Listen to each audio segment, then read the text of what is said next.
Gloucestershire edge ahead as Lace ties Surrey in knots. Josh Shaw was Surrey's tormentor-in-chief on the first day of play in Bristol. He'd picked up the key wickets of Hashim Amla and Ollie Pope, separating and dispensing of a partnership that threatened to take the game by the scruff of the neck.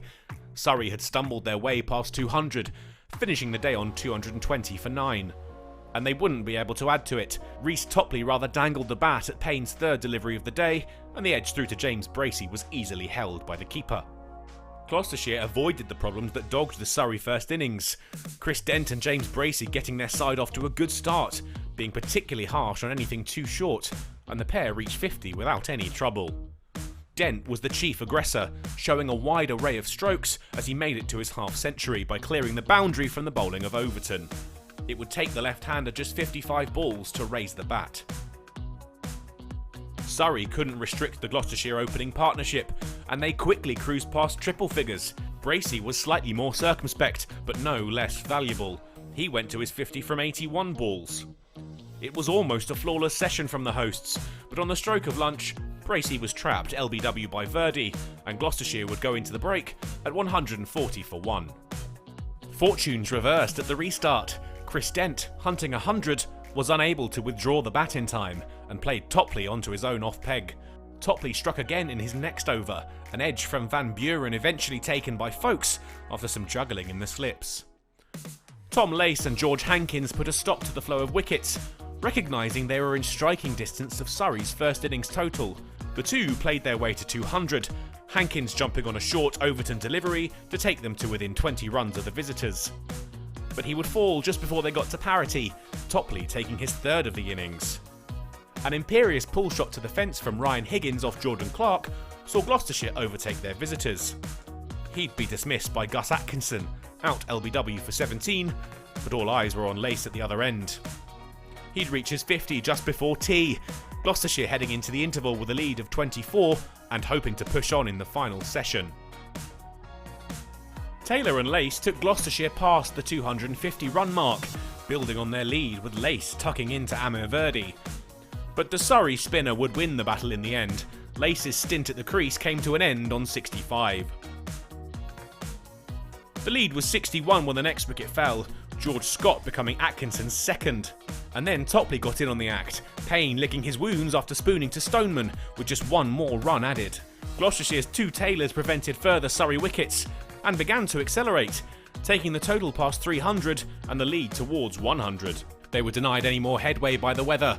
Rain set in with the score 311 for 8 and Gloucestershire leading by 38.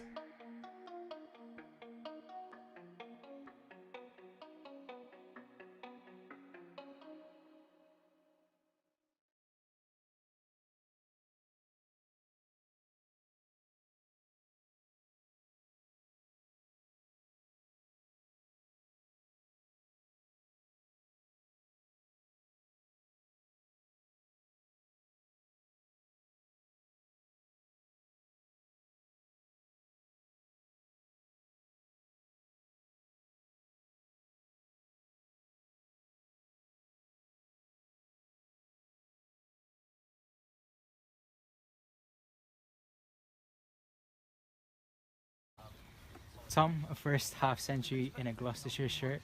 You must be happy about that. Yeah, it's really good actually. Probably not my sort of most aesthetically pleasing innings. Felt a little bit scratchy at times, but I think it's probably an innings that was pretty important just in terms of us getting a lead. And yeah, I was surprised really because I was sort of watching Bracey and Dent go about it, and they made it look flat as anything, but still got a little bit in it, and sort of I found that out. And yeah, but no, really pleased actually. And about roughly 120 runs were added while you were in the middle. How important was it for you to stick in there? Yeah, I think so. I think, just with, as I said, after that big opening stand, I think it's easy just to sort of, when you have wickets in clusters, just to panic a little bit. But I think on that wicket, if you can soak up, the spells of good bowling, when Clark and I think it was Overton had a couple of good spells, and I think those are the sort of times you've got to sort of settle in and just be happy just to face balls. And then when sort of the scoring options, they come, I think you can take them. But no, I thought the way that Jack went about it at the end was really sort of mature and shows it in his games in a really, really good place as well. So. And how did you find facing these Surrey bowlers, particularly Verdi, who was spinning in April. Yeah, no, me and Verds have got a long-term sort of not rivalry because he gets me out most times, but he's my age group. So when I was in the Middlesex age groups, he used to get me out for fun, and it clearly hasn't changed today. But yeah, it's a good Surrey attack as we expected, and a really good challenge for me just to sort of see what it's like at that level, having not played a whole heap. So yeah, good challenge, and hopefully more of the same from our bowlers tomorrow, which would be good. And heading into tomorrow, we're leading by 91 runs at the moment. What do you think of how things have gone so far? I think we can be really happy with our position at the end of today. I think we spoke briefly at the end there. I think having 3 blokes get 50s. I know Denty was close to 100 than us, but I think having 3 blokes get 50 is probably not ideal. I think if one of us could have kicked on, I think we could have really been in the driving seat with the bat. But I think if we can add another 20-30 runs for these next 2 wickets and take a lead of 100 plus to the third innings, I think that's we would have taken that at the start of the game. So no, we're pretty happy. Well done today, and good luck tomorrow. Thank you.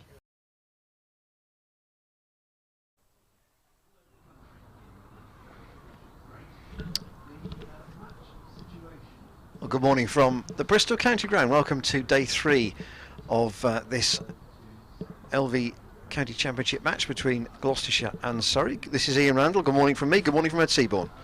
Good morning. It's a day for the umpires to be wearing gloves. And I don't think I've ever been at a cricket ground where I have more layers, and to see a cricket reporter wearing gloves as well as I now see Mr. Seaborn this morning probably tells you about the general conditions. It's not going to be easy for the Surrey fielders initially. It's not going to be easy for the Gloucestershire fielders when they come to field in the Surrey second innings. Now the question is, Ed, I suppose, at 311 for 8, how many more would Gloucestershire want, and how quickly would they want to get them? Well, for me, judging by what was said in the interviews last night, the Gloucestershire players are thinking along similar lines to us in that they want that 3-figure lead. That's the impression that I got. Just maybe it doesn't matter to Surrey at all.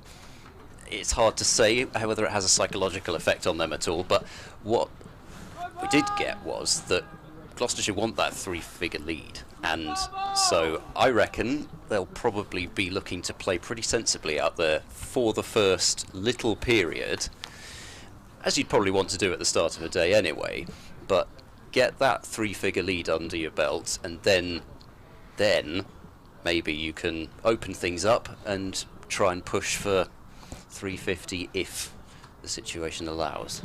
Yeah, I think they wouldn't want to be taking too much time out of the game with these last 2 wickets unless the runs were coming really quickly. They wouldn't want to be just pushing and poking about for an hour and not getting very far. Gus Atkinson is to open the bowling from the Ashley Down Road end, and is an immediate call for a single from Matt Taylor, and he's off the mark straight away. Yeah, leg bye to start things off, but they all count. Only 8 more required for that 100 lead. You imagine that it will be Rhys Topley to open from the Bristol Pavilion end, and he was magnificent yesterday after his initial new ball spell, but first game of first-class cricket for a couple of years. Pretty understandable that he was needing a spell maybe to get back into the swing of things, and then gosh, he was good after that. Atkinson then to Jack Taylor, 312 for 8, and Taylor just pushes a little bit at that, and that's taken by Ben Folkes. Pretty clear that Topley, I think, is going to open the bowling from the Pavilion end. Yesterday, for him, a busy, was it 22 overs in the end? 22 overs, yeah, probably, I think there was 4 spells there, 4 for 64, and some pretty positive comments on social media last night about him. Jack Taylor just uses his feet, just comes a stride forward there to Atkinson, and just pushes that out on the offside. So remind, there's the overall position, 312 for 8, the lead is 92, as was emphasised to us. The limit of 110 overs for the batting and bowling bonus points does not apply this year. And Taylor again pushing that comfortably out on the offside. Amler is again at mid-off. He's got his hands in his pockets, I don't blame him. He might have some hand warmers, I don't know. Yeah, it's definitely a day for that.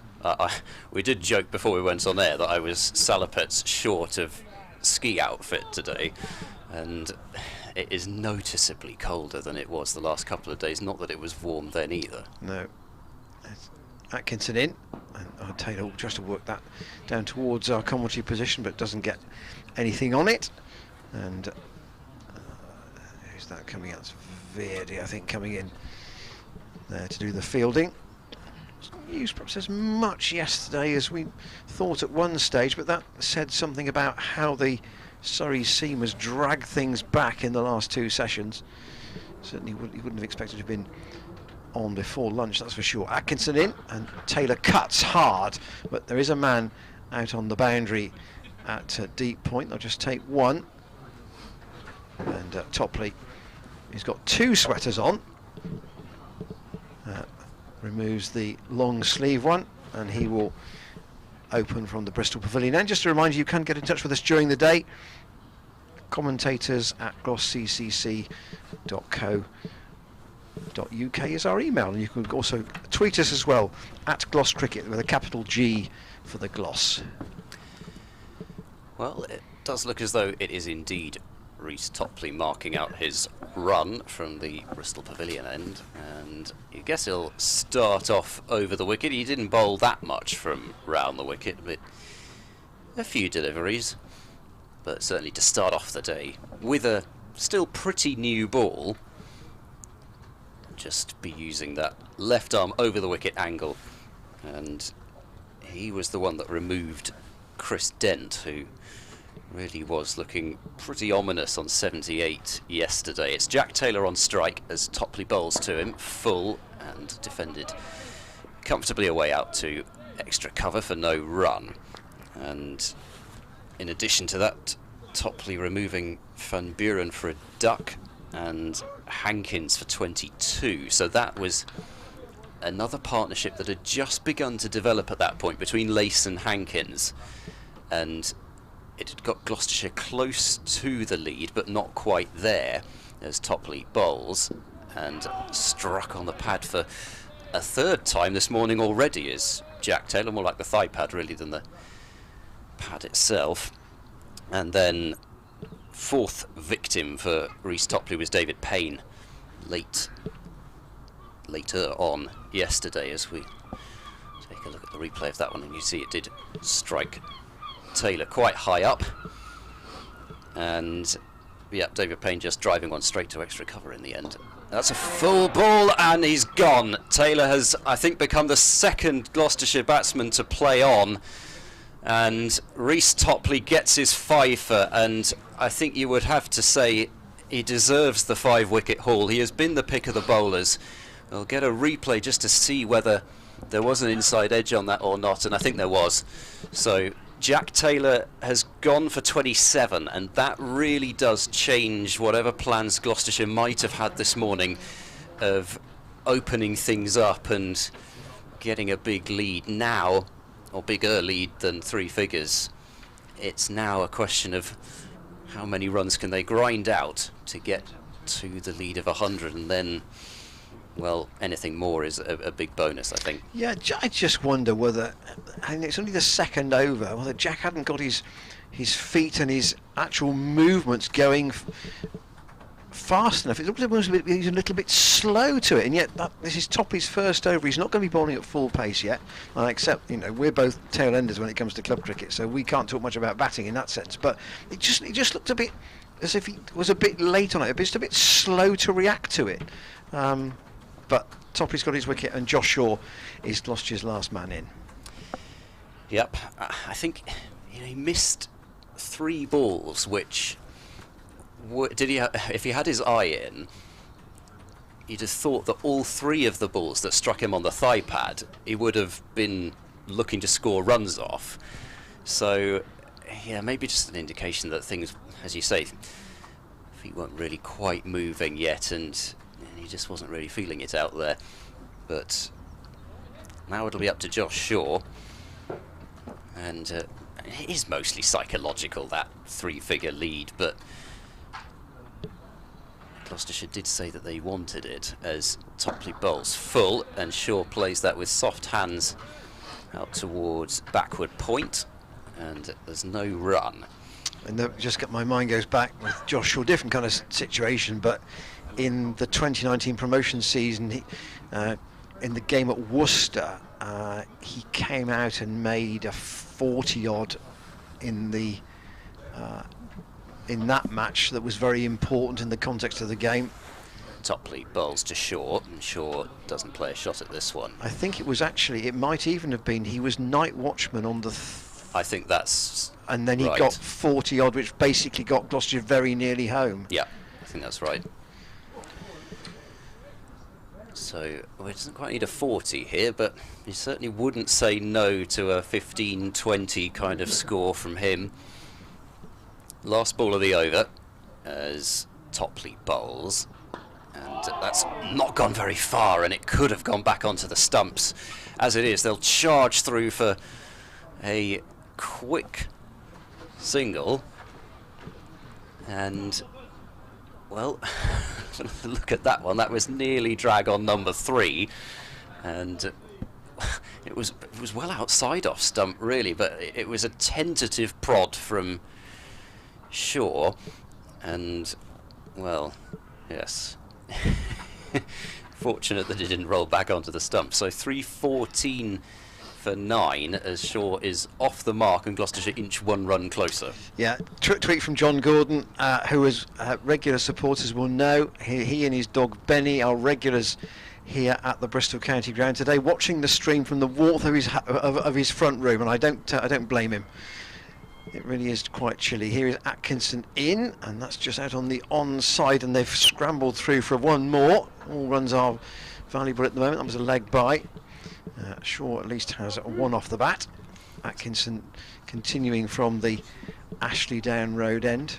I think he was part of one of those, you know, typical kind of one man and his dog typed things on that BBC live feed that they do. You know, just the only 2 people in sight and then the cricket in front of them. Atkinson People. in, and that's punched out on the offside by Matt Taylor. No ball. A no ball called. So Gloucestershire will gladly take those 2 bonus runs. And as we were talking to Mark Church about yesterday, there's no reason for anybody to be bowling no balls. I think he said we were talking particularly about spinners, but yes, that was his opinion. Atkinson again passed on by Blackwell and pushed out pretty correctly on the fractionally onto the offside by Matt Taylor. In the way that I think Mark made this point yesterday, if you dropped 1 or 2 of these 9-10 jack batsmen into good standard club cricket to be batting in the middle order, there are very comparatively few really poor batsmen these days. Although Gloucestershire got another leg by 317 for 9. I did not sure whether we actually finished James Young's tweet on email on Thursday about Tom Cottrell, but I know that you did look up his profile on Cricinfo, and it wasn't too accrediting about his batting, was it? I hadn't realised it was the blurb that was the particularly interesting bit. Atkinson in, and Shaw steers that away behind square on the offside. Again, there'll be one more, so you're ticking up towards that 100 lead. And I mean, broadly, Ed, even if a wicket falls now, Surrey have got to bat for a whole session to get level, haven't they? Maybe a bit more, depending on how quickly they score. Yep. So Gloucestershire know they've got a session's cricket in the field, almost as a free hit, and Shaw will. Matt Taylor will pick up one more as he and Shaw rotate the strike here off Atkinson. The ball they're bowling with was taken after 81 overs, I think, so This is only 10 overs old, this ball, but as a result, of course, it comes off the bat a bit sweeter on occasions, or can do. Atkinson again, and Shaw solidly forward. Nothing wrong with that. He's a Yorkshireman who's maybe a tail-ender, but as with all tail-enders, they all think they can bat a bit better than they probably can. Here, me accepted. Yeah. I know I'm terrible. Yeah, me probably as well. As somebody whose career best score was 20, and I made it twice in one weekend and never made another run, or hardly ever did. 320 for 9, 14 to Matt Taylor, and 2 to Josh Shaw. Jack Taylor out this morning, playing on to Reece Topley in Topley's first over. Topley's figures now, as you can see, 5 for 65. Well, it's been handy accumulation, particularly in that last over. A few leg buys, handy no ball, and Gloucestershire have got themselves to that 3-figure lead now. So we'll see whether Matt Taylor wants to open his shoulders or whether they'll persevere as Topley bowls. And there's a leave from Taylor, and I think that's a pretty good line of attack from Reece Topley. It's hard to say whether it's him bowling at the right-handers or whether it was just the first spell of him being back, but he's certainly got his line right to the right-handers as Topley bowls. And one hand off the bat from Taylor there, but he controlled it. Interesting little contrast, because we made the point about the 9, 10, 11 in the Surrey order. Gloucestershire's last 2 wickets have so far added 38. Which is really kind of what you hope for, isn't it? And it is so rare to see, well, 1, even 2 players with single-figure averages nowadays. Topley bowls to Matt Taylor, and that's pushed away comfortably through point. Third man's having to come across, but that's a good bit of fielding by Amar Verdi. It's just the 1. I thought they might have got 2 there, but we heard Mark Church talking about Verdi's fielding yesterday. He worked very hard on his fitness, and when you don't bring the batting to the table, you've got to make sure you aren't a one-dimensional cricketer, as they like to say. That doesn't really exist nowadays, and Verdi certainly got across quickly to that one, because that looked like it would be 2 off the bat, but it wasn't. 321 for 9. Topley bowls to Shaw, and Shaw comes forward. I wanted to say tentatively, but it wasn't actually. He made it pretty decisive in the end, and defended it away into the offside. There was a little bit of watery sunshine out there, which at least helps the light, if nothing else. That's the key point. I don't think we're going to say it's going to help the warmth very much. No, it is welcome though. In fact, we've now got full sunshine as Topley bowls, and Shaw swats at it and misses outside the off stump. And well, you can't blame him, I don't think, really, for going after it. But it was wide enough. It was wide. The problem is that it wasn't that full, and driving Reece Topley on the up has been pretty difficult for most batsmen. So, yeah, not too surprising they didn't make contact. Topley runs in to bowl, and he bowls a short one, and Shaw has negotiated it well, gets underneath it. So the 1 run from the over, that's it, and the score 321 for 9 after 93 overs, and Reece Topley 5 wickets to his name, adding the 5th in his last over. Just a couple of interesting pointers out of other matches yesterday. Darren Stevens at Kent. I wonder what they think now about giving him another year after an unbeaten century in the first match of the season. At age, what, 44? Yep, 44, and I believe his 45th birthday is on the 30th of this month. Atkinson in once more, and bowls, and Matt Taylor defends. It just feels like you can't go a round of Championship cricket without talking about Darren Stevens, and as well you should, because he's doing things that merit being talked about, regardless of his age. The autumn of his career is extended far beyond what he would have imagined possible, I would suggest. Atkinson in once more. And again, that's cut into a similar area. That's been a profitable area for Matt Taylor and for Josh Shaw. Behind square, out towards the mound stand in this case. Only singles, but singles tot up in the end. And also, I think fair credit to Glamorgan too, who've had two pretty good days against Yorkshire after a poor start. That stand between Hogan and Von der Hoofden, which dug them out in the first innings, and then they bowled well again yesterday. Atkinson in, and again played out on the offside for no profit really by Shaw. Got it reasonably in the middle, but again the ultimate decision really was about defence. Yeah, and the Essex machine continues to roll on. Tom Westley with a double century for Essex, and then have reduced Worcestershire to 51 for 4 in reply to their 490 for 9. Atkinson in again, that dab shot again by Shaw, just steered out into that big vacant gap with backward point right out on the boundary, and again they'll take 1. I think it has been in a way good to see that there's been so many batsmen getting big scores, and they're not necessarily England players, but they're the players that you would expect to be able to score runs. Matt Taylor waits, and Atkinson again gives him a ball that's just back of a length enough that he can steer it out into that gap, and Surrey aren't too bothered. I wouldn't think by a string of singles here. It's not advancing the Gloucestershire lead very much. If there were 3 or 4 boundaries, they might take a different view. Not sure if I missed a no ball call there. I think it was a no ball.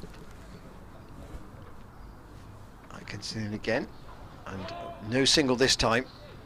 Matt Taylor turns it into the leg side, but there is a man in there. That is Verdi again, isn't it, who's in at mid-wicket. Yeah, I don't know about this deep point. There's the boundary would probably, the single that went all the way out there cut hard would probably have been a dot ball, and then there've been some drop and runs which wouldn't have been there otherwise. Atkinson, and that is it. Taken by Folkes. Last wicket goes, and Josh Shaw is out for 2, trying to play that shot once too often, and Atkinson wraps up the Gloucestershire first innings as Shaw tries that little dab, and it's taken at a chest height, I suppose, by Folkes in front of first slip. So the lead is 106, and Topley finishes with 5 wickets. So the 2 wickets this morning added 15 for Gloucestershire, but overall the last 2 wickets added 44, which were useful runs from a position where that lead looked as if it might only be 75 or 80 to get it up to where it is now at 106. Useful. Yeah, I think it's taken it from being handy to being, pretty good lead here. But in terms of how Surrey are going to come out and approach it, I'm not sure that it really changes too much what they're going to be trying to do, but it will be interesting to see how Surrey come out in pursuit of the deficit. Do they try and do what they did in the first innings, just try and execute it better, or do they maybe say, look, we play a few rash shots, we're going to try not to do that this time around, we're going to try and grind out the runs maybe a bit more. It will be very interesting to see what their strategy is coming out, because we know that the likes of Burns and Stoneman in particular up top can play those sorts of innings. I guess, just like in the first innings, the key will be for Gloucestershire to get rid of at least one of those 2 with the new ball, and then then you welcome Amler to the crease. Yes, well, who is the ideal sticker in this sort of situation, isn't it, when you're behind the game? Yep, this is true. So they've certainly got the players up top to play that sort of cricket if that's what they decide to do. The question is whether they'll be able to, hang in there. And the bowling conditions, you'd think, will be pretty good out there. Plenty of cloud cover, and the Gloucestershire opening bowlers who can get the ball to talk. Well, there's the Surrey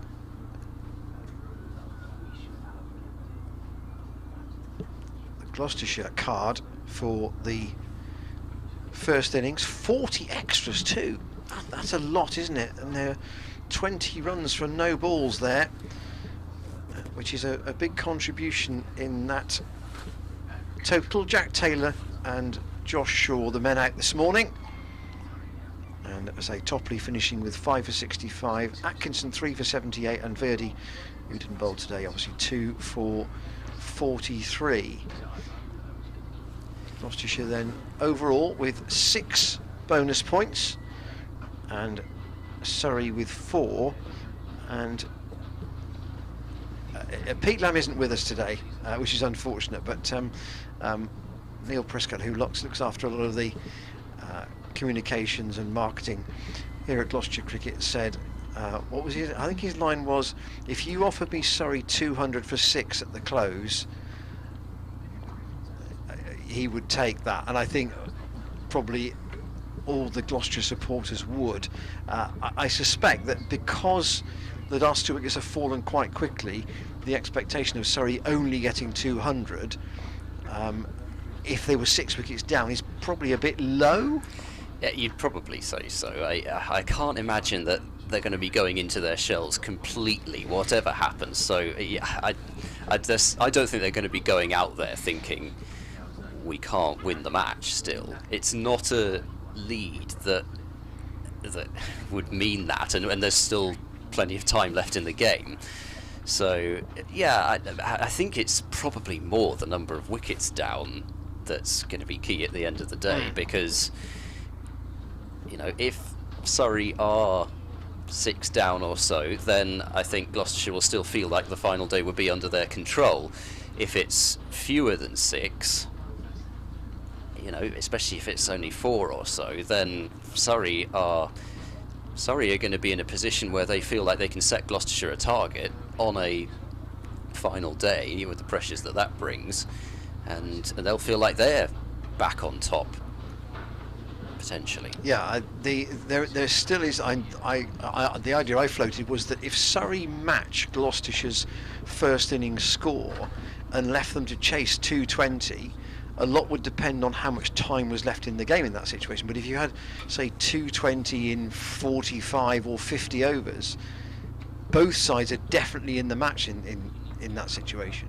Well, yeah, I mean, we've kind of imagined that it could be potentially a grandstand finish on the final day, and certainly no events this morning have changed that, even though Gloucestershire's innings has finished quickly. But yeah, just so much depends on, I think, the first hour possibly of rest of this session, you'd argue, probably, because that's when we will have the best of the new ball will be over by lunchtime.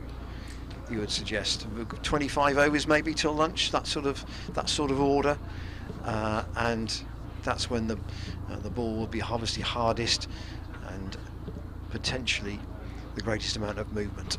And of course, we are on a 1:10 lunchtime true. Again today, so that's worth. And just to remind you, that's a good point. Actually, at 1:10 lunch and 4 o'clock for tea, and both those intervals are done on time. Lunch obviously is anyway, but the tea interval is done on time, not on overs, and we will play till 6:30, provided the light actually is allowing us to do so, which last night it wasn't. Best wishes from Adrian Williams, and this is from R&D Walker, family butchers in Morton in Marsh.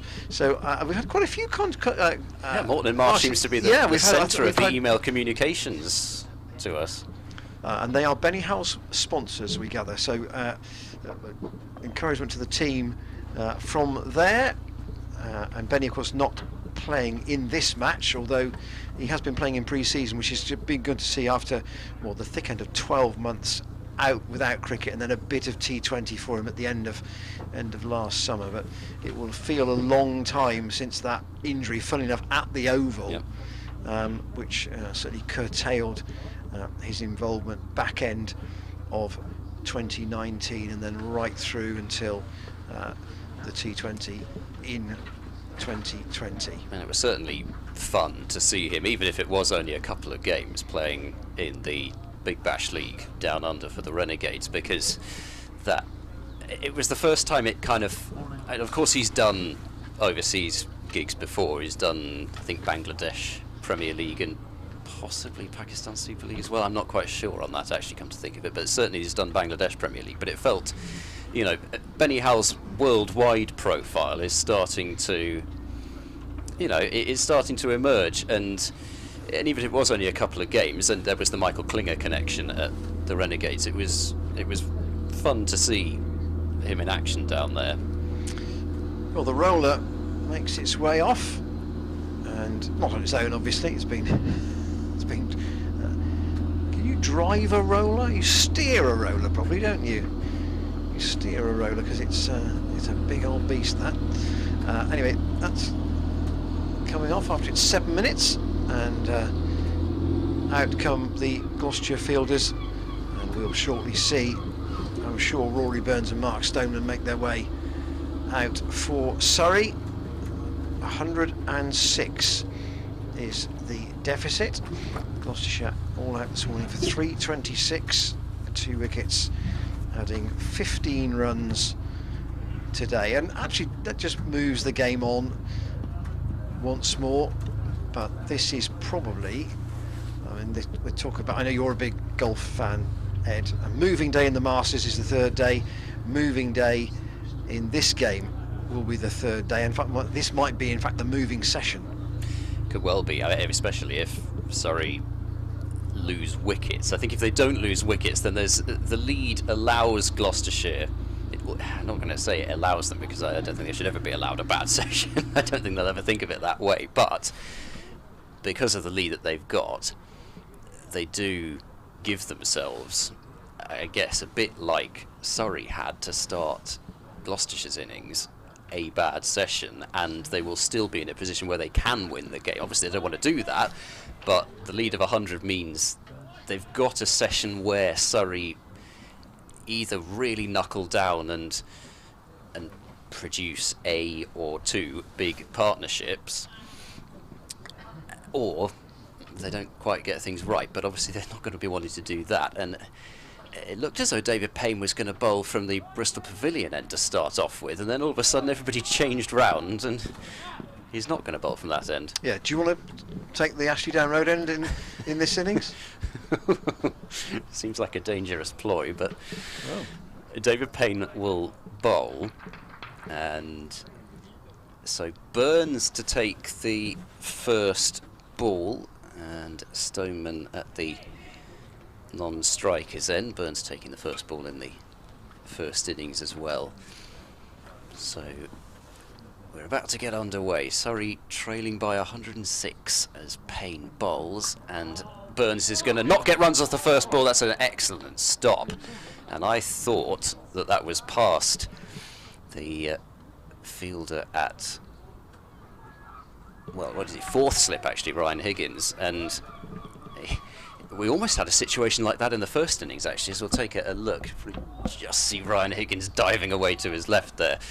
But we almost had a situation like that with a run out in the Gloucestershire innings as well.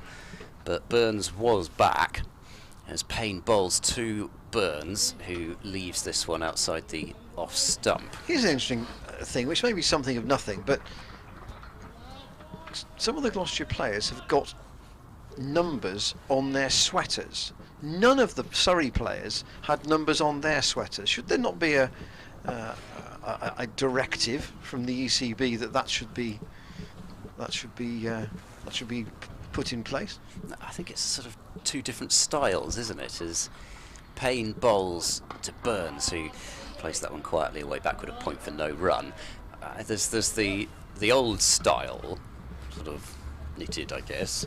And then there's the newer fabric, which I have no idea what it is. I'm no good on that kind of thing, but those ones seem to be printable on, and the others don't. And it looked as though Surrey were going completely with the old-fashioned sweaters. They hadn't got any of the sort of new style one that Higgins has got on. Here's Payne, he bowls, and Burns will not offer a shot at that one.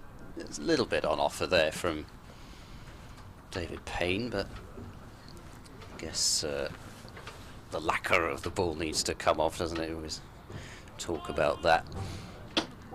And you'd imagine we'll get a pretty good sense of what the ball's doing out there when Higgins bowls. Interesting that they have switched ends. Here's Payne, bowls to Burns, who clips that one, but straight to square leg, and no run there. So here's a thought on that. Has Reece Topley effectively created footholds which Payne thinks might be uncomfortable at that end, and therefore he's wanting to bowl on effectively what you might consider to be firmer ground at the other end? Yeah, it could be.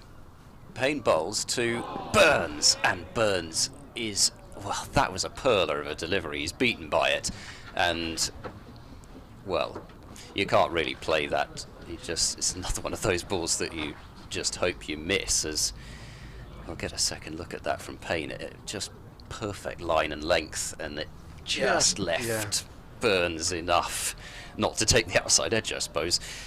So a maiden over to start with from David Payne, and Stoneman will take strike. And Stoneman, who, as we mentioned in the first innings, did not have a good Bob Willis Trophy last season, and he got a single figure score in the first innings as well, despite playing two beautiful straight drives. I think those were only two scoring shots, and he will be, you know, you'd think if you're Gloucestershire that he is the player that might just open the door with another early wicket here. Well, 3 slips for Higgins, because he was the 4th slip himself for Payne at the other end. So Higgins from the pavilion end in a short sleeve shirt. He's brave for that. Around the wicket to Stoneman, and Stoneman just pushes that out on the offside. Cries of "Come on, Higgo!" And actually Payne has bowled successfully in white ball cricket at the Ashley Down Road, and it's not an exclusive situation where he will bowl at the pavilion end in red ball cricket and not at the other end. I just wonder whether the footholds might be an issue, though. Higgins, who clearly isn't bothered by it, around the wicket, and that's gone underneath the dive of Jack Taylor. There's a man coming round from third man, from long leg rather, who is Josh Shaw, and he's calling for something from the Gloucestershire dressing room area. All the players, of course, continuing to wear black armbands for the duration of this match. The club's flag is at half-mast, and here's Higgins again around the wicket, and Stoneman again lets that go. I heard on the news and the car radio this morning on the way in, there will be salutes at 12 o'clock at various cities around the country, and up near where I am in the north, Gloucester Cathedral, the bells there will toll 99 times.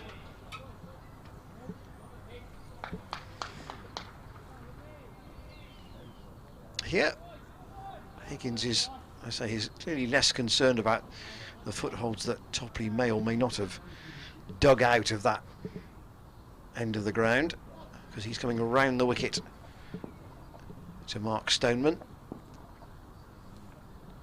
past umpire Blackwell, and Stoneman lets that go, and that's quite wide actually, an easy take for James Bracey. Dent, Hankins and Lace are the slips, as they were in the first innings.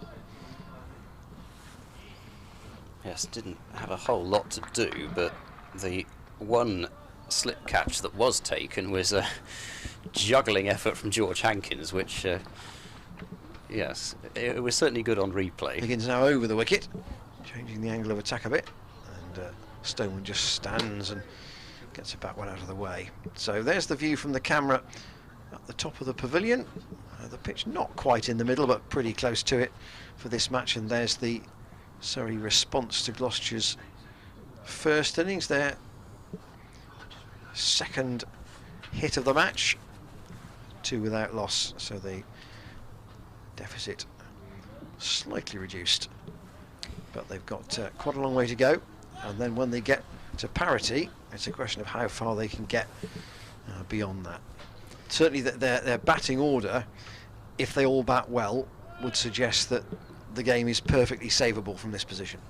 Certainly, and you know, they will not have given up hopes of winning this, of setting Gloucestershire a total which they can really have a good go at defending, and they certainly shouldn't be thinking about anything other than just batting, I think, to be honest, just bat. Here's Payne, bowls to Burns, and Burns, he's steered that one very nicely straight into the ground, and it will go all the way to the boundary rope for 4. It crosses it now and heads towards the marquee. Don't go in it. Well, it's just gone the other side of the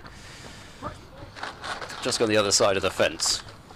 So 4 runs to Rory Burns, 6 without loss, and Tom Lace has negotiated that fence. Well, he's done it as well as a horse could at Cheltenham. Or at Aintree. Well, not at Cheltenham, of course. You see, that's that I'm not a horse racing fan, as everyone will have just found out. No, I mean, that's perfectly, you could perfectly correctly say Cheltenham, but today is Grand National Day, so that's why I said... Is it today? You see, there you go, that shows you. That's why I said Aintree.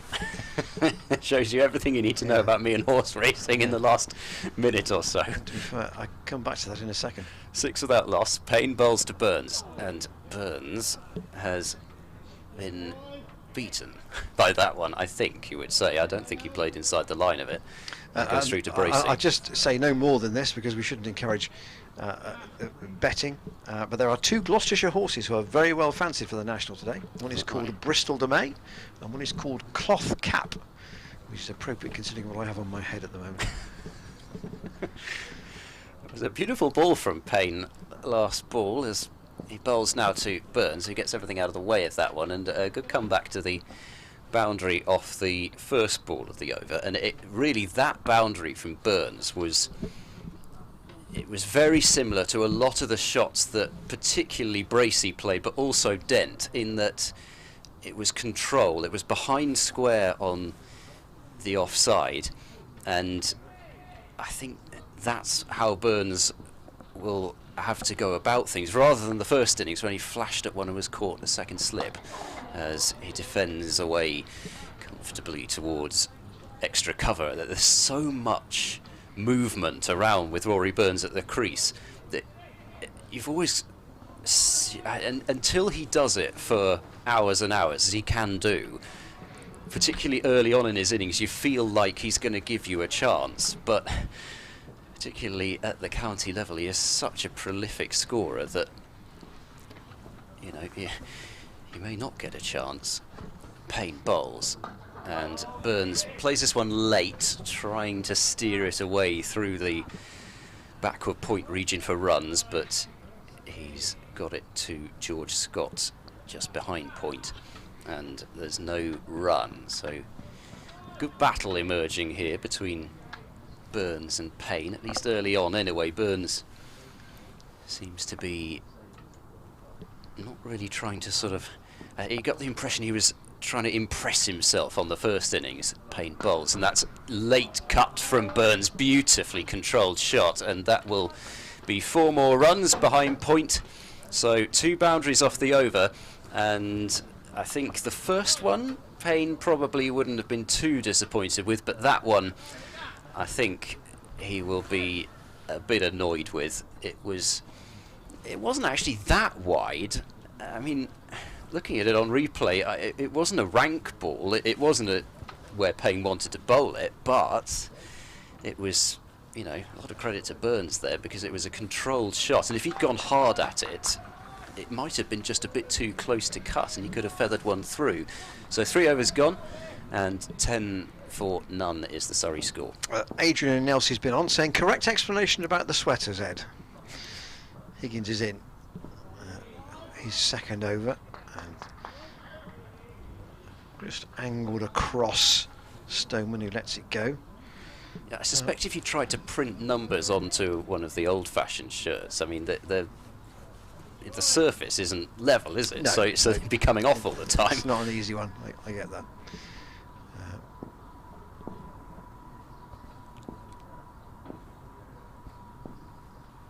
Higgins past umpire Blackwell. And that's, at the moment, the middle of the Surrey bats are being found. Adrian also suggests that if there is any wind, and it is a very still day actually at the moment, is that Payne might have the option of taking the end where the wind gives him some kind of an advantage, but actually it is such a still day that I'm not sure that's really a factor here. Higgins in, and that's again across Stoneman just enough, not a lot of movement for him there, and Stoneman lets it go.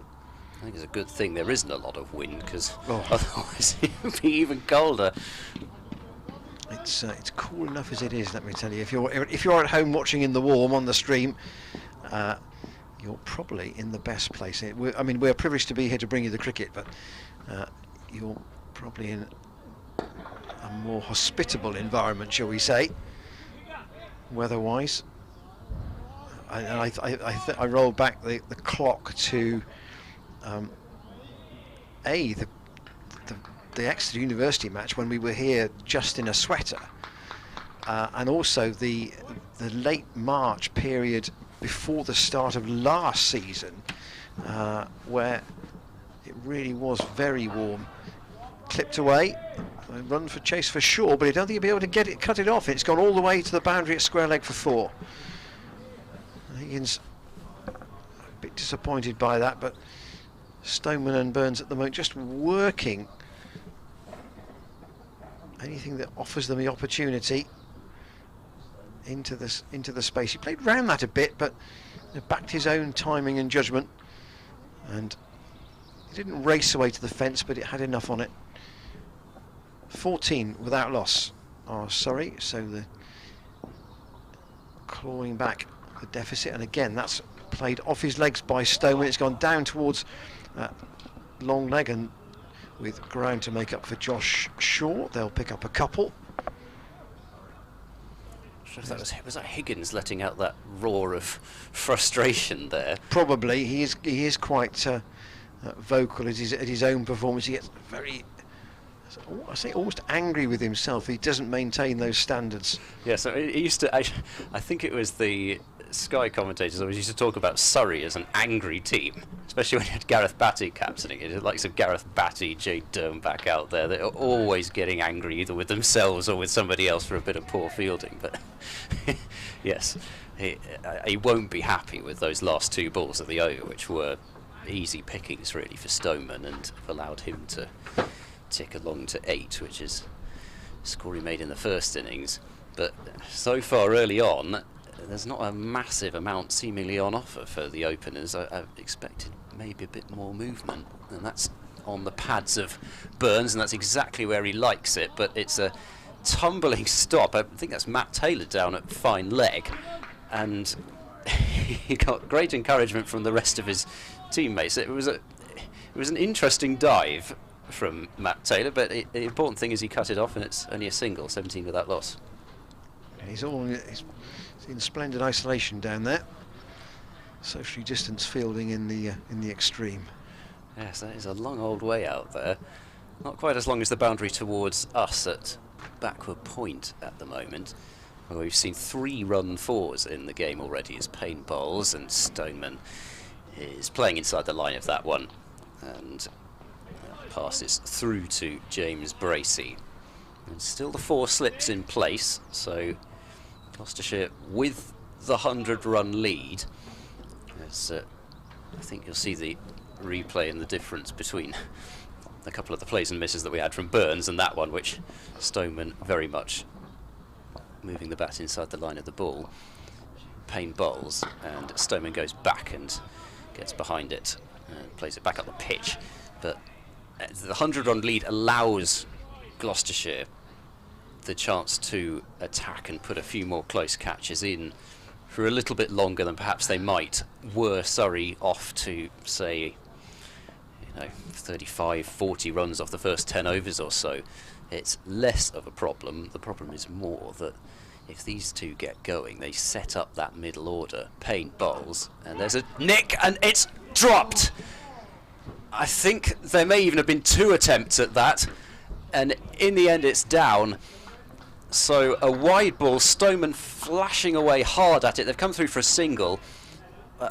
We'll get a second look now, and the ball was full, it was swinging, and I think it was off the hands of Lace to start with, and then Dent. I think Lace probably feels he should have caught that. It was an awkward height, but it's one that maybe he just didn't react quite fast enough to it. He's quite close at third slip there. Payne bowls to Burns, and that's full and driven down to mid-on by Rory Burns for no run. That is, I think we mentioned it in the first innings, really, the kind of tone setter that had Hankins not juggled and dropped that one off Stoneman in the first innings, the tone that might possibly have set from then on. So now we'll see whether that proves to be the case, as Burns will drop that one into the square leg area, and they'll take off for a quick single and make it comfortably, as Jack Taylor has to move across from mid-wicket. So 3 runs off the over, 19 without loss, and a big chance goes a-begging in the over. Yeah, David Payne was very disappointed about that nick not going to hand. Well, it did go to hand, but it didn't stick. And actually, Lace having taken the pace off it, it was just that ability to reset yourself. And so Chris Dent, with the ball going kind of awkwardly behind him, couldn't turn. No, you certainly couldn't blame Dent for dropping the rebound. Fast enough. But sometimes those rebounds, when the pace is taken off the ball, you can react and get yourself into the right place. And the skipper couldn't quite do it. 19 without loss. That was one of the first balls that we saw really move late from David Payne. He got the ball to do exactly what he wanted to. And in previous deliveries, the ball hadn't moved about too much for him, but he really got that one right, so he'll be annoyed. Higgins around the wicket now to Burns, who's worked that past Jack Taylor, and again a chase for Josh Shaw, but he won't cut that off, and that's gone all the way to the boundary at square leg for 4. 3 balls in a row now that have been 2 straight from Higgins, and that's exactly where Rory Burns likes it. I'm afraid he will just pick you off all day, even if it's only on middle stump. His entire setup is geared towards that shot, and he's unlikely to miss one. It's an area where Chris Dent, of course, scores very heavily himself, so Higgins, I'm sure, would know all about where Burns' pie chart tells him that he scores all his runs. There's the overall score. The original Gloucestershire advantage 106, but the wickets column might well have read 1 already, but it doesn't, and Higgins trying to change that. These 2 left-handers, the only 2 left-handers in the Surrey side.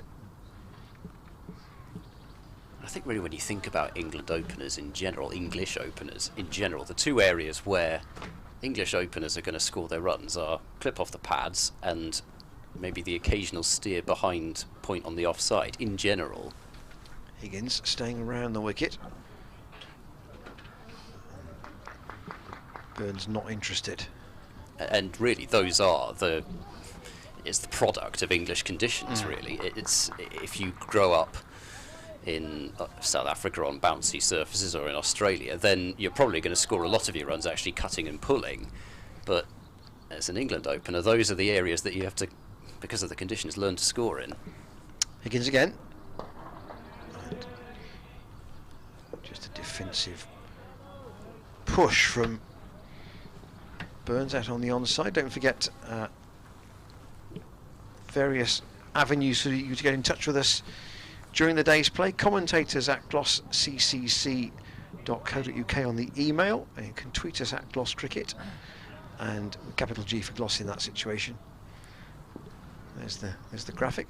Here's Higgins in again, and that's just pushed out quietly by Burns into the offside. And a reminder too that if you haven't already taken part in our draw for a county championship shirt, which will be made at the end of this match, you can do so by going to the news page on the website. So that's glosscricket.co.uk/news. And if you do enter that draw, just so we have a brief sanitisation break here, that will also automatically put you into the end of summer draw for a holiday for two to the Cayman Islands, who of course are the front of shirt sponsors this year. So if you enter the shirt draw, you will automatically get rolled into the draw for the Cayman Islands holiday. That draw will be made at the end of the summer. It's be a bit warmer there, I suspect, than it is here. You'd like to hope so, yes. There we go. I mean, I suppose you can't guarantee anything, but I think you can pretty much guarantee that. So, I can't imagine there are too many days in the year when they get single-figure temperatures there. No.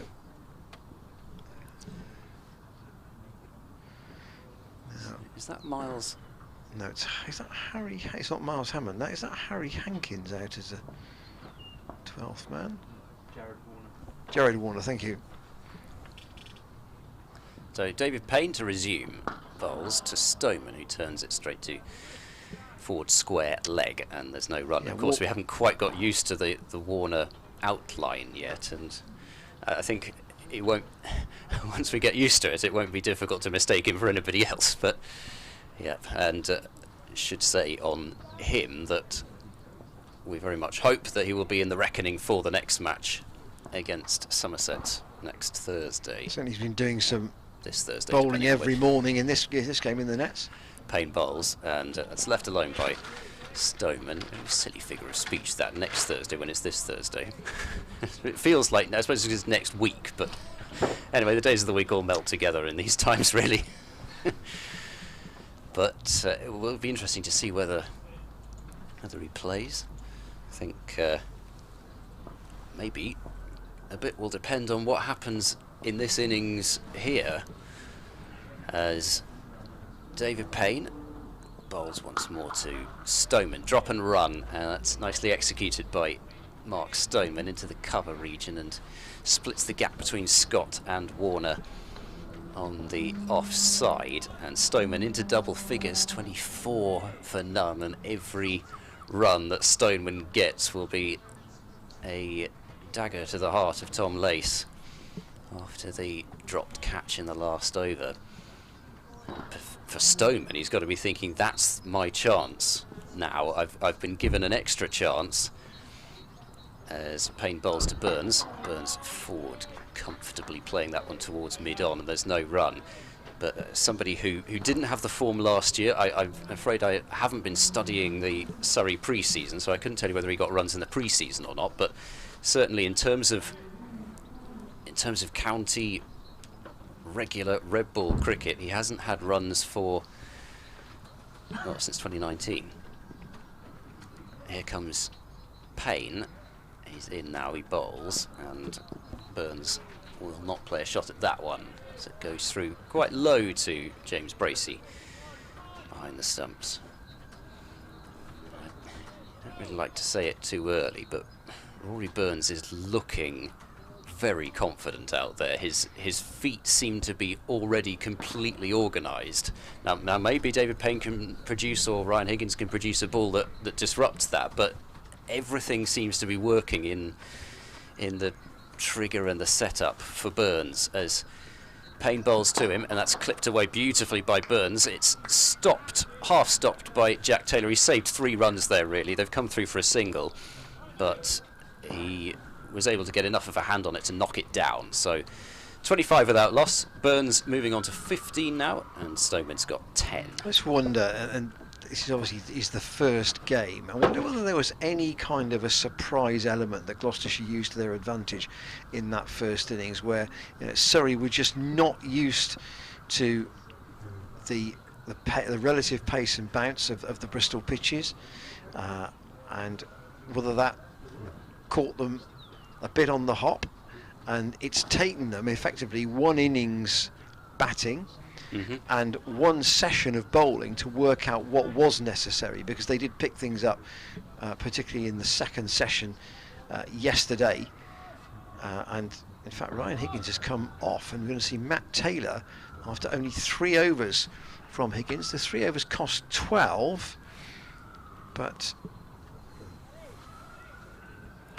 clearly Chris Dent is not prepared to sit and wait for things to happen here. He's trying something different straight away, which is fair enough, and maybe that Higgins can come back from the other end, but Taylor from the pavilion end into the attack for the first time. Bowls, and that's too short, and that's pulled away as a loosener. Chase for Payne. They'll get a couple here. Rory Burns turns and is not interested in a third. Payne's return is quickly into the bowler's end. 27 without loss. The sun's gone in a little bit, and we're back to the overcast conditions. And so, if you just roll that forward, Surrey could here potentially, if they do get themselves organised with their top 6, they could really grind their way to a big total. That is cut once more, and is that a chance that carries it? Quarter or half chance, depending on your definition, but I think it did carry, yes. It would have been a blinder of a catch at backward point from Scott. It was one-handed right near the ground, but... And yeah, Denton Bracey's reaction suggests it was in the air. I wonder if we've got a wide-angle camera, perhaps, that we might be able to look at that at the end of the over, just to see if there's any clarity on whether it was a chance, but certainly that appeared so. And Matt Taylor in once more, and outside the off stump, taken by Bracey. I suppose the positives are that even though the ball's not quite done possibly as much as I thought it might have done, there's still been 2 chances there. I mean, that, as I say, that would have been, you would have been hard pressed to find a better contender for catch of the season if he'd taken it, because it was one-handed, very low to the ground. Matt Taylor in once more, on that again, just forces just a half an error. Didn't go to hand this time though.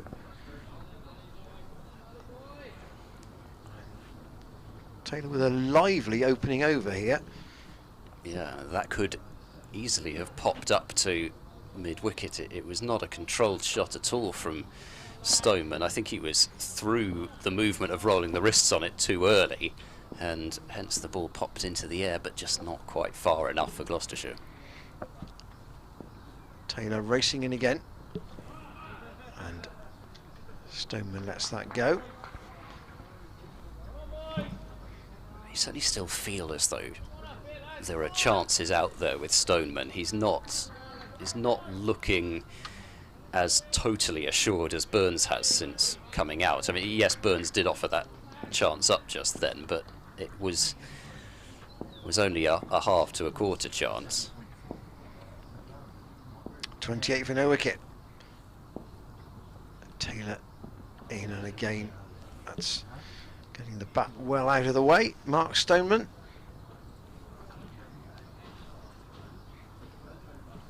But just that really difficult opportunity in that over. Burns 18, Stoneman 10, and Surrey have negotiated 8 overs of their second innings, and they've cut the overall deficit down from 106, which is where it started, to 78. Gloucestershire losing Jack Taylor and Josh Shaw this morning for the addition of 15 more to the overnight score. Here comes David Payne.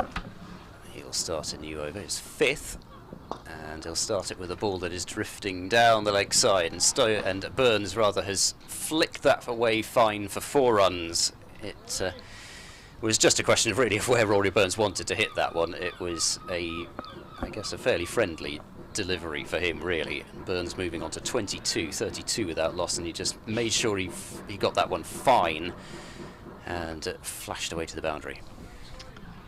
Roger Gibbons has been on the email. Both sides with 2 left-handed openers and both the only 2 left-handed batsmen in the 11. How unusual or unique is that? Payne, he answered the question. Continue. He bowls to Burns. Burns is forward and playing comfortably to point for no run. I was thinking England team of the sort of later 2000s, maybe. Come back to that in a moment, because we're going to get a replay now of the chance in that last over, and well, you can see the movement of Scott, and it was one-handed, it was low down, and well, and it was probably going closer to the ground as it reached him. In certainly, he would have had to have just somehow scooped it up off the ground as Payne bowls full. Burns solidly back up the pitch, but that was the potential opportunity for Scott at backward point. So top of the order you'd had the likes of Strauss and Cook opening the batting, and then right-handers Bell, Peterson, Trott, Pryor, I suppose James Anderson. That's the thing, isn't it? James Anderson is the left-hander in that team. Payne bowls, and that's edged, and I think that one's fallen short this time of the slips.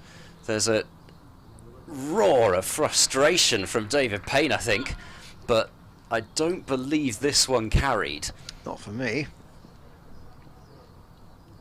Can understand why he was still frustrated, but it's gone between them, really, hasn't it? And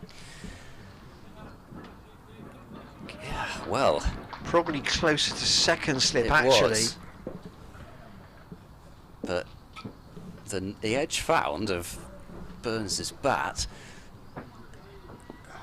I think it dropped short, but maybe he'll be able to slow it down at home and know for sure. Payne bowls, and that's full, and Burns is not getting an edge on that one. He's playing it quietly, back up the pitch, but well, things are happening for Gloucestershire, but there's still a sense of urgency, because even with 32 on the board, they'll feel the deficit is being erased, and they've gone about things positively here, the Surrey openers, without being at all reckless. Payne bowls and Burns leaves. I would say that the 3 opportunities now that have been created have been mostly thanks to the bowling. You could argue with Scott's that Burns probably should have kept that drive down, but it wasn't a sort of overly extravagant shot. It wasn't like the one he played in the first innings, for example. No, I think that was obviously the most difficult. The one that Leyson Dent couldn't cling on to was probably the one that is the biggest opportunity so far. Ollie Pringle's in New Zealand. He says, quick shout out to my wife Juliet, who's steadily getting used to the county cricket live stream here. Ollie, pleased that you're with us. In NZ. In NZ, and Rick in Ashley Down. We'll get to your email in a moment. Here is Matt Taylor in for a second over, and that's let go by Stoneman. Yes, Rick says, I'm sorry to hear you're cold. I'm looking at you from the inside my flat in Ashley Down. Do you know that someone at the other end of your marquee has a big heater? Yeah, we do have a small heater. We shouldn't be too churlish about that. No, I'll wave at you, Rick, but that'll probably be 20 seconds ago, so there's not going to be much point in you waving back. Here is Taylor once more, and again Stoneman gets his bat well out of the way. So it's one of my favourite parts, actually, of the Sky cricket coverage, I have to say, when David Lloyd starts talking through the earpiece that you can get at the international matches, when David Lloyd starts talking to people in the crowd, it's just fantastic. Bumble is good value whenever he's talking, I find. Yep. Here is Taylor again, and Stoneman repeats the action of getting his bat well out of the way. But it has been good to know that whether you're local or international, you're enjoying watching this first round of Championship cricket. Obviously spectators not allowed at this round, or indeed rounds right through until the middle of May. Here's Taylor. Stoneman again defends, so that the first game, as things stand, where spectators are allowed, will be the home game with Somerset. We can have another look at that Hankins chance.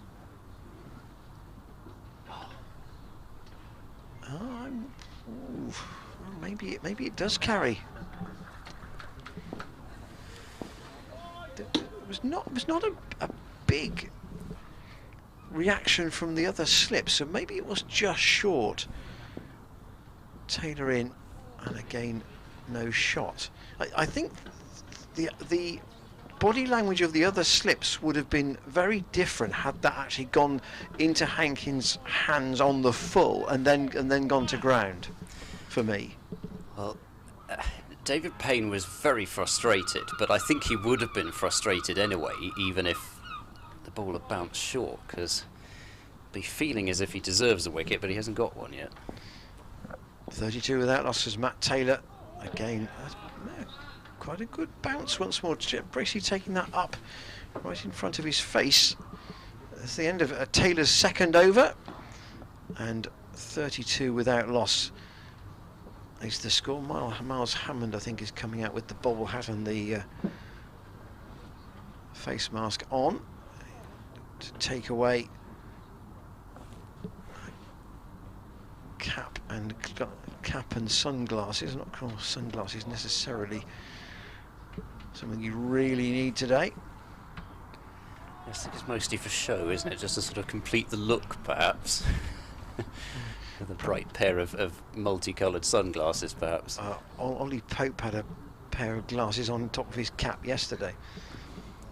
Payne into his 6th over now as he bowls to Burns, and Burns drops that one away towards backward point. The line's got a bit tighter, hasn't it? With we haven't had the dabs away behind square, both on the offside and the workings to leg in the last couple of overs. Particularly that is what Gloucestershire will be a bit annoyed with, because they know, particularly Burns but Stoneman as well, strong off their pads, you don't want to be giving them balls like that to score boundaries off easily. Payne bowls, and it's a bit further back of a length from Payne, and Burns gets the meat of the bat on it out towards extra cover. And yeah, it's been a little while since we've had one of those easy clips to leg. Rory Burns had one towards fine leg off the first ball of the last over, but in general the line's a little better from Gloucestershire of late as he bowls, does Payne to Burns, and Burns forward and pushing that one towards mid-on, and there's no run. And Burns and Stoneman both seem to have put the drops, well, I say put the drops out of their mind, put the chances that they gave out of their mind at the moment. A matter of resetting and making sure that you're not thinking about what you did wrong before, only what you're going to do to the next ball. They've negotiated the first 10 overs of the openers as Payne bowls to Burns, and Burns leaves alone. That would probably have been kind of the first target in a way for them. We get through that first 10 overs or so, maybe a bit longer, and they'll be thinking that things could get a bit easier after that. But perhaps Josh Shaw will be the difference maker again? Gloucestershire will certainly be hoping that he is, because at the moment, even though Payne in particular has created chances, they haven't got that breakthrough yet. As Payne bowls, and that's turned away behind square on the leg side by Rory Burns. It's a no ball from David Payne, so that's the first no ball of the match by Gloucestershire. So there'll be 3 runs to the total there, 35 without loss. Just played it pretty quietly, did Rory Burns, but the scoreboard is still ticking over at a very comfortable rate if you're Surrey. As Payne delivers now to Stoneman, and Stoneman was a little bit in 2 minds there for a moment, but he left it comfortably enough. Just looking at the position, obviously, because of the extra half hour we've got available today to try and catch up previous time, and the fact that Gloucestershire's first innings didn't last very long. Surrey, in theory, have got 97 overs available to bat today, so you can work out where they might get to. Payne bowls, and Stoneman turns that one away to Matt Taylor at fine leg, and so he'll keep the strike. 36 without loss at the end of 11 overs, and well, things could be so different had one of those chances been taken, but at the moment Surrey are making decent progress. Yeah, and you made a valid point, Ed, that if these two dig in and you've got the rest of this top Surrey order which is really strong, they have got the potential, even if they're only batting, as you might call it, at an ordinary pace. Come back to that in a moment. Here's Matt Taylor, and that's driven pleasantly, and that will go all the way for 4. That's raced away from Mark Stoneman. That's a good shot, and he's really timed that. It's gone all the way to the boundary at a wide mid-off. Here's the wide-angle view. Go back to the camera at the top of the pavilion, but he's really punched that. You're not going to see too many better shots than that. That is a gorgeous shot. As you say, it was just a punch drive through extra cover, but everything was aesthetically pleasing about that one. Taylor in, and Stoneman just onto his toes. I think he plays the clothesline leave there, taken by James Bracey. But if Surrey are to bat all day and to make reasonable progress, then the potential is that both sides are in the game going into the maybe the final afternoon session. They bat for 4 sessions, Surrey. They've got to probably bat till lunch to get somewhere close to parity, but as soon as they get beyond that, all results still possible. Taylor in, and again that's getting the bat behind the pad from Stoneman, having played one lovely shot in this over. Judgment there was to not play at that one. Don't forget that you can, and it's a bit of a way ahead yet, the Royal London Cup much later in the season, but the new shirt has been launched. You can pre-order that now via the club website. Matt Taylor past umpire Blackwell, and again Stoneman pleasantly out to Tom Lace, who's come out of the slips for Matt Taylor. Out into the covers, and more correspondence on email. And Bill from Surrey says he'll be watching cricket since 1963 and he's very much enjoying the stream. Bill, we're very pleased to have you with us. And that's one of the benefits of this service provided by Gloucestershire Cricket, is that it is effectively open to public access, not to members only, as I think some clubs do make it available to members, but not as widely as others. It's not a exact science, that. Matt Taylor in once more, and that's cut, and Scott again has got a hand to that, but it's gone to ground, and he's such a good fielder normally, George Scott. Again, it was difficult, but it's another chance that's gone to ground, and he just gets a tap from Ryan Higgins, but it's 41 without loss. Yeah, I don't know if I'm going to be too harsh on George Scott, but I think if you're going to field at backward point, that is a catch that has to be taken. It was coming quickly, he did have to dive for it, but he was able to get two hands on it, and he was in it looked like a pretty solid position to take the catch.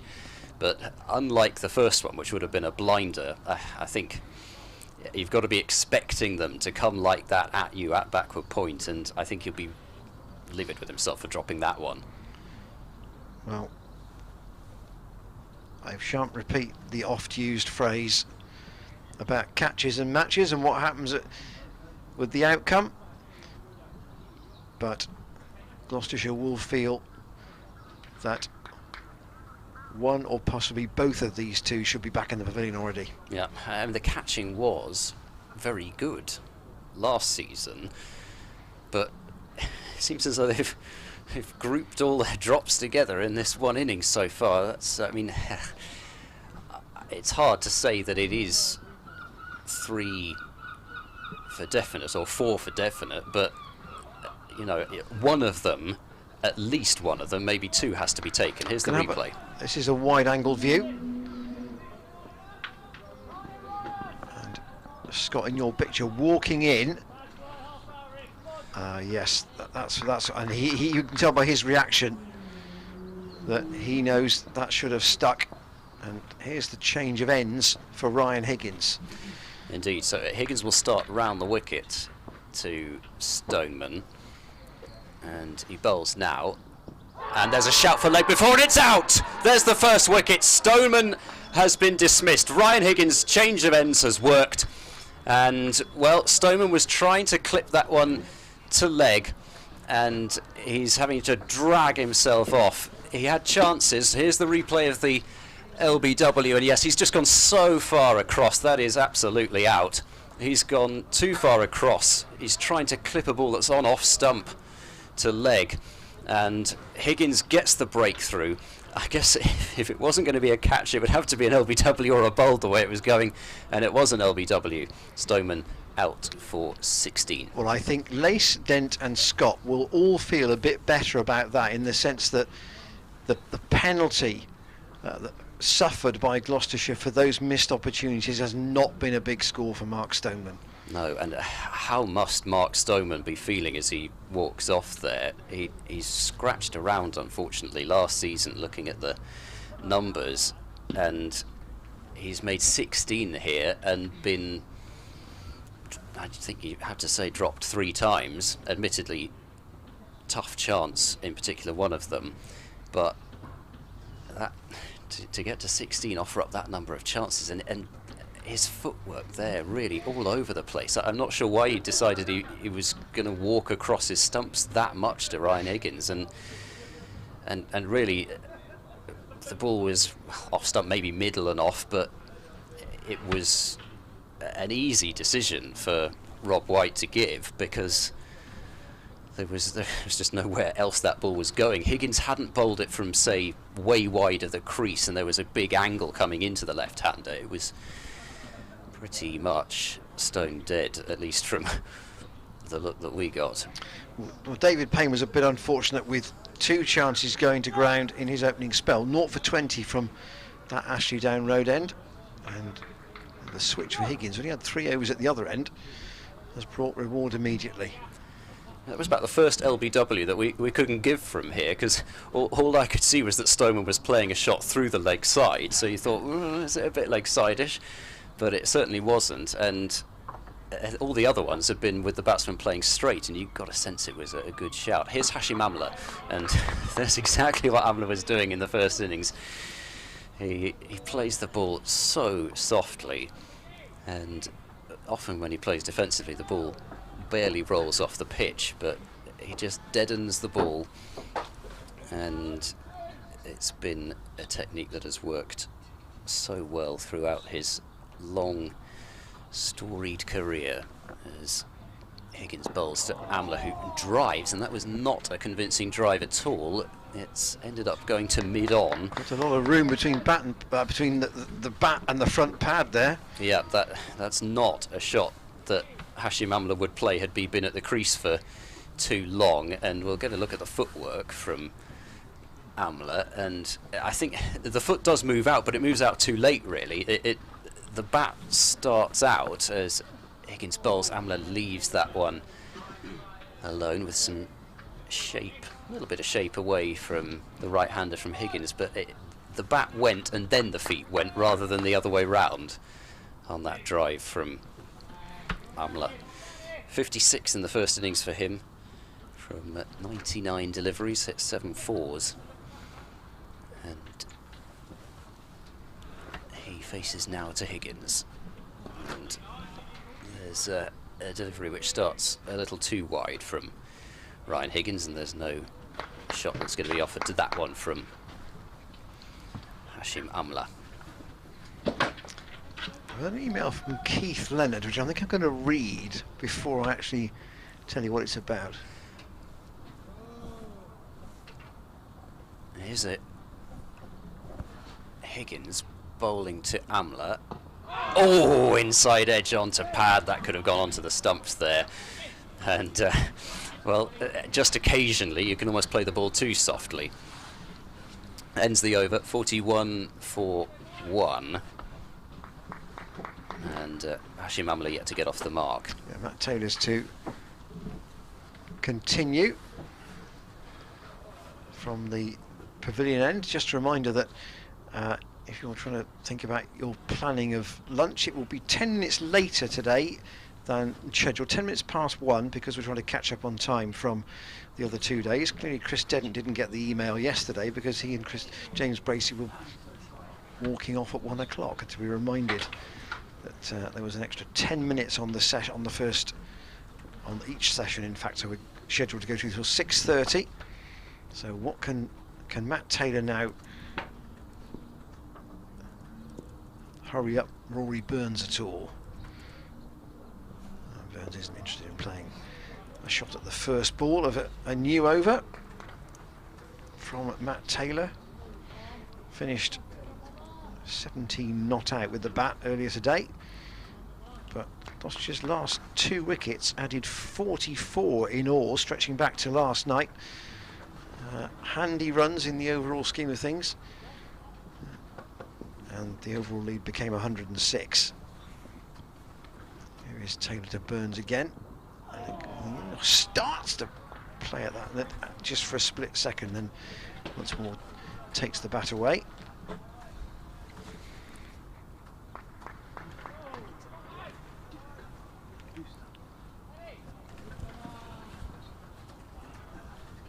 A second look at that last ball, and there seems to be more movement now than there was in the sort of, 6th or 7th over even. The ball seems to be doing more than it did. Taylor staying over the wicket, and again taken low down by Bracey, and that just may be that, I say, the lacquer is starting to come off the ball, and therefore you can shine the one side and allow the one side to get that little bit rougher, as opposed to it being shiny on both halves. Obviously this might be the key point, I suppose. 13 overs gone, Taylor in against let go, and Bracey with the honest dent. Hankins, and it is laced back in at third slip.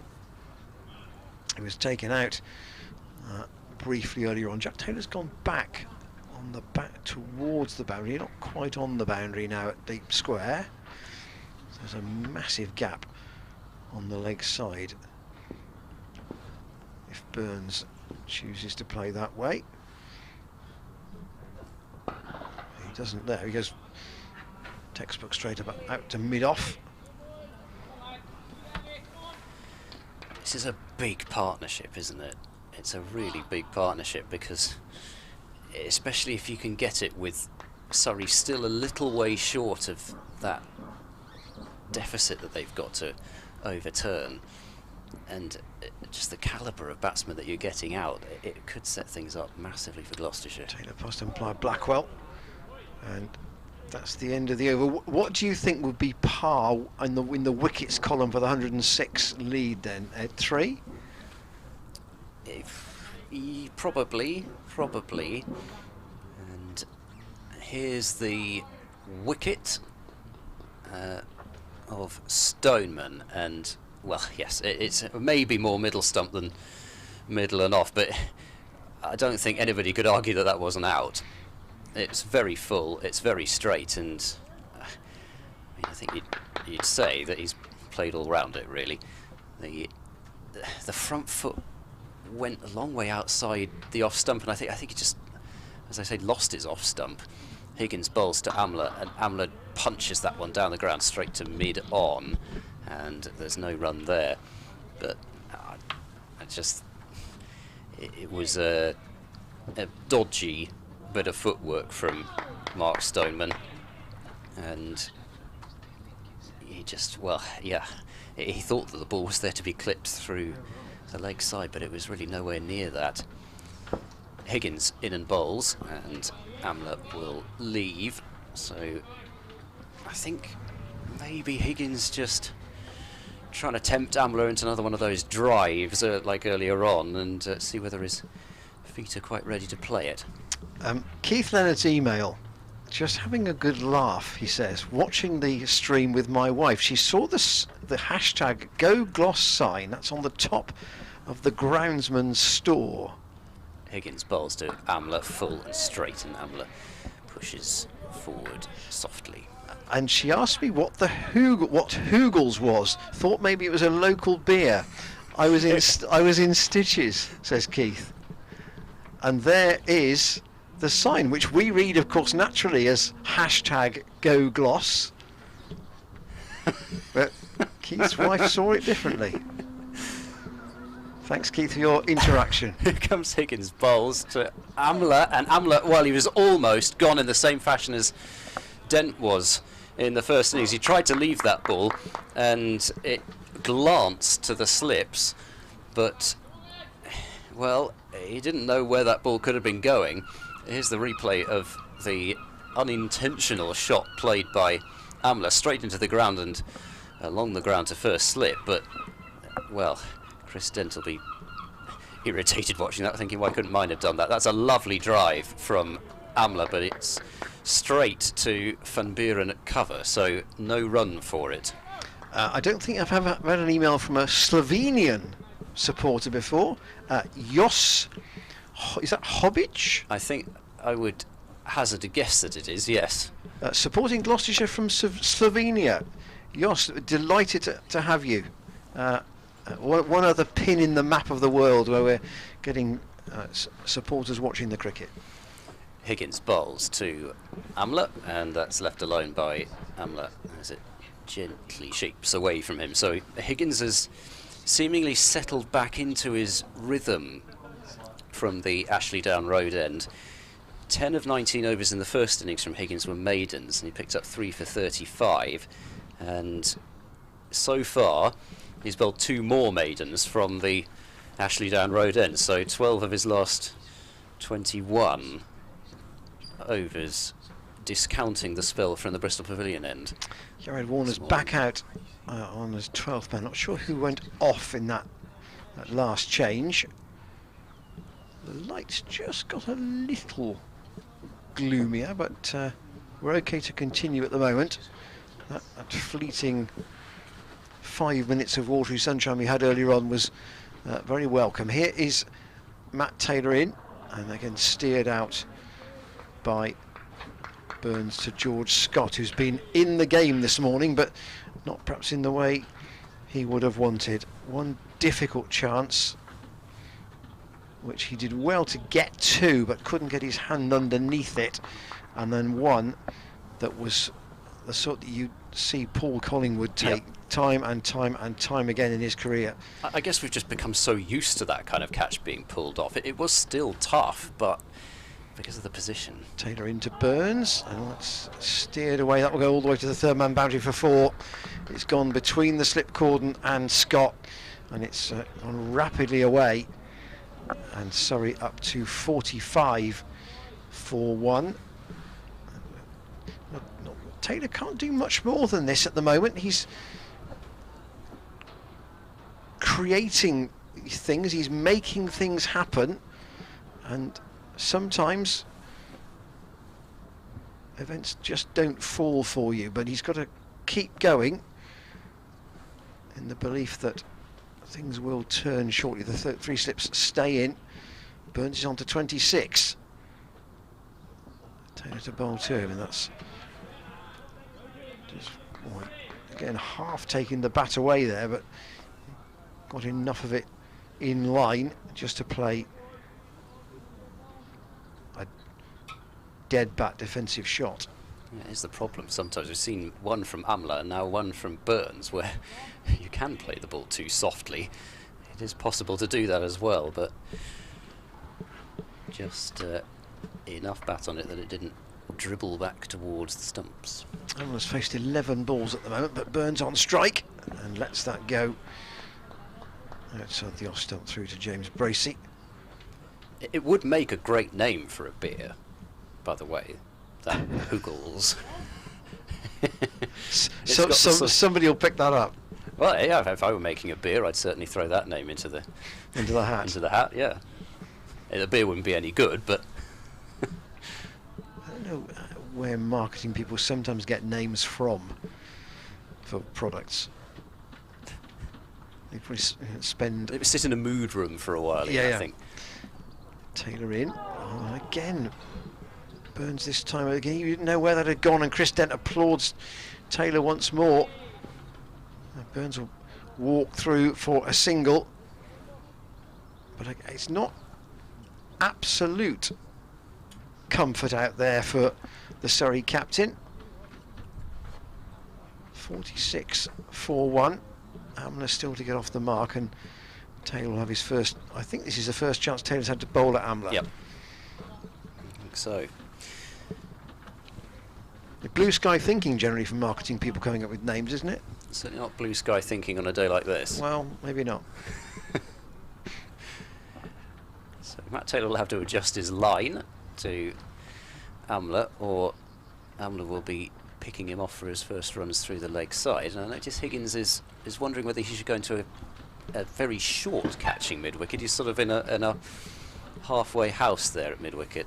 Staying over the wicket, and it's edged by Amla. Is it taken by Bracey? Bracey thinks he's got him, and Amla is walking. He is a gentleman, is Hashim Amla. He isn't waiting, and Matt Taylor, with the only ball in that over to the right-hander, stayed over the wicket, and he's deserved that for the chances he's created here. Amla just pushing at it, and Bracey knew straight away, and Amla just ruefully holds the bat out, and he goes for naught, and that feels like a big wicket. 46 for 2. It's a massive wicket, because we saw how Amla batted in the first innings. It was control personified, really, and so one breakthrough has brought 2. The drop catches will be out of the Gloucestershire minds now, and that is one thing to say about Hashim Amla. He always walks. I don't think I've ever seen him not walk, and who knows whether he and Blackwell spotted the nick or not, because Amla was off pretty much as soon as the ball rested in the gloves, and he's like that. I guess he doesn't need, when he scores as many runs as he doesn't need to kind of, I don't quite cheat, but use the lack of spotting from the umpire to his advantage. No, he's always been a walker. And I, to be fair, I was not aware of his general demeanour in terms of always doing that. Absolutely is. So, yeah. Fair credit to him. He didn't wait for Ian Blackwell. He knew. And 46 for 2 it is. And Ollie Pope has come out for Surrey at number 4. And one more wicket here. What is there? There's just over half an hour remaining until the lunch break, which is 10 minutes later than normal, as we're still making up time here. One more wicket before lunch and things do get very interesting. Higgins into the second over of his spell from the Ashley Down road end. He'll start over the wicket now to Burns. He bowls, and Burns, Burns plays that one very softly. It wasn't too near the stumps, but the ball has been trickling behind Surrey batsmen without their absolute control. And we talked about Burns going too hard at the ball in the first innings for his dismissal. A couple of them he's almost gone too softly. Higgins bowls now, and Burns will leave alone as the ball angles across him and continues on its way. Are you with me about Matt Taylor deserving that wicket? Because he'd been unfortunate with chances that had gone down. Yeah, certainly. I think he came on in a position where, you know, you'd have liked, if you were Gloucestershire, Higgins probably to bowl a couple more overs up front as he bowls now, and that's clipped away by Burns through square leg, just in front of square. They'll come back for 2 runs as fielding is completed by David Payne, who has a fair way to go. 2 more to the total, 48 for 2, Burns to 29, but he came on at a time when it may have been a bit earlier than he might have expected to come on, and he's used the newer ball and the moving ball very nicely since he has come on. Higgins bowls to Burns, and Burns trying to find a gap on the leg side but can't do so. He clips it straight to mid-wicket and there's no run. You see, Joss in Slovenia getting involved has got a lot of other people saying where they're watching the cricket from today. John Morley's in York, but he's coming to the festival in July at Cheltenham, he says. Mark Jeffrey is in Wiltshire. David Nichols is in Australia. Wonder where. David, can you tell us where? We'll come back to that list in a minute. Higgins in, bowls, clipped away straight to mid-wicket once more by Rory Burns. It's quite a big country. Perhaps you could narrow that down a bit. Terence Birmingham is in Liphook in Hampshire. Charlie Brennan is in Bristol. He's doing the ironing while watching this. Oh, I do envy you. I do envy you. And well, at least it's a good way to pass the time while ironing. Indeed. And Burhan Ullah Khan is in Pakistan. Again, a big country. So if you can get back in touch and tell us exactly where you are, that'd be great.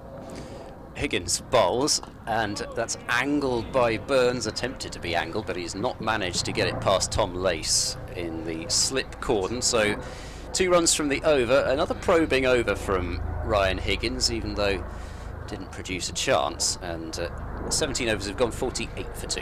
We're going to have a look, I think, at Amla's dismissal again, and there's the edge, and as you can see, Ian Blackwell does not give Hashim Amla out. That is purely the batsman's decision, and well played, Hashim Amla. If he genuinely knew he'd edged it, then there's no point in hanging about. Yeah, there are so few players who do that now, and when, well, maybe when Hashim Amla does hang up the boots, he might be one of the last of a dying breed, really. Matt Taylor to continue. Boosted by that wicket, no doubt. 48 for 2. You can see the deficit for Surrey is still 58, and Ollie Pope to face for the first time. And that was firmly in the middle. It was a nice angle that to see the angle across the right-hander, which did for Amla, because it wasn't a ball that really did a whole lot. It was on its line, it continued on its line, and it was the perfect line where Amla had to play at it, but he wasn't able to do anything more than nick it. 3 sips in from Matt Taylor, who's staying over the wicket to the right-handed Pope. And he's a long way forward there. It was a big stride. Super wicket for Matt, says Matthew Lee on Twitter. I don't think you said, I think yesterday, about Jordan Clark being the 4th Surrey seamer. and whether in a pecking order Clark would be genuinely fourth. I don't think you could say to Gloucestershire that No. their 4 has a pecking order, actually. Taylor past umpire Blackwell. Ooh, and there's another nick is there here. Pope is standing, and umpire Blackwell gives Pope out, and Taylor has 2 in quick succession. Ollie Pope, I don't think, wanted to go here, but it is 46-48 for 3. Let's see this again. Or inside edge, and Ollie Pope has to wait for umpire Blackwell's finger to go up, but it's almost an inside edge from the bottom third of the bat to me. Well, for me, I think Pope, who is dragging himself off slowly, it looked like he was hoping he was going to get away with that. I don't know, but as soon as it passed his bat, he kind of kicked his foot out in frustration, and for me that was kind of the giveaway that he had nicked it. But it took Ian Blackwell, who is known as somebody who gives batsmen out rather quickly, rather a while to make the decision. So I think he's probably thinking, well, you're just guessing there. But at the end of the day, I suspect he probably did nick it because of that kick of frustration. I mean, why would you make that move if you just played and missed at the ball? Yes, it was an airy-fairy shot, but I don't know that necessarily you would do that if you hadn't got a nick on it. Well, Pope, if you heard a noise a moment ago, that was Pope slamming his bat against the advertising board at the boundary perimeter when he got there. And I don't know whether that was at his own shot or at the decision from umpire Blackwell. Only Pope himself will know that. But Ben Folkes is now out at number 5 for Surrey, and Gloucestershire, Ed's par wickets column for the lead was 3. Well, Gloucestershire are there already, and they've got another new batsman to bowl at, and Matt Taylor has that metaphorical tail up at the moment.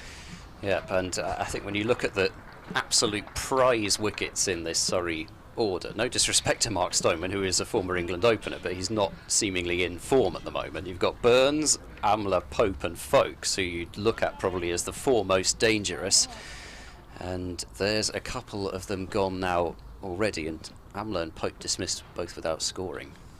So Taylor really sprinting in, and that's gone across new batsman Ben Folkes and into James Bracey. We talked a little bit about the pressure that some of these Surrey batsmen might be under in terms of getting runs before the start of the Test summer, because with New Zealand and India coming, everybody especially wants to be in that Test side, and if you haven't got the runs under your belt coming into it, assuming you're going to be selected, of course, then yeah. Taylor past umpire Blackwell again. That's another good delivery.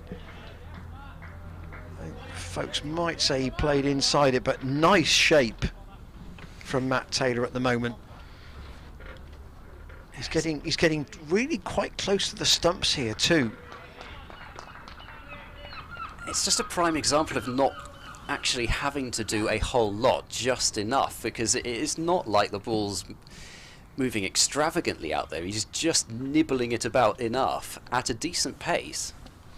Taylor in again, and Folkes off the back foot. It's all, I say, straight to Van Buren. He was onto it like a rat up a drain pipe there, and unsurprisingly there is a spring about the Gloucestershire fielding at the moment, and particularly those who have seen chances go to ground will feel that the bowlers have bailed them out a bit. But 48 for 3, Taylor with 2 ducks to get rid of Amla and Pope, and the bowling figures at the moment make good reading for Gloucestershire. David Payne, a touch unfortunate really, 0 for 20 from his opening stint, but Taylor has 2 for 13 and Higgins 1 for 14.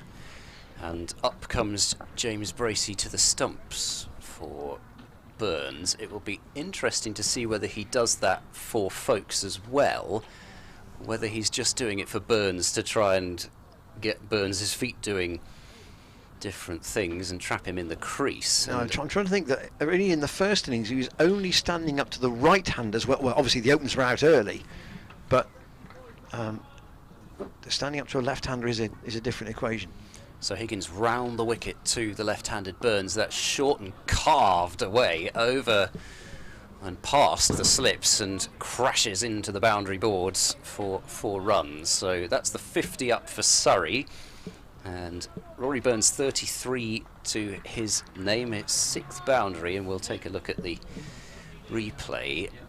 And he flashed at it. It didn't really go particularly near anybody, but George was on offer. Scott, you may have seen tumbling to the floor there. I don't think he picked that up, no, exactly. It didn't go anywhere near him. but he's back on his feet now. Higgins bowls back of a length, and Burns pushes to cover for no run. So it's a sort of a bit of an air dive for Scott, who tumbled away a couple of times earlier. Here's a look at the wicket of Pope, and well, the shot was indeterminate really. Higgins bowls to Burns, and Burns plays it back to the bowler, and it was a ball that Pope did not have to play at. It was a ball angling well across him, and well, he would be furious with the shot he played. Obviously we can't say whether he nicked it or not, but he'd be furious that there was even the chance of being out there, as that's heading down the leg side a little from Higgins. Strikes Burns on the pad, but there's no shout really from anybody. Email from Tim Kelly, enjoying watching the stream and live commentary, especially with the Shire doing so well. I'm watching from Nairobi, Kenya, where it's a few degrees warmer than it is with you, he says. Tim goes on, I was wondering who would be Gloucestershire's designated reserve wicketkeeper if Bracey gets the England call, as he might be quite busy. We'll give you the answer to that in a moment. Higgins in bowls, and left by Burns through to Bracey up to the stumps. And the answer to that is Tom Lace, who I don't think really had a chance ever to keep wicket at Middlesex. He certainly didn't in his loan spell at Derbyshire, but if you look at any of the pieces about Lace, about his sort of promise and his abilities, keeping wicket is definitely one of them. Higgins continues, and Burns turns that one away backward of square on the leg side. There's a chase on, but there won't be much of a chase because Burns has timed it very nicely, and it's away to the deep backward square boundary for 4 runs. 56 for 3, 7 boundaries now to Rory Burns in his innings, and he did offer up 1 half chance, but he has looked, as we'll see, the ball just pretty much on Burns's thigh kind of height, but an easy work away for 4 for him. But he'd be pleased he picked up 4 rather than just 1 for it. But apart from that half chance, he's looked very much settled out there. Higgins just taking his sweater. He's had 4 overs from that Ashley Down Road end. Started with 3 at the Pavilion end, so he might 20 minutes to go to lunch. He might bowl right the way through to the break. Actually, he's actually had 2. He's been given 2 sweaters there, so that might indicate a change. Matt Taylor, though, very much on the money at the moment. He will continue. Lunch today, just to remind you, at 10 minutes past 1. Taylor in, and Folks lets that go. I don't know, actually.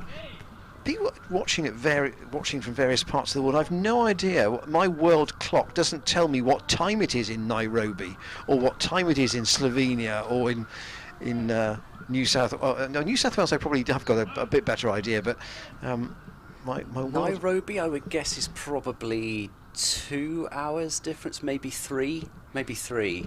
I think Neil's on it, shall we say.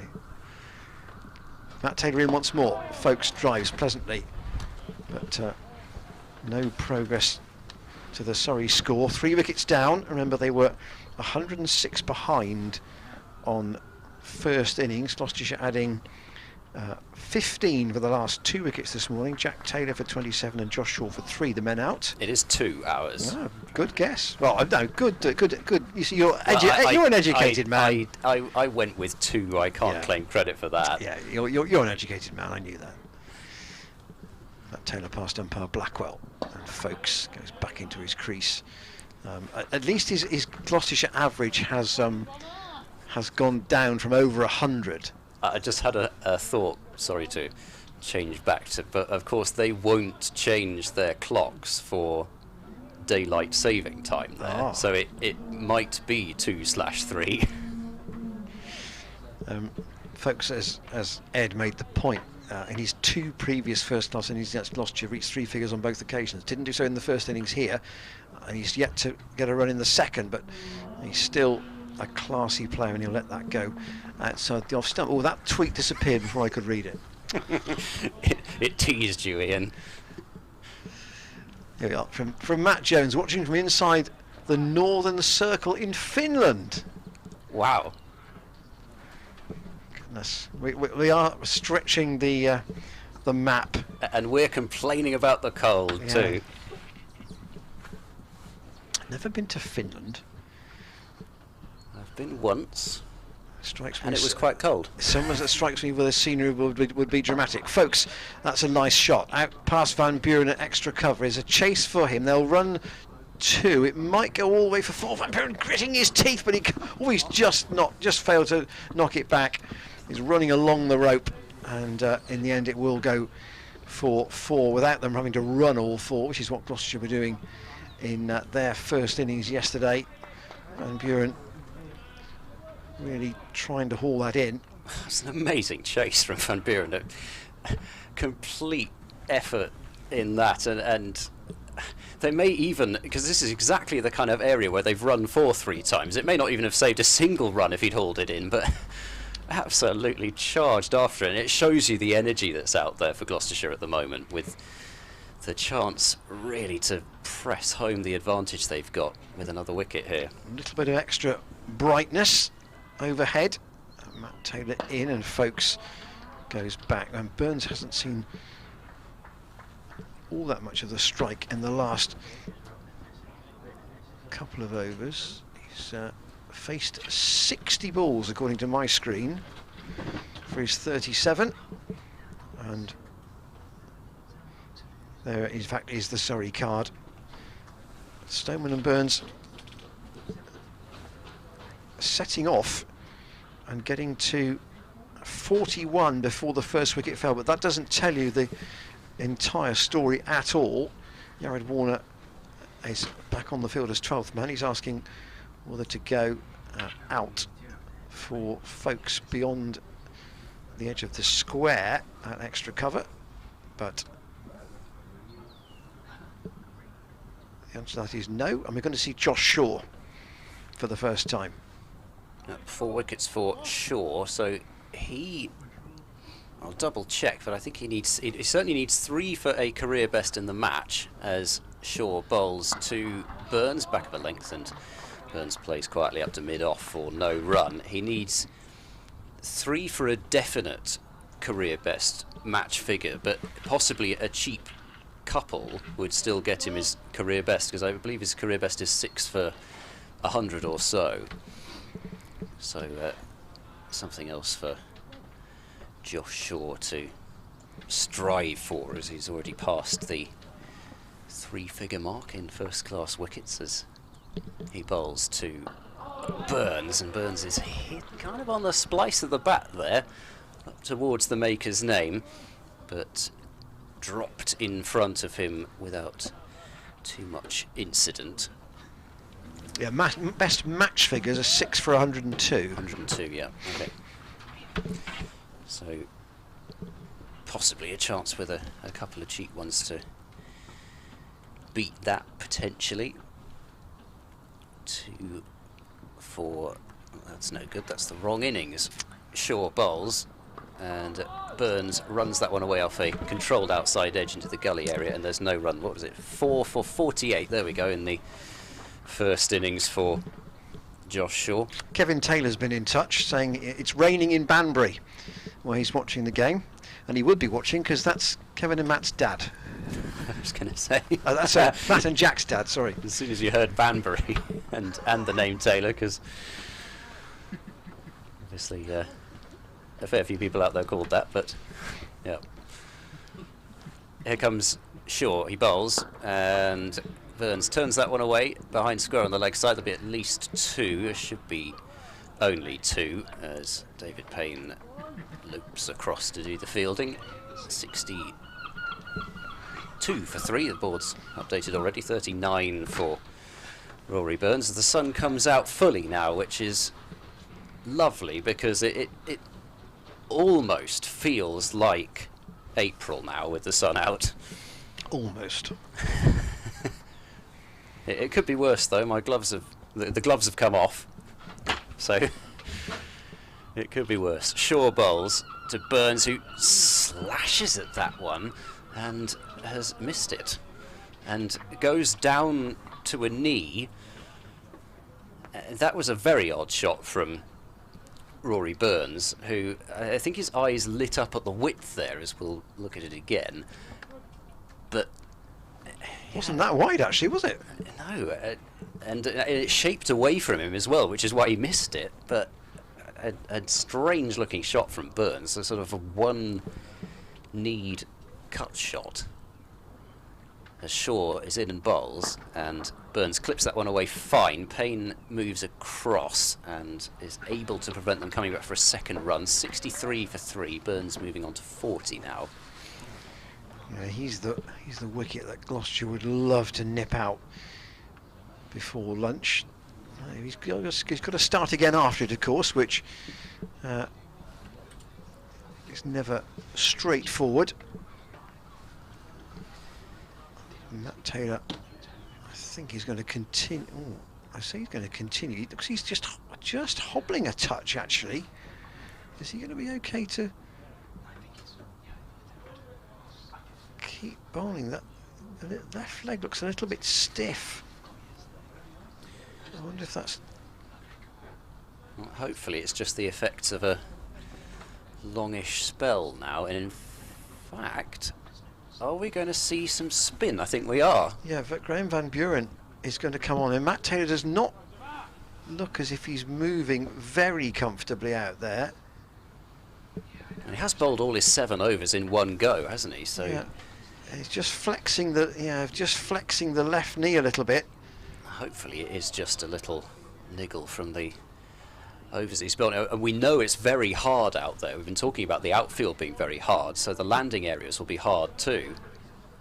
So Van Buren then on from the Bristol Pavilion end, and this will not be the notional last over before lunch because we've got another 10 minutes thinking yet. alike there. Unless Chris Dent has forgotten again. Here is Van Buren into Burns. Maybe he has forgotten again for the second time in 2 days. It'll be interesting to see. I'm sure the Surrey batsman won't have done so. Van Buren will whistle through this over past umpire Blackwell, and Burns uses his feet to him and comes down the pitch. And it's been probably our busiest morning of the match on emails. We're not going to get much chance to do those in this over. Here's Van Buren again past umpire Blackwell. Appeal from Chris Dent, who's at short mid-wicket for LBW, optimistically. He does like an appeal, does Graham Van Buren, doesn't he? I produced one of the best appeals you'll ever see in the T20 last year at one point. Burns waits. Van Buren in and straight back to the bowler. Of course, both him and Roelof van der Merwe, who also does love an appeal, both playing cricket in the same area in South Africa, so maybe they learnt from each other. Van Buren in again and comfortably out on the offside by Burns. We have 9 minutes to lunch, and I remain encouraged by the contributions on emails. Anthony says, good afternoon team, the Surrey score at the 3rd wicket was the same as in the first innings and the Pope was the same victim. That's a very good spot. That is very good to know. and that's Anthony and Tony at Whitehall in Bristol.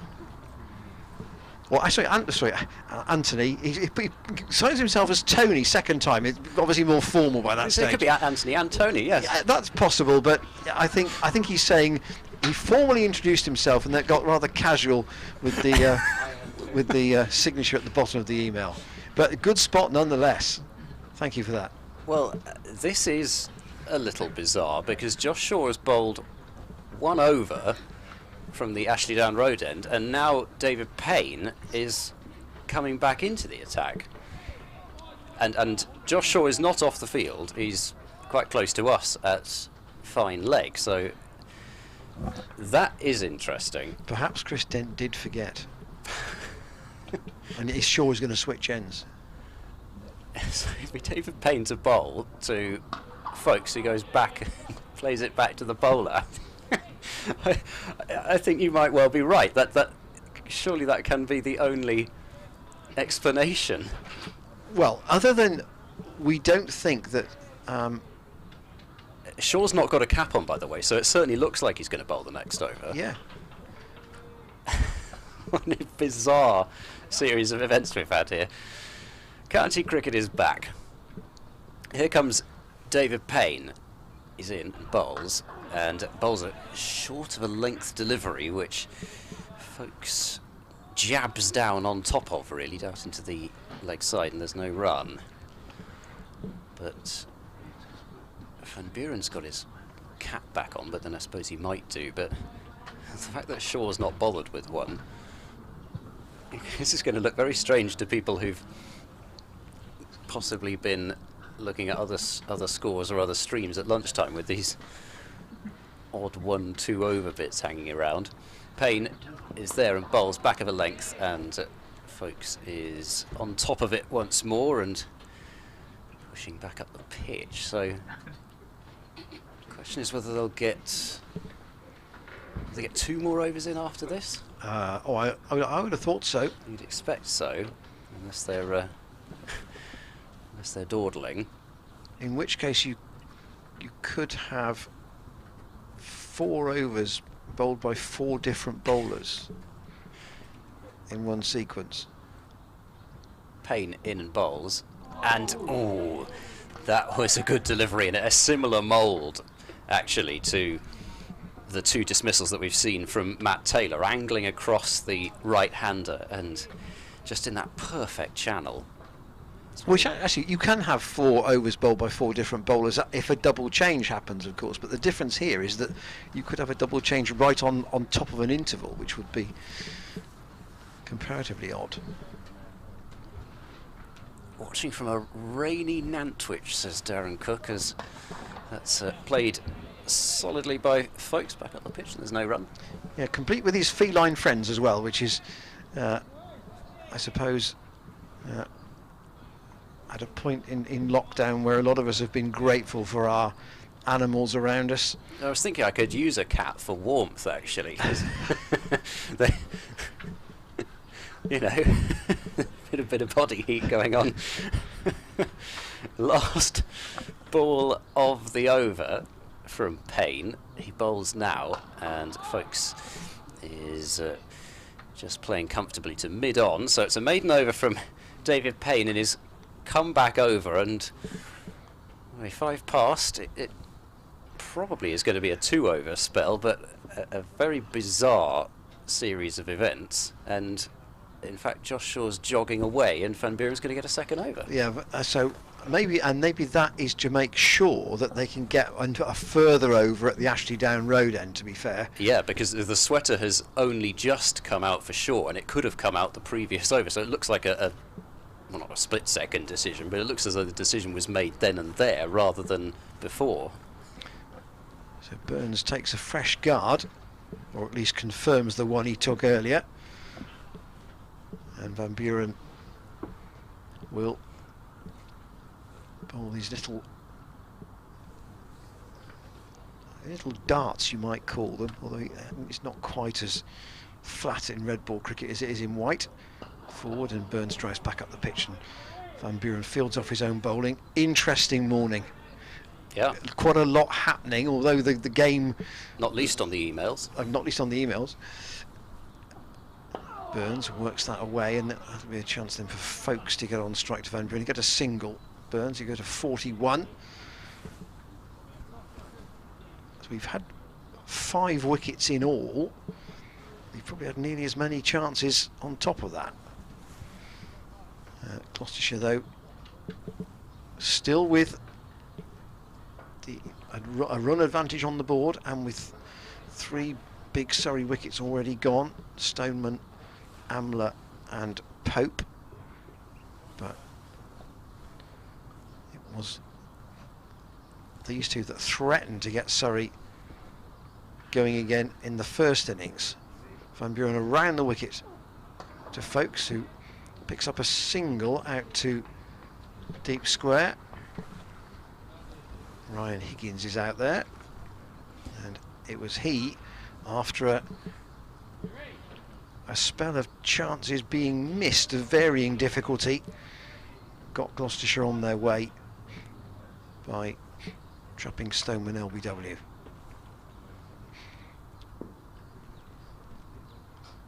Van Buren back over the wicket. Again, this time straight to Lace from Rory Burns. Lace is on the single there at a straightish mid-wicket. There's a deep square as well. Van Buren in, and the is, I think after every ball now, there's whether it's a chance of a wicket or not, there's the vocal element coming increasingly into this now for Gloucestershire. Van Buren in, and Burns just plays that back up the pitch. That Van Buren over was really to make sure that Gloucestershire could get one more, which they will do. And Ed will describe it 65 for 3.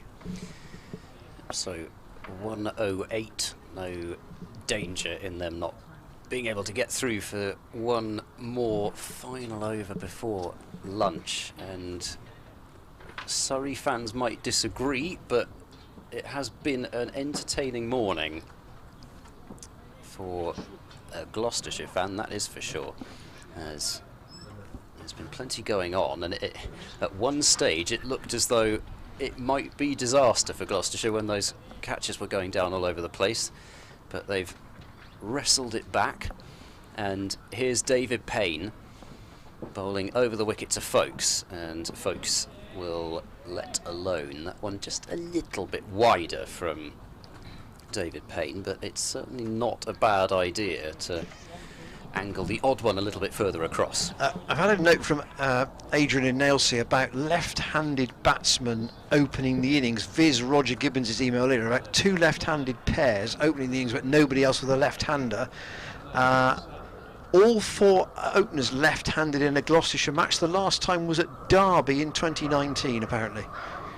Here's Payne. He bowls back of a length and turned to Van Buren at mid-wicket for no run. On that occasion it was Denton Bracey and Lewis Rees and Billy Godleman for Derbyshire in that game. Yes, Lewis Rees, who performs a bit of the star club cricketer role for Derbyshire, really. Opens the batting, opens the bowling rather often. I mean, he doesn't always open the bowling, but usually does open the batting. Useful cricketer. Here comes Payne in, bowls to Folks, and good length, and Folks is well behind that one. So 3 balls left in the over, and I think Josh Shaw might just be explaining what was going on out there. Just across the boundary rope. So Payne turns at the end of his run as the darker clouds have returned, but the light's still very nice as Folks once more pushing defensively to mid-off, and he's really kind of bedded in for lunch here as Folks. And well, what a last wicket, what one more wicket in the last over before lunch would do for Gloucestershire. But as it is, it's been a very productive morning for them. They got that 100 lead And they've, despite a slightly inauspicious start, have removed 3 of the top 4 for Surrey as Payne bowls to Folkes, and Folkes gets a, in fact maybe doesn't get a leading edge. It's gone away to the third man boundary for 4 runs, so it was a leading edge, and Folkes was looking to play across the line of the ball and has picked up 4 runs, but not in the fashion that he would have intended to. And yeah, just trying to turn the ball into the leg side, and a leading edge down to the third man rope. 69 for 3, and Folkes on to 9. But I don't think he was looking to do anything too extravagant there. He just did play across it. Last ball before lunch. Doesn't look as though anything too special is going to happen in terms of the field. Still those 3 slips in the ring. Here is Payne into bowl, and it's a little too straight, and Folkes this time is able to turn to leg quite comfortably down to Shaw at fine leg for a single, and that ends the morning session. Surrey on 70 for 3, Burns 41, holding the key to Surrey's hopes in this match now, alongside Ben Folkes, and this partnership is going to have to do a lot of the work in the afternoon session, you feel, if Surrey are to fight their way back. But for Gloucestershire, it's another session that they've won. Yeah, I think so. It didn't look like that when chances were going to ground in the early overs. Stoneman with a ricocheted chance that perhaps Leigh should have taken and Dent might have done in the slips. Then Burns dropped twice by once by Scott, difficult chance, and then one that we couldn't really judge whether it would carry to George Hankins at second slip or not. It might Certainly have dropped. Heard from multiple sources that they believe that it did. Okay, and then Stoneman also dropped a slightly easier chance, but it still went quite quickly to Scott at backward point. But from 41 for no wicket, 3 wickets then fell quickly. Amla and Pope both for ducks, as you can see from the card in front of you, and then Folkes seeing Surrey through to lunch with his captain. But they've got to start again afterwards. They're still behind on the board by 46, and at lunch the Gloucestershire bowling figures, which I'm sure will follow in a moment, to complete the summary of the morning session. But it would have felt, I think, rather different if Gloucestershire hadn't been making those early chances, but they perhaps had the belief that the chances would keep coming if they kept putting the ball in the right place. And Matt Taylor, we hope, is going to be okay, because having bowled that quite extended spell with the 2 wickets, he just looked to be hobbling a little bit before lunch, which may have accounted for Graham Van Buren's introduction. Yep, well, the bowling usage after lunch will be interesting. You'd imagine particularly Higgins would be ready for another spell after lunch, but Josh Shaw, having played a massive part in the first innings, only bowled 1 over so far, so you'd figure that he would also get some overs come the second session of the day. The bowling figures at the moment, not yet up on the card with you, but I'll give them to you. David Payne opened the bowling for Gloucestershire. He and Ryan Higgins shared the new ball. Payne 0 for 25 from 8, Higgins 1 for 22 from 7, Taylor 2 for 17 from 7. Graham Van Buren bowled 2 overs for 2 singles, and Josh Shaw 1 over for 3. Play will resume at 10 minutes to 2, and if you want something to do during the lunch interval, you might join our draw for a shirt for the county championship for the new season. We'll draw at the end of this match, and that will also automatically enter you for the Cayman Islands holiday draw, which will go right through the summer and be drawn at the conclusion of the season. So if you enter the one, you've got an automatic entry into the other. And just to correct my maths, of course, it's 36, the Surrey deficit at lunch. We'll rejoin you at 10 to 2. It should be a very, very interesting afternoon session. Join us then.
Yeah, it's great. It's awesome. I think it's great to have something fresh for the new season.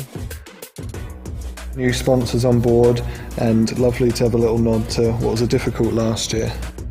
It's going to be great to play 50 over cricket this year. We missed it last year and we're looking forward to getting stuck back in. It's awesome to have all the old Gloucester legends on this kit. Can't wait to get in it in the summer and be the men in black.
Gloucestershire edge ahead as Lace ties Surrey in knots. Josh Shaw was Surrey's tormentor-in-chief on the first day of play in Bristol. He'd picked up the key wickets of Hashim Amla and Ollie Pope, separating and dispensing of a partnership that threatened to take the game by the scruff of the neck. Surrey had stumbled their way past 200, finishing the day on 220 for 9. And they wouldn't be able to add to it. Reece Topley rather dangled the bat at Payne's third delivery of the day, and the edge through to James Bracey was easily held by the keeper. Gloucestershire avoided the problems that dogged the Surrey first innings. Chris Dent and James Bracey getting their side off to a good start, being particularly harsh on anything too short, and the pair reached 50 without any trouble. Dent was the chief aggressor, showing a wide array of strokes as he made it to his half-century by clearing the boundary from the bowling of Overton. It would take the left-hander just 55 balls to raise the bat. Surrey couldn't restrict the Gloucestershire opening partnership, and they quickly cruised past triple figures. Bracey was slightly more circumspect, but no less valuable. He went to his 50 from 81 balls. It was almost a flawless session from the hosts, but on the stroke of lunch, Bracey was trapped LBW by Verdi, and Gloucestershire would go into the break at 140 for 1. Fortunes reversed at the restart. Chris Dent, hunting 100, was unable to withdraw the bat in time and played Topley onto his own off-peg. Topley struck again in his next over, an edge from Van Buren eventually taken by Folkes after some juggling in the slips. Tom Lace and George Hankins put a stop to the flow of wickets, recognising they were in striking distance of Surrey's first innings total. The two played their way to 200, Hankins jumping on a short Overton delivery to take them to within 20 runs of the visitors. but he would fall just before they got to parity, Topley taking his third of the innings. An imperious pull shot to the fence from Ryan Higgins off Jordan Clark saw Gloucestershire overtake their visitors. He'd be dismissed by Gus Atkinson, out LBW for 17, but all eyes were on Lace at the other end. He'd reach his 50 just before tea, Gloucestershire heading into the interval with a lead of 24 and hoping to push on in the final session. Taylor and Lace took Gloucestershire past the 250 run mark, building on their lead with Lace tucking into Amir Verdi. But the Surrey spinner would win the battle in the end. Lace's stint at the crease came to an end on 65. The lead was 61 when the next wicket fell, George Scott becoming Atkinson's second. And then Topley got in on the act, Payne licking his wounds after spooning to Stoneman with just one more run added. Gloucestershire's two Taylors prevented further Surrey wickets and began to accelerate, taking the total past 300 and the lead towards 100. They were denied any more headway by the weather. Rain set in with the score 311 for 8 and Gloucestershire leading by 38.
Welcome back to the Bristol County Ground. We're just debating over lunch here how nice it is that there's so many of you have been getting in touch on the emails during this morning's session. Now, part of that has been driven, I'm sure, by the fascination of the cricket, but also just the way it makes the play go for us, because it just keeps on telling us that you are enjoying the stream. I'm not sure about the commentary, that's another thing perhaps, but just enjoying the pictures live from a game that you can't get to. And credit here to Neil and Shane and Pete and James, 3 of whom are with us today, in actually getting this idea off the ground last year and pursuing it again this year. So I hope that we're bringing the warmth, in inverted commas, from the ground here at Bristol to you. 70 for 3 at lunch, Surrey. So the deficit, although my maths let me down at one stage before lunch, is 36. And it looks as though Matt Taylor is going to bowl after lunch, which hopefully he's had some treatment over the lunch interval, because he did look just to be hobbling a bit in that last period before lunch where he was taken off. So let's just see how he is able to get things going again. Burns has 41, Folks has 10, and Taylor to get us underway then after lunch to Folks, and that's through to James Bracey. We are lucky to have play here, because there was a tweet from the Somerset Director of Cricket, Matt Maynard, at lunch to say there was snow at Headingley, and I don't know whether Ed can find that picture, but it's it literally is covering the whole of the playing area, I think. We'll perhaps to describe that to you in a minute, but here we have... Oh gosh, it is an absolute blanket of snow. It's not just a little bit of it, it's a real covering. Here's Matt Taylor in to Folks, who gets that right on the bottom of the bat and out on the offside. Yeah, I only saw it originally on a small phone, but that did look like it was seriously cold up there. Here, it's almost a whiteout, really, with all the white seats and the white stands, etc. An extraordinary. That's looking towards the football stand, then, is it? You think? Yeah, the new football stand. Yeah. Matt Taylor in, and Folks, that's that go. There's been a couple of big James Bracey refurbishments like that. Because Lords is well on its way. It may even be ready to be opened, actually. Certainly it looks pretty much ready. The redevelopment of, I believe, the Edrich and Compton stands. That's right. And there's also work at the Oval, the media too. Centre, right. Because now the media centre is very much in between the two stands, and it looks far more kind of connected with the rest of the ground than it used to. Matt Taylor in the first over after lunch. Oh, and beats Folks, who played at that. That was a good ball. 2 to go in the over, says Ian Blackwell. But in terms of getting back into the groove, this is a decent delivery from Matt Taylor, just pushing at it, pushing the hands at it. Ben Folks, but Gloucestershire would hope that with these two both starting again after a 40-minute break, they might put to nip one of them out reasonably early. And again, Taylor staying over the wicket and trying to get that angle across the right-hander. Interesting, Mark Church, who was with us at the last session yesterday, said that he had a conversation this morning before play started where he said that it was not impossible the game could be over tonight. Yeah, he said similar to me. Really, it was his words were, if Surrey aren't careful, they're not going to be coming back tomorrow. Matt Taylor in, and Folks gets a reasonably solid defensive bat on that, and Taylor can field off his own bowling. So it looks as if whatever that niggle was in the morning session, Taylor has got through it. He's taken his sweater from, I think, Miles Hammond under the woolly hat there. 70 for 3, 41 to Rory Burns, and 10 to Folkes. And the conjecture also, again over lunch, was that there were 4 chances that Gloucestershire didn't take before the first wicket fell. So it could have been 41 for anything, frankly, at that stage. But it did become 48 for 3 pretty quickly, and it's now 70 for 3. So it'll be double left arm action as David Payne will open the bowling from the Ashley Down Road end, and just looking away over the flats, it does look as if it's raining over there, so hopefully that doesn't come this way, of course, because Gloucestershire would very much like to be staying out there, and I think if there's either side praying for rain at the moment, it's Surrey, as Payne will bowl now to Burns. Burns is maybe a little bit turned around by that one. It was heading towards leg stump, and I think had that ball been bowled before lunch, it may well have been whistling away to the square leg boundary for 4 runs, but maybe an indication that Burns's feet not quite moving so well after lunch. This is 1 ball, but encouragement potentially for David Payne, even though it wasn't exactly where he meant to bowl it. He bowls now full and straight, and Burns is correctly straightforwardly defending. I might just give you the scores in the other matches as we go through the next couple of overs. At Northampton, they're going to restart at 2:15 after rain. Northampton's 171 for 4 in reply to Kent's 455 all out, and at Chelmsford, Worcestershire 145 for 6 in reply to Essex's 490 for 9 declared. Here comes Payne, he's in bowls, and that has struck Burns maybe on the hip, or has he got a bit of glove on that? No, he hasn't. It's a leg by 70 for 3.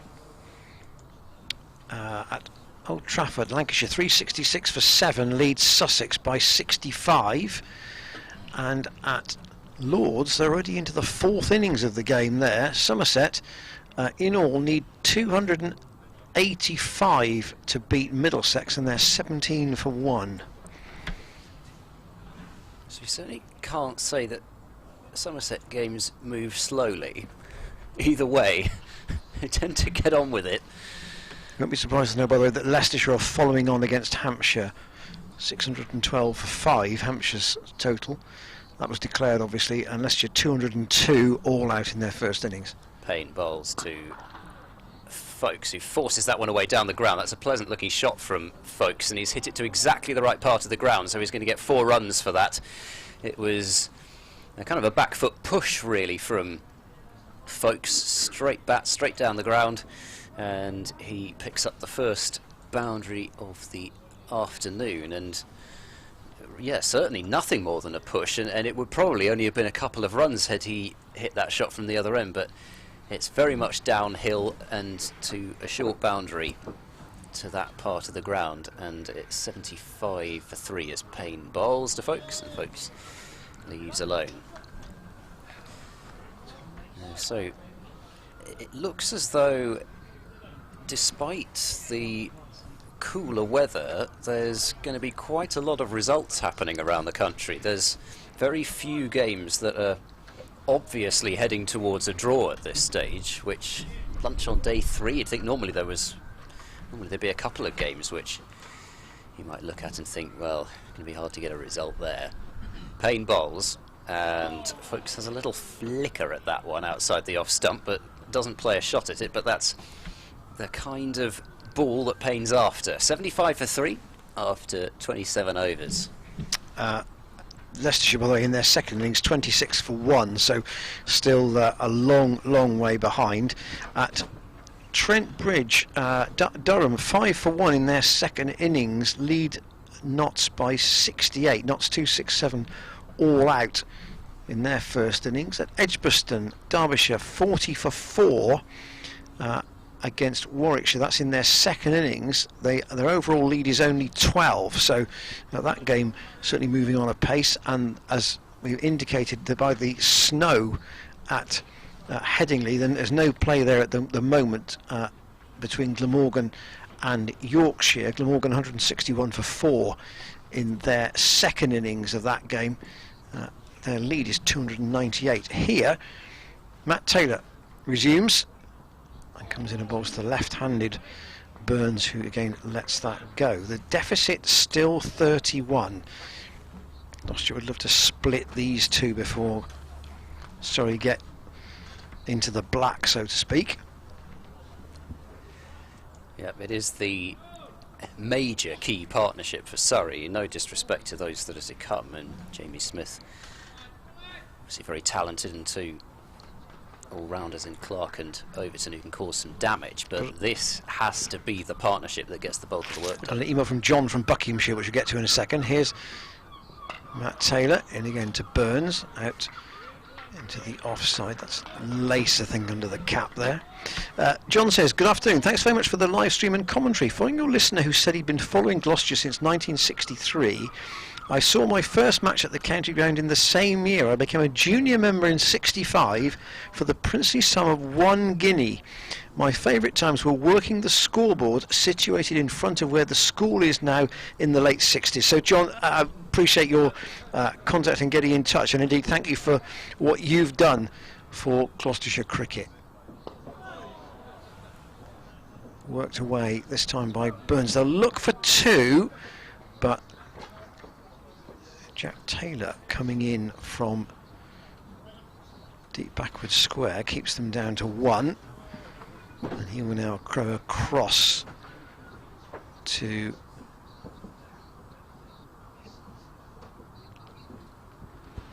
actually find Taylor. Was that? I think that is Taylor, isn't it? Well, that was Taylor or Shaw actually, but the style of run suggested to me that was Taylor. He's now down in front of the apartments, and Matt Taylor comes into bowl to Folkes, and that's getting mainly in the middle of the bat, and they'll get a couple here. And David Payne comes across. He was at mid-on, but he's covering up towards deep mid-off, pick up a couple. Yeah, encouraging start for Ben Folkes, you'd probably say. He's got 2 nice shots away down the ground, and he was pretty circumspect before the lunch break, but he's obviously feeling pretty good about the timing early on in the afternoon, and just a small sign of encouragement, possibly, if you're a Surrey fan. Well, their first target will be to get parity without losing another wicket.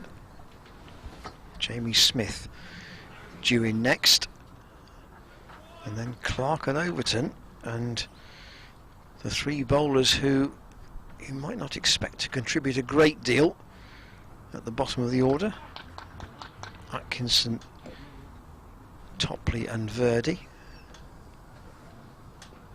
Folkes has 16. Matt Taylor to bowl to him, and again that's worked away straight to lace again. I wonder what Ian Harvey and Mark Elaine would have been talking about over lunch in terms of when you've created, you've created 7 opportunities in the morning session. That feels like a lot. You haven't taken them all, but you've got yourself into a position where really Surrey you have to bat very well to get out of it from here. Taylor in. Not that they haven't got the quality, in particular with these two, to do so. And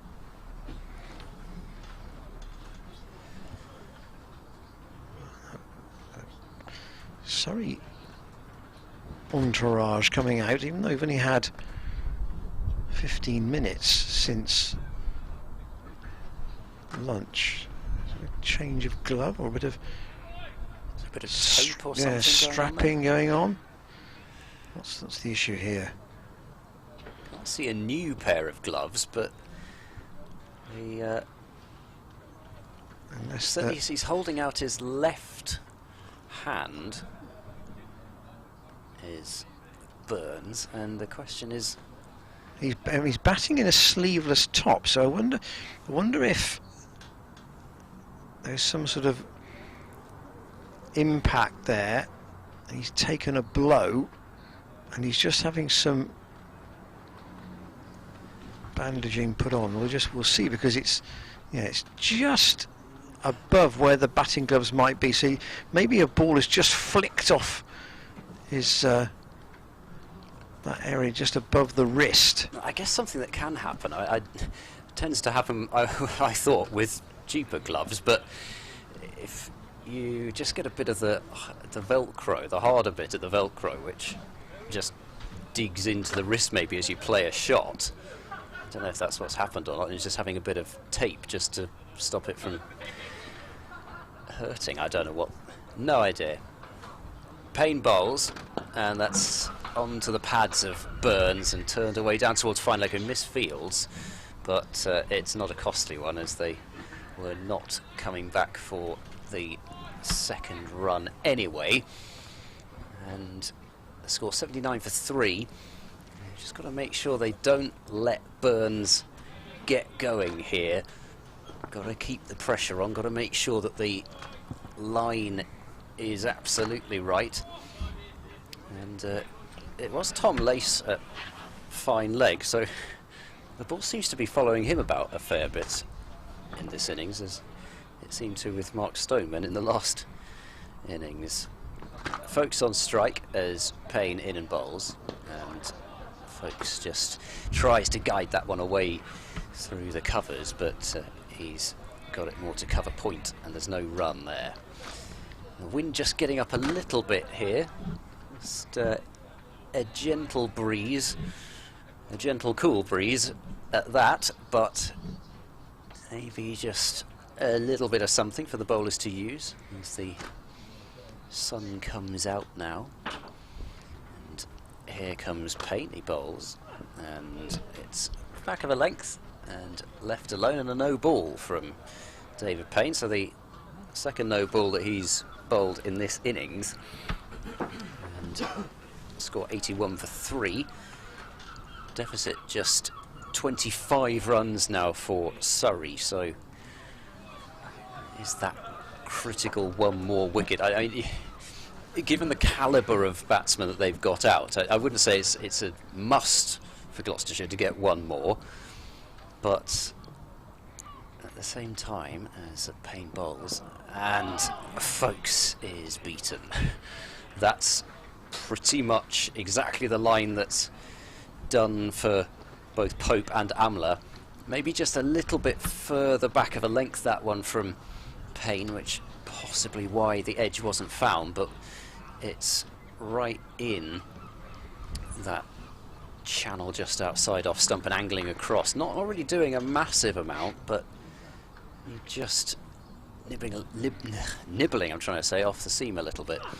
Oh, that is not a great shot from Folks. He's gone very hard at that, and he's rehearsed a much more quiet push down the ground, but he really went hard at that straight drive and misread the line, as we'll see the ball just passing the outside edge, and he almost played over the top of it, actually. He's almost as if he's taking off stump as a guard too, to David Payne. But where his bat is, in fact, he's almost he is on off stump, really, isn't he?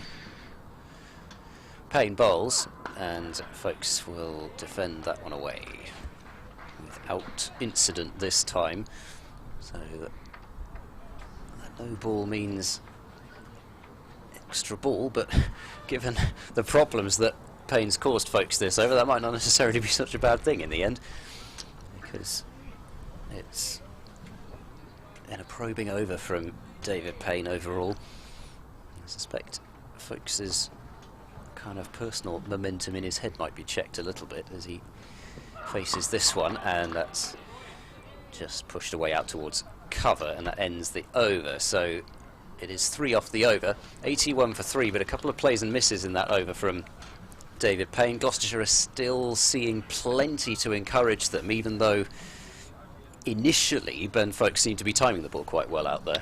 Yeah, 33 these two have put on since Ollie Pope was out. 48 for 3 it was at that point. Matt Taylor had 2 wickets in quick succession, with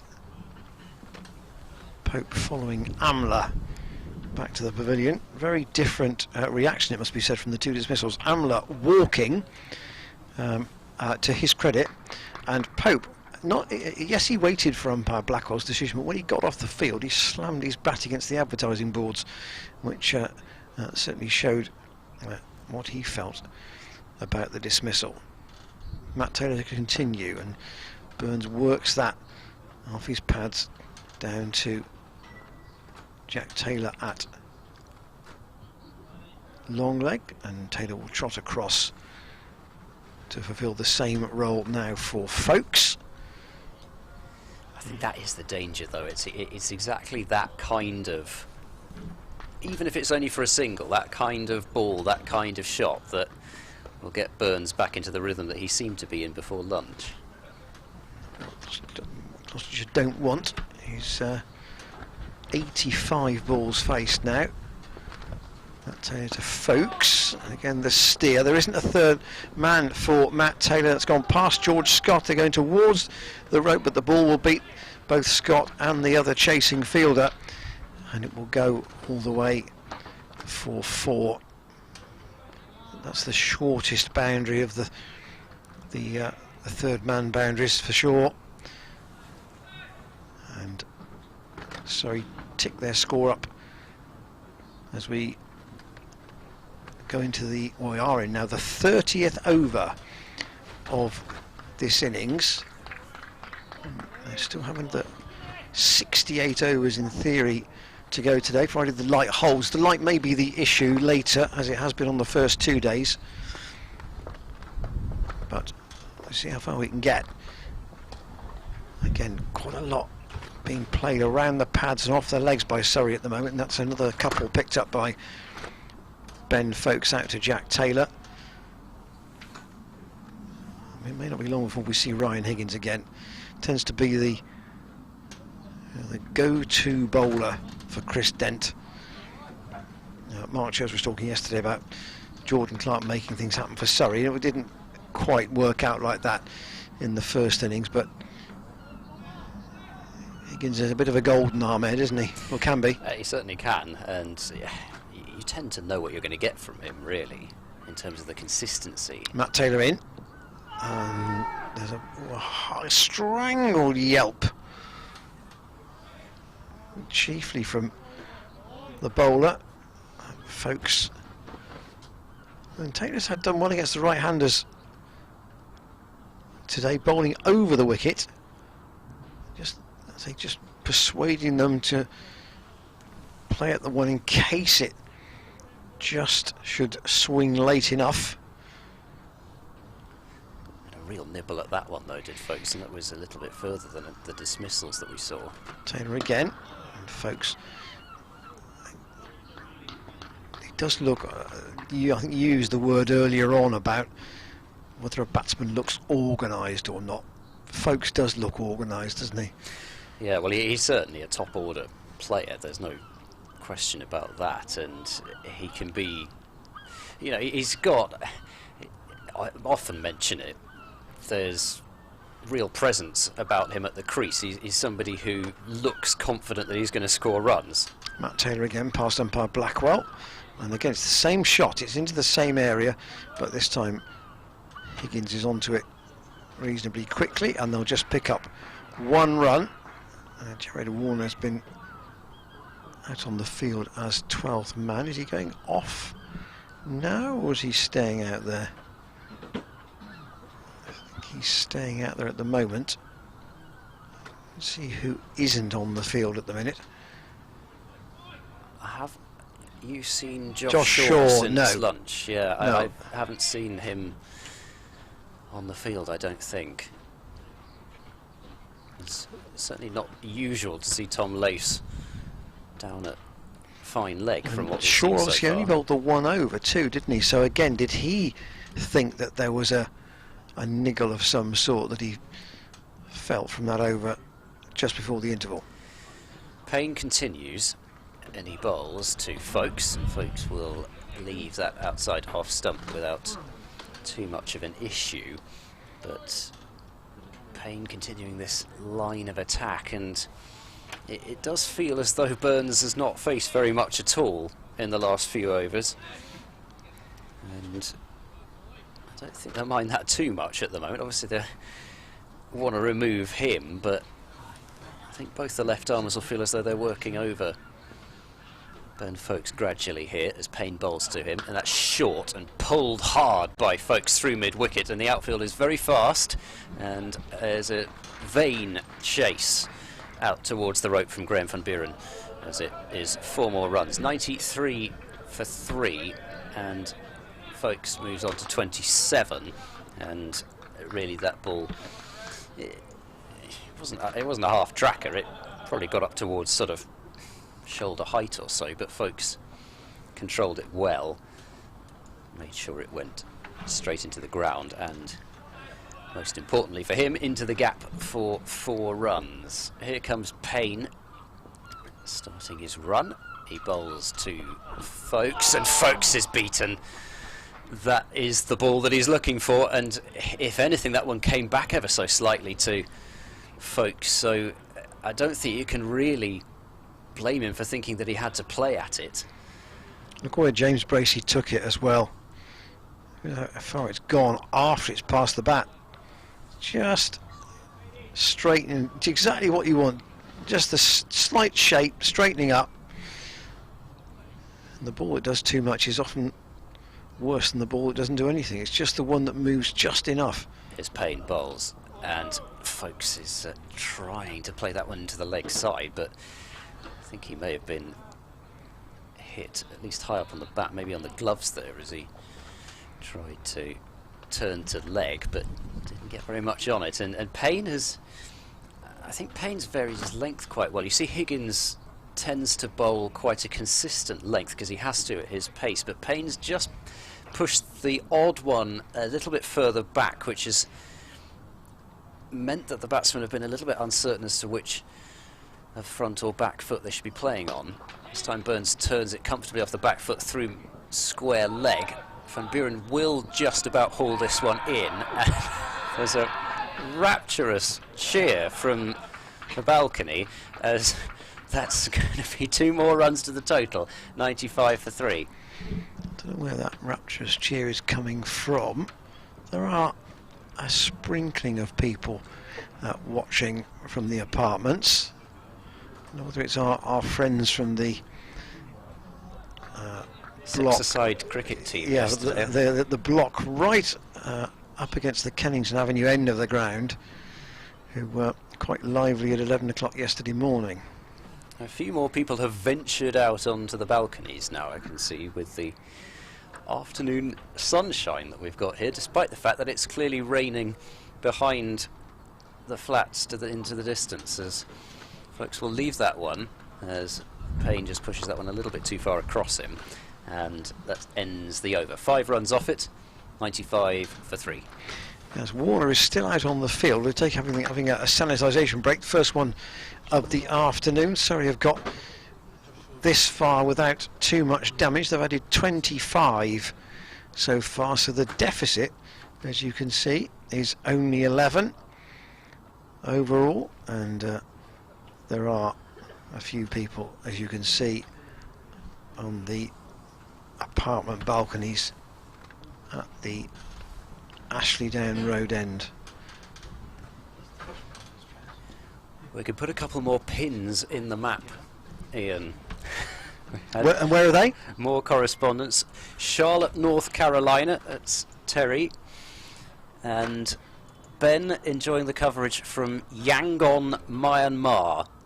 Early evening here, plus 5.5 hours, so yeah, hoping the rain holds off and an absorbing afternoon session ahead. Yes, I think Shane and James ought to have a map in their office with pins on it. I mean, people have sent emails during the commentary, and see what it looks like later on in the summer.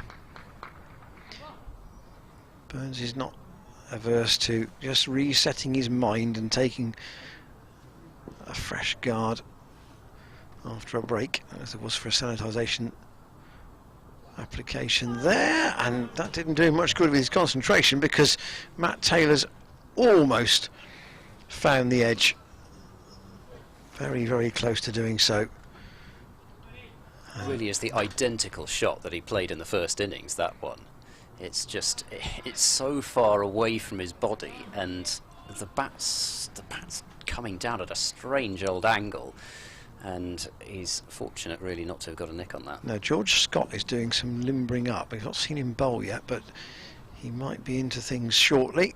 Matt Taylor on that, steered away by Burns, away square of the wicket on the offside, and as loose as that previous shot was, the one that followed it was confident, and another boundary. I think that's his 8th in all, and Surrey closing in on parity. He stood and admired that one, Rory Burns. I think he was pretty pleased with the way that one went away. It was at least kind of cut shot, really, and one of the better shots that he's played in the innings. Taylor with the sun having gone in again. Oh, and a steer, and that's low, and that's gone to third slip, and it's dribbled on for a single. The question is, did that carry or not? Was that another opportunity? I think it's Jared Warner at third slip there. No, I think it's in front of him. He's disappointed to fumble it anyway, but the Surrey 100 is up with that single. Burns has gone to 49, and Matt Taylor's going to have another go at folks, just to confirm that Warner, we believe, is on the field for Josh Shaw at the moment, and that may also partly explain why George Scott might be coming into the attack shortly. Taylor into Folks, who defends, and this is a partnership of some concern now for Gloucestershire. They put on 52, these two, and they'd be capable of putting on 252. They certainly would on their day, and well, given the quality of the two, their days do come rather often. So Gloucestershire are certainly not home and hosed yet. Taylor going to Folks. Concentration level looks to have been plugged back in again after lunch. You've been out there for, you kind of figured that if you were to get either of these two, maybe the first 10 minutes or so might be the opportune moment, but they've been in for half an hour now, and the partnership has passed 50 with that last boundary of Burns's. Matt Taylor past umpire Blackwell, played into the ground by Folks this time. Straight to Scott. So the deficit for Surrey, as you can see, is only 6, and once they start getting in front, then the game becomes even more interesting, because you then look at the amount of time there is left in the game, whether Surrey would think about trying to win it. That probably is quite a bit later on, to be fair, but at the moment they're still looking to back themselves into a secure position first, and the fidget that is Rory Burns, if we can call him that, needs one for his 50. Yes, he's not quite on the Jonathan Trott level in terms of fidgeting about and making the crease very much his home, but still, Payne bowls to Burns, and Burns drops that one away towards gully, but Scott moves across to stop it from backward point, and there's no run, and Burns on 49. It feels a little bit like that period in the first innings when it was Amler and Folks together, and there was just the point where you felt like it could get away from Gloucestershire, and then they got the breakthrough. So who's going to be the person to do it here? Payne and Taylor bowling with a 7-2 field, David Payne.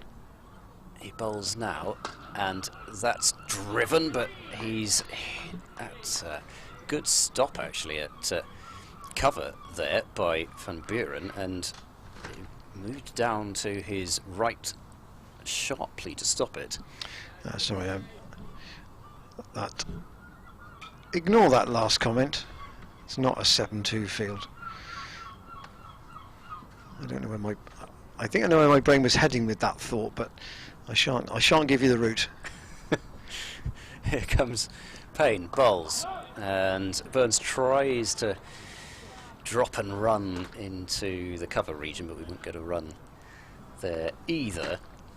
And well, Burns, I think he was itching to get the single there for his 50, but it just wasn't quite there. And he's continuing to fidget away there with his thigh pad and gloves. And imagine what might be going through his head at the moment. Here comes Payne, he bowls, and Burns is still trying to drop and run good balls for singles, but Scott to his right from backward point to stop that one too.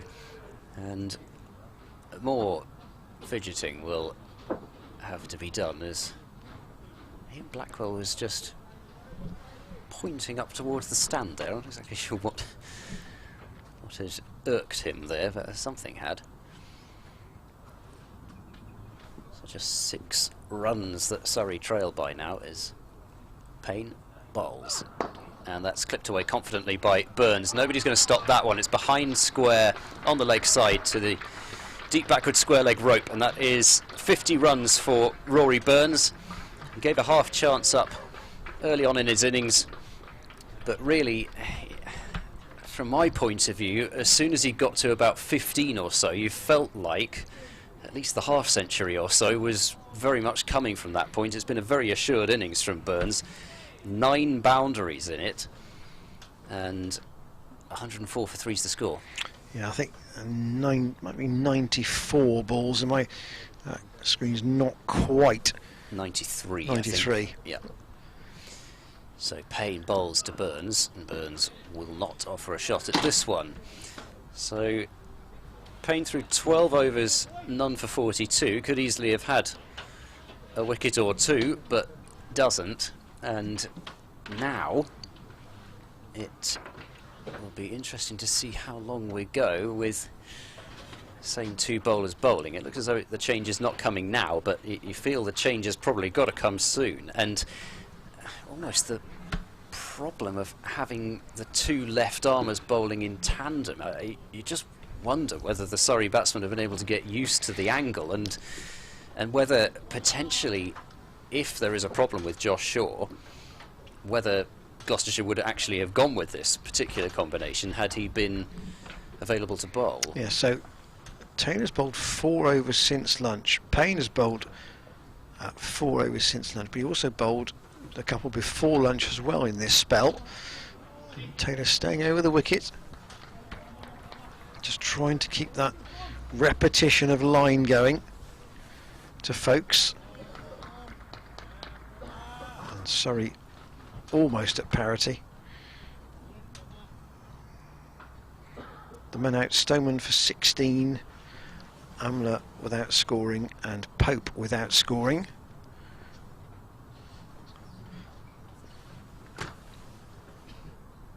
And Taylor continuing to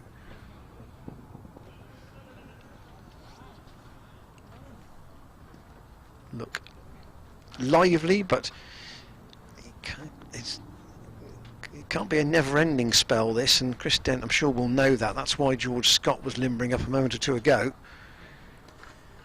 I just think that the danger is that they caused some problems, don't get me wrong, but the danger is that it just feels as if it's drifting a little bit, and it's just a little bit too much of the same thing happening, and Gloucestershire trying one way to get the Surrey batsmen out, and it's not working at the moment.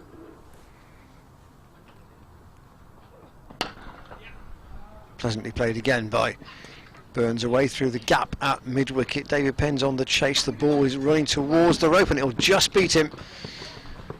It was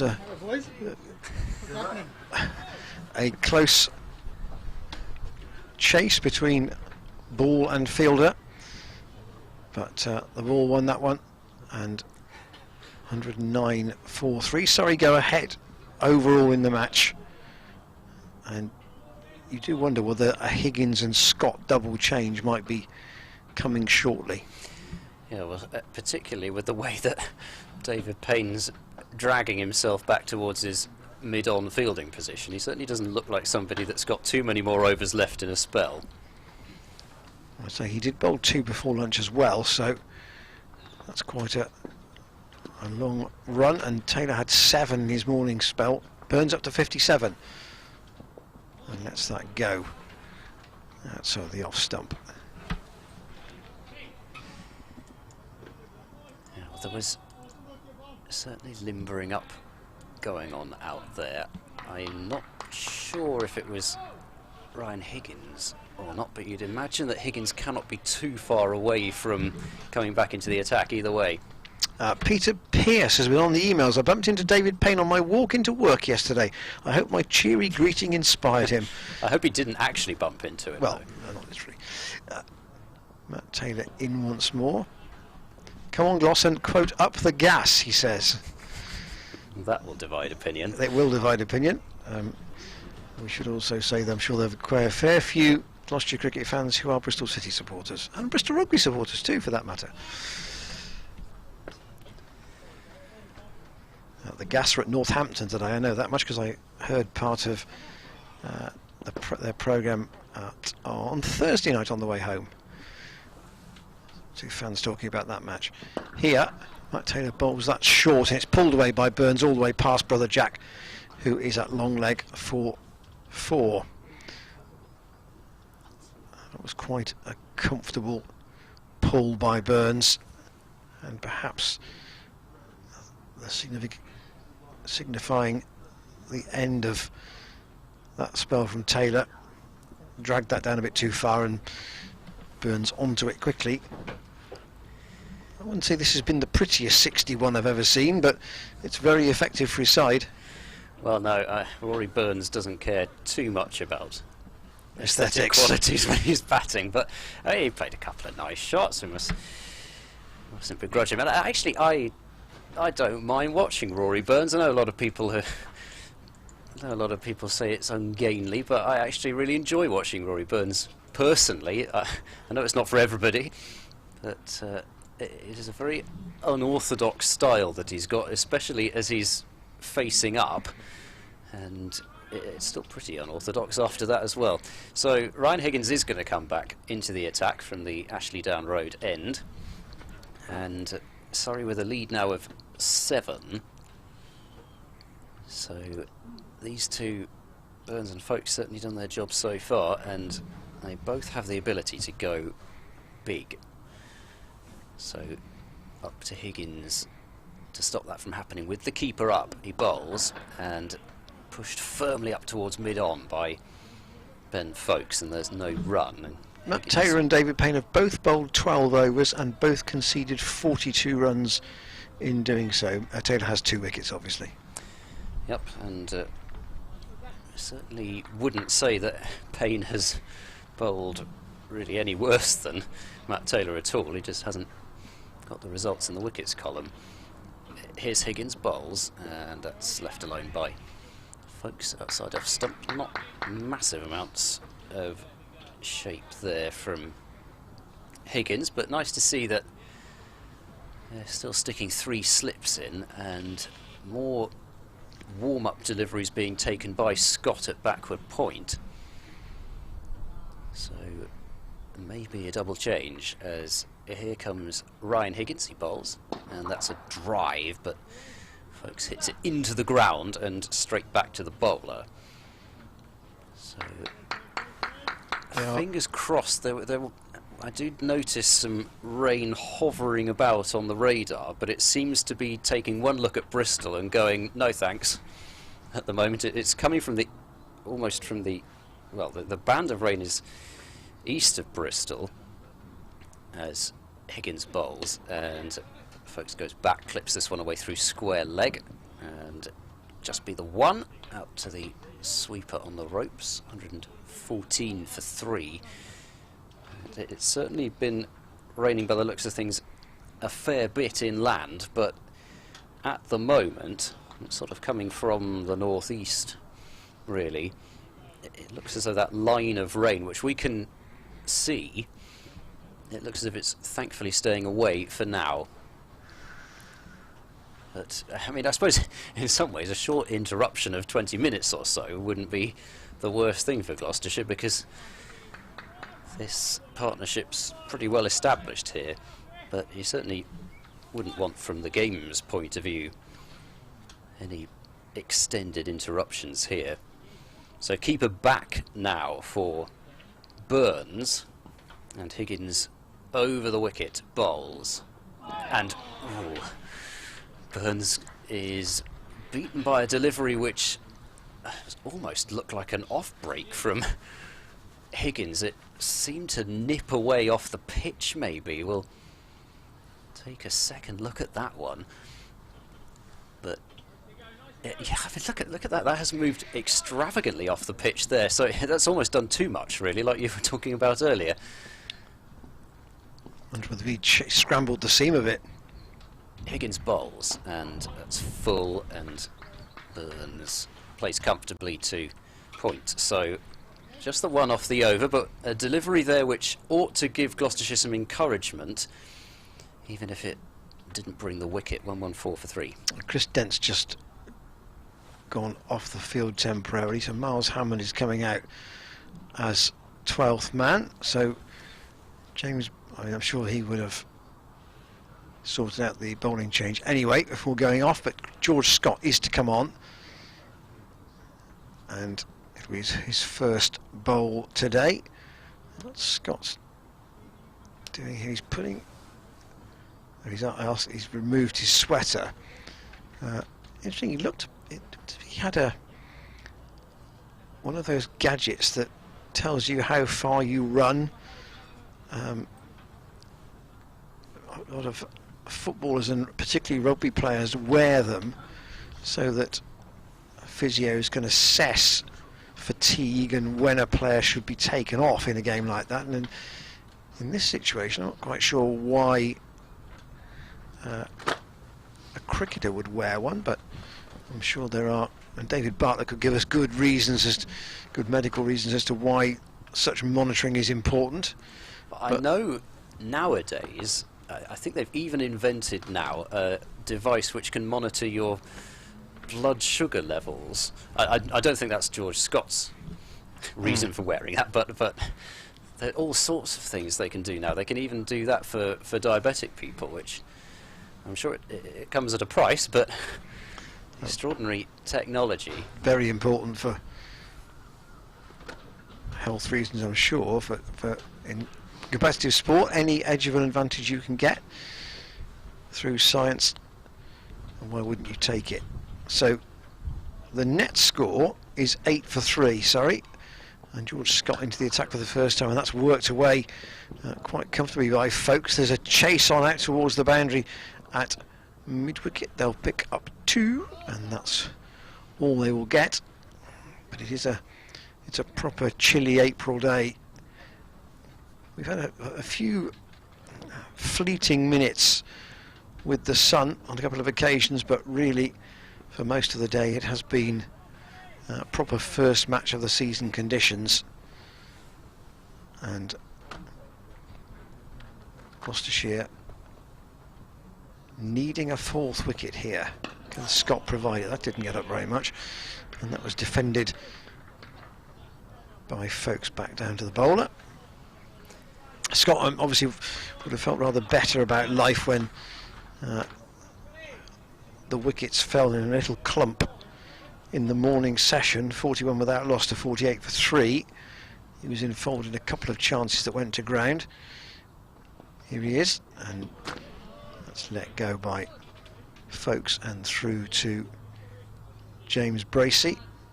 But Scott bowling, not exclusively, but I'm sure partly, because Josh Shaw is off the field at the moment. You haven't seen him since the lunch interval, and before lunch he only bowled 1 over at the Ashley Down Road end.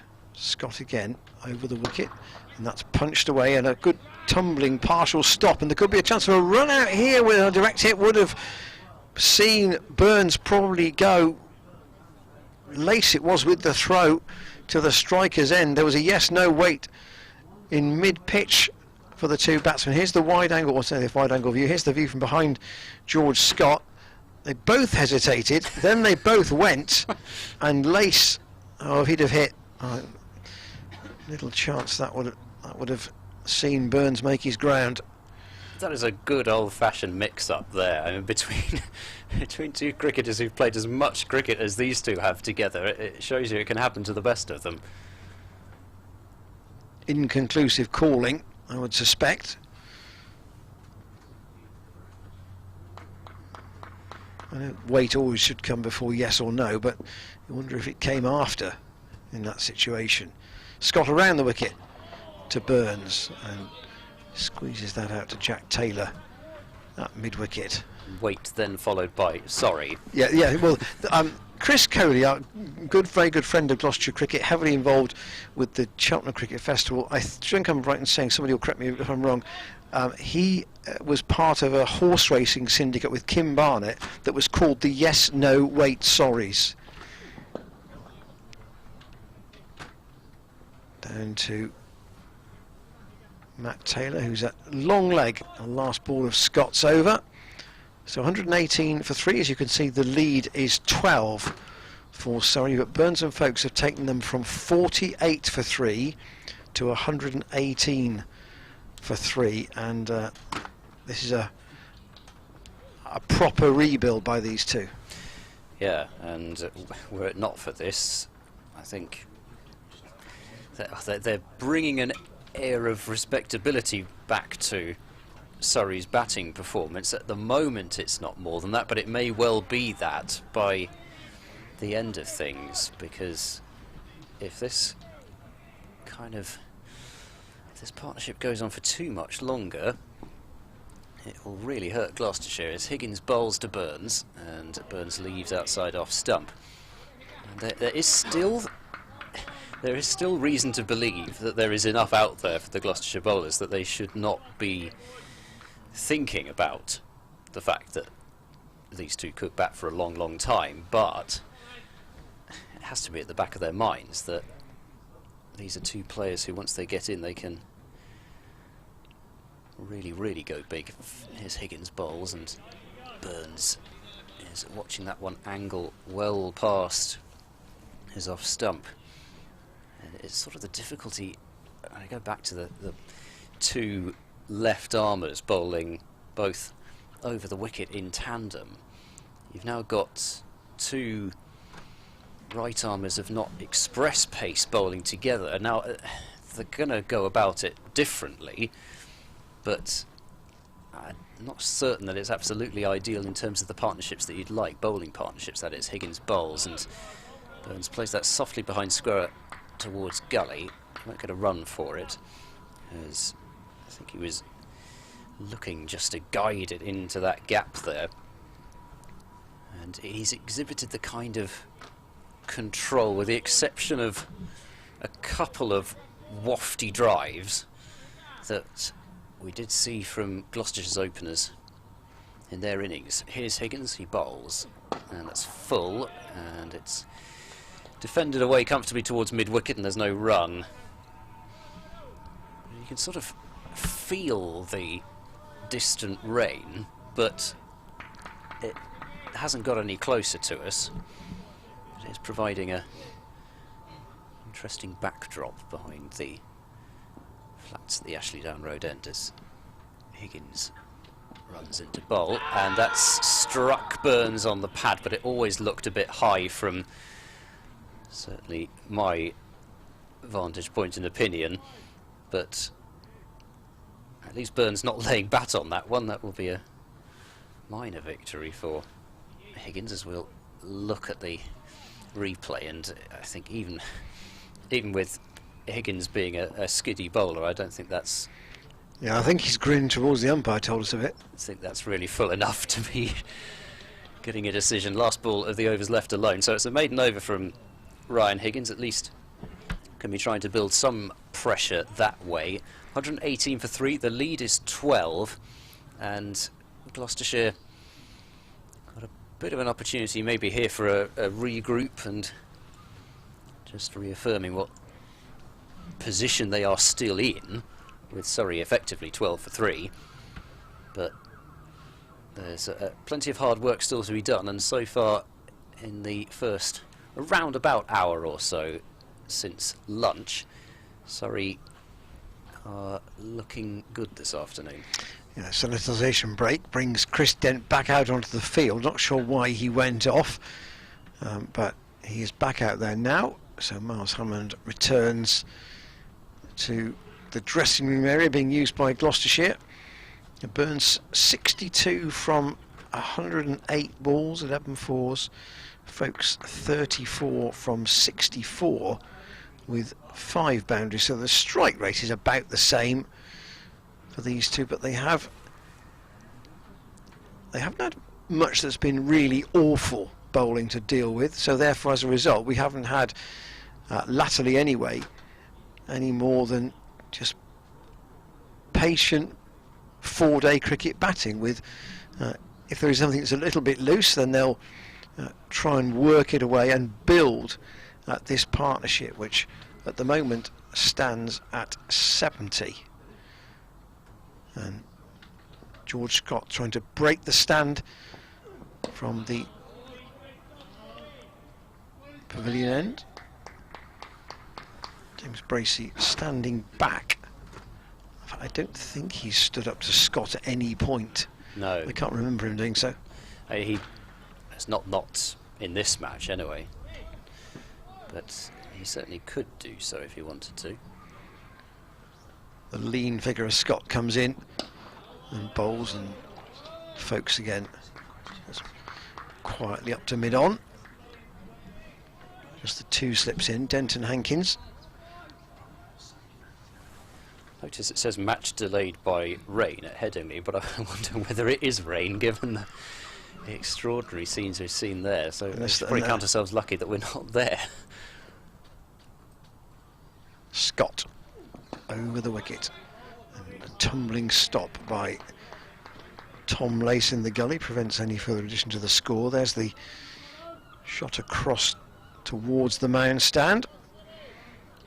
Of course, whilst it's no problem here, the general regulation, I believe, is that the commentary boxes do need to be ventilated. They need to be doors or windows open. Scott in, and that's driven down the ground. That'll be 4. That's a good shot from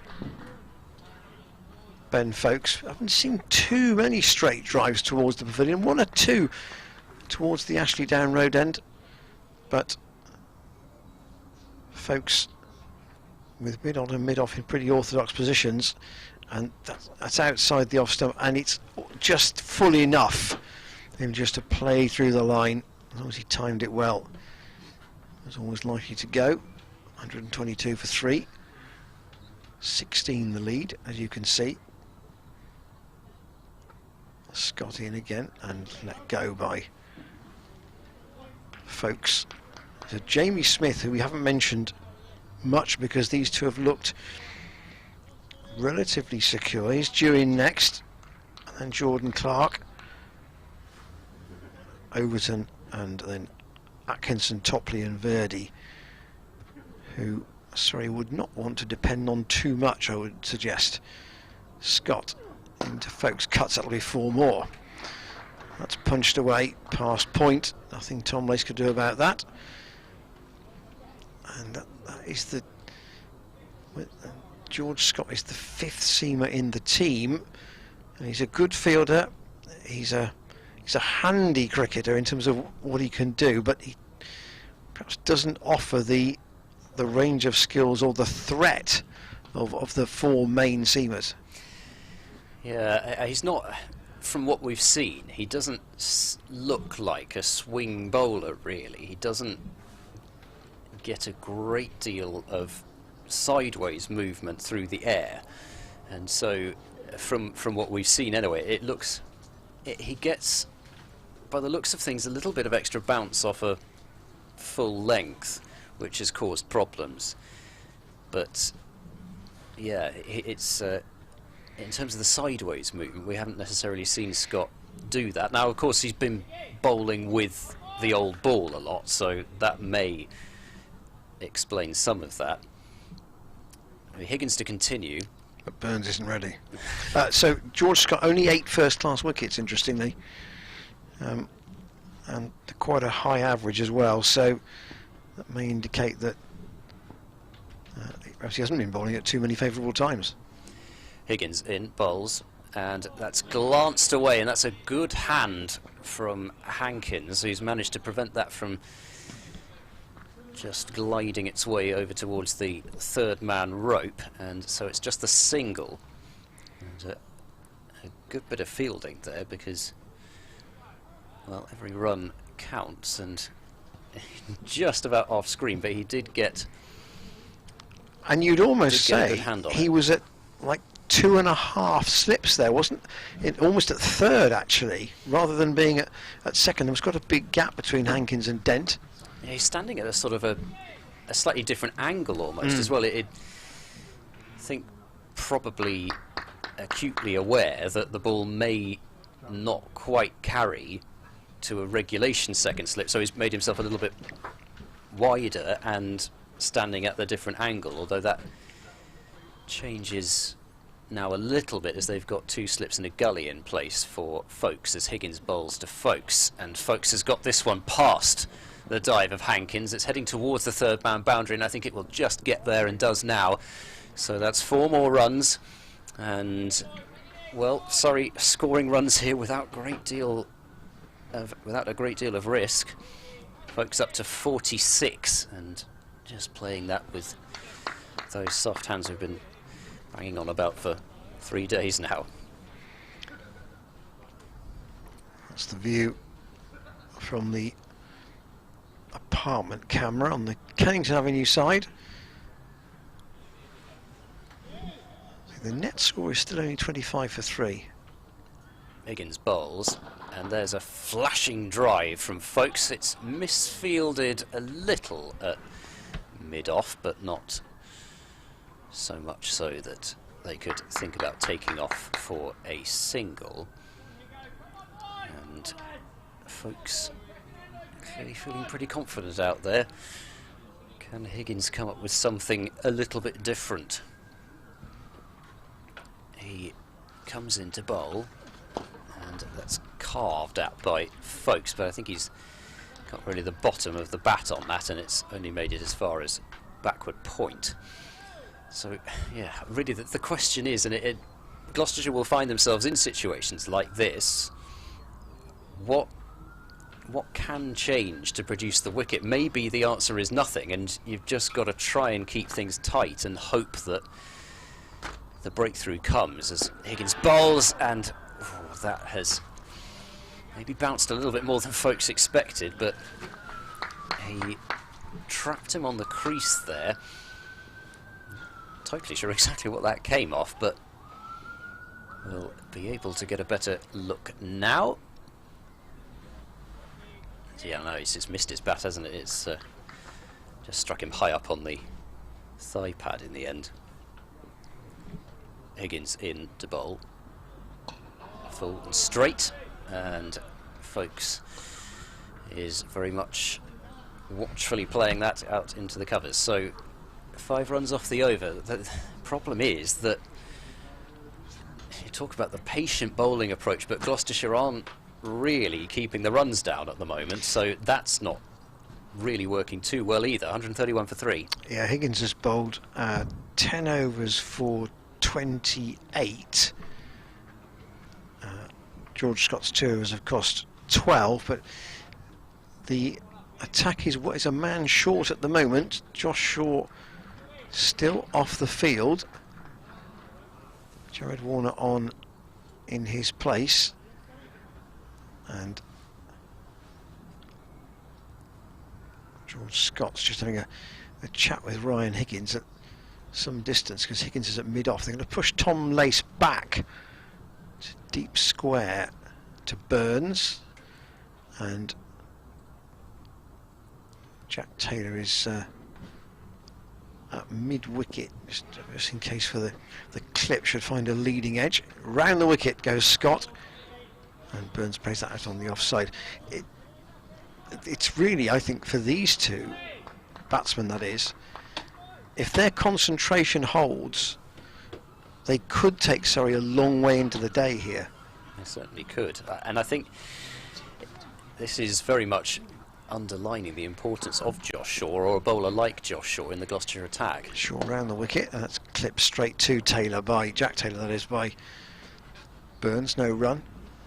Because, you know, I've already talked about it at least a couple of times in terms of the partnerships, but also when the ball stops moving, you always feel like Josh Shaw is somebody that can produce that magic ball, and not having him is a loss. Scott to Burns.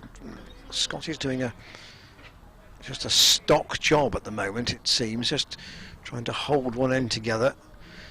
Overs left on the day, 58, light permitting. Sorry, could be quite a long way ahead if these two aren't split. Yeah, they could be talking about a lead of 150, more perhaps. Certainly in the shorter term, there's a long way to go until tea still, which is over an hour away still with the new timing. So you cannot just afford to think about the next interval and then maybe we'll regroup from there and the bowlers will be fresh again, etc. I think they need a wicket before tea, really. Oh, I would absolutely concur with that. James Bracey's come up to stand up behind the stumps now to George Scott, just to make Burns have something different to think about. Burns defends, and Surrey have gone from a position where they were 106 behind on first innings and then 48 for 3, so still 58 behind at that stage, to a position where they're now in front by 25, and two batsmen who are well set. That's the increasing point as Scott completes his over.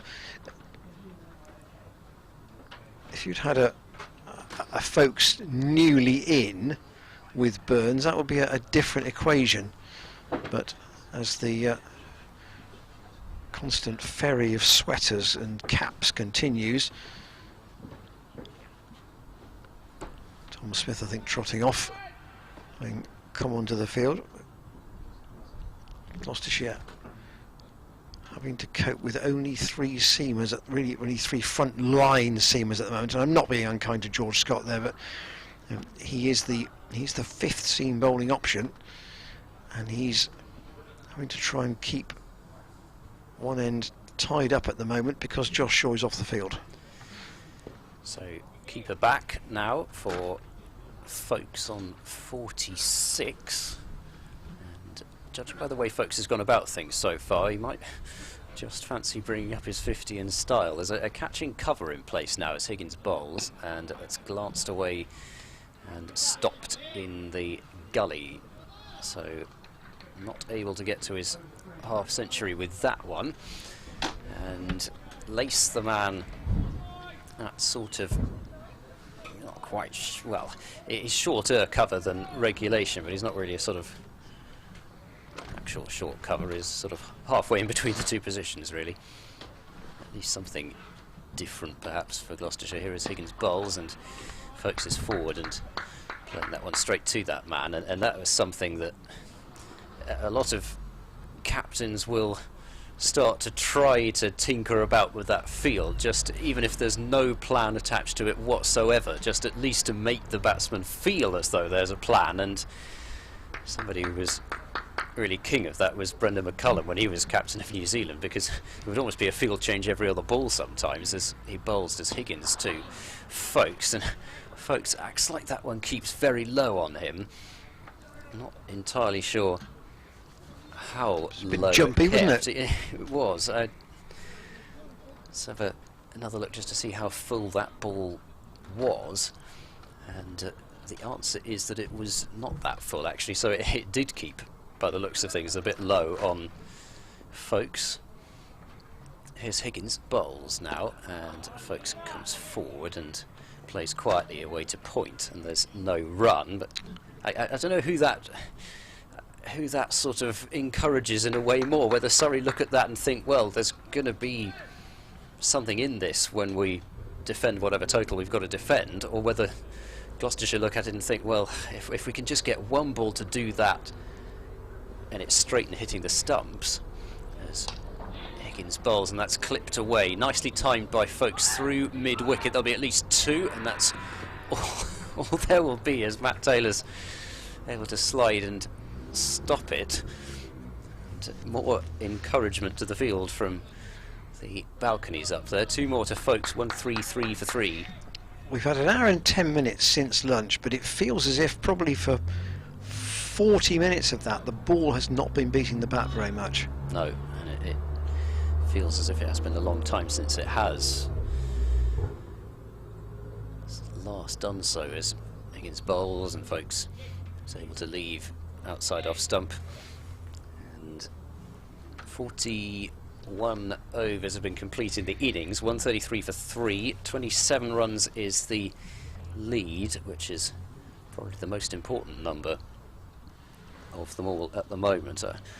Just caught a glimpse, by the way, of an incredible catch taken by Liam Dawson at slip in the Hampshire-Leicestershire match. I think it's probably one of those ones where you've got to go on to various social media channels and see yourself. It's one-handed, you know, one of those ones where it's right along the floor, off the spinner, and just an incredible catch. Fair to say that Leicestershire are a bit behind the game in that fixture. Here's Scott staying around the wicket to Surrey captain Rory Burns, who has tried to dig his team out of a pretty sizable hole, deficit of 106, and you heard the encouragement from Jack Taylor for George Scott here. James Bracey standing up behind the stumps and Scott in, but Burns is playing him with some comfort at the moment. I'm noticing actually Mason Crane's taken 3 for 49 in the first innings of that game there, and in fact Liam Dawson's got one of the 2 Leicestershire wickets to fall in the follow-on, so spin is playing a part in these early games. Scott in, well, that's come off the, well, it's at the bottom, maybe on the bottom edge. It's gone all the way down to third man for 4. Scott feels a bit hard done by that shot. Burns, if questioned, would say, look in the book and see what it says. Here's a repeat of it. The 2 slips are in. He's I think chopped he that meant in. every bit of that, really, Yeah, he didn't chopped it into the ground. Scott might have thought he'd got through the defences, but Burns increasingly confident at the moment, and that's partly because I'm sure he's got a man who he believes in at the other end as well. Scott again to Burns, who looks to have 100 written all over him here. Also at Lords, Somerset were set 285 to win by Middlesex. Middlesex with a collapse to leave Somerset needing that total.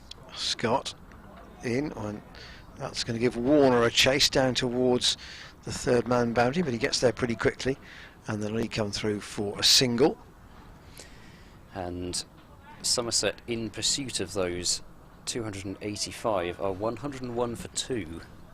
So still in the balance, but it may yet be that the two results that you probably expected to happen in Gloucestershire's group may still be the two results that we get in terms of Somerset beating Middlesex and Hampshire beating Leicestershire. I've had an email from Anne Fitzwilliam, hope I pronounced that right, come back to that in a moment. Scott, and tries to get through Folkes' defences, can't do it. 138 for 3. I'm thinking you may be a Surrey supporter by the last comment on this, but I'll go with it anyway. Stuck in my holiday home in Reunion. Loving the cricket coverage. It's always exciting when the keeper stands up. My dog is constantly scratching my knee to go outside, but I can't leave my seat watching this. Thanks for keeping me occupied. Also says the general stream chat is about Burns' form. What are your thoughts? Well, it's been a tale of two innings, really, hasn't it? Because in the first innings he scratched about a bit, played a flashy drive and was caught at second slip, and in this innings you wouldn't quite say that he's looked as if, apart from one half chance that he gave to backward point, which would have been a one-handed blinder of a catch. I'll come back to that thought in a moment as Higgins starts the new over, bowls to Burns, and Burns just softly pushing that one away to the gully area. Doesn't get a run for it, but you wouldn't quite say that he's looked as if he's had three figures to his name, even when he was on sort of 15 to 20. But the start was sketchy, wasn't it? I think, yes, he took a little bit of time to get in, and the outside edge was passed a couple of times as Higgins bowls to Burns, and Burns. It's hard to tell how close that was to the stumps. It actually wasn't that close. From our angle, it looks as if it went over the top of the stumps, but it didn't. It went a little wide of it. But I think really, if you're looking at it from an England point of view, you'd say that Burns has certainly done nothing in this match so far that would lead you to believe that he shouldn't be opening the batting in the Test this summer, as that's left alone by Burns. And we have it illustrated over and over again how difficult it is to open the batting in Test cricket. There are just not that many Test openers out there who are scoring that many runs for fun, and I think England have hit on an opening partnership that, whilst it may not be the most attractive pair to watch, it's a partnership that I think is worth sticking to for longer period of time, as that's... Oh gosh, Burns has driven at that one and he's beaten on the inside edge, I think, there. Higgins coming round the wicket, and Burns is looking suspiciously at the pitch, and that's really one of the first times we've seen the bat beaten in a good, what feels like 45 minutes or so. And well, it's shaped, it seemed to start in and shape away, but it still beat him on the inside edge. So yeah, Higgins bowls, and no shot this time from Burns. It was a big gate there, wasn't there, to get the ball through? It was, and you know, we can't see live from our angle where the ball's shaping, but given the fact that it beat him on the inside edge, you'd feel as though the ball was coming in all the way, but it certainly wasn't. And it like you say, massive gate for the ball to go through, but it didn't. He's not onto the stumps anyway, as Burns turns that one away fine, and it'll be a single. 139 for 3. Burns has 69 and will keep the strike, and Folkes has 48. Lead is 32. The stand is worth 91, which is where Gloucestershire started this morning with their lead. They added 15 for the last 2 wickets. Jack Taylor out for 27 and Josh Shaw out for 3. Shaw has not been on the field since lunch, so the added issue for Chris Dent, of course, is that when he comes back there will be a period where he can't bowl. Yeah, and I assume if the injury happened when he bowled his one over before lunch, that Shaw was probably staying out there until lunch, hoping that the You know, because if he was off the field just before lunch, then the interval would, you know, not work in his favour with regards to that. Whereas if he just stayed on the field at least until the end of the session, then there wouldn't be any extra time added on there. But yeah, it's a worry for Gloucestershire, and hopefully it's not a long-term worry, but it is a worry in terms of how this partnership's developed and how it potentially might be broken. Well, Scott will continue from the pavilion end. This is his 5th over. And again, James Bracey is standing up. Pleasant sunshine now. Probably the best light of the day, I would think. And Gloucester with a bowl that's 43 overs old, trying to make some profit, and that's gone for 4 more. Hankins diving away in that sort of kind of a adjusted slip position, and cut by Burns to take him to 73. So dent at first slip, but Hankins is much wider. It's the same shot though, dabbed through the gap and down to the boundary at third man. Yeah, well, there were some hands on heads. I'm not exactly sure. I don't believe it was really catchable height anyway, but the problem is if you bowl there, that Burns has got such a margin for error in terms of where the shot goes. He's almost at a 4th slip, George Hankins, isn't he? Scott around the wicket, and Burns lets that go. You're just not going to get very many wickets bowling shortish and wideish, especially if you're not bowling at 90 miles an hour. I don't know what Scott's speed is, but the fact that James Bracey can stand up to the stumps gives you an indication. There are some of our spectators local to the ground.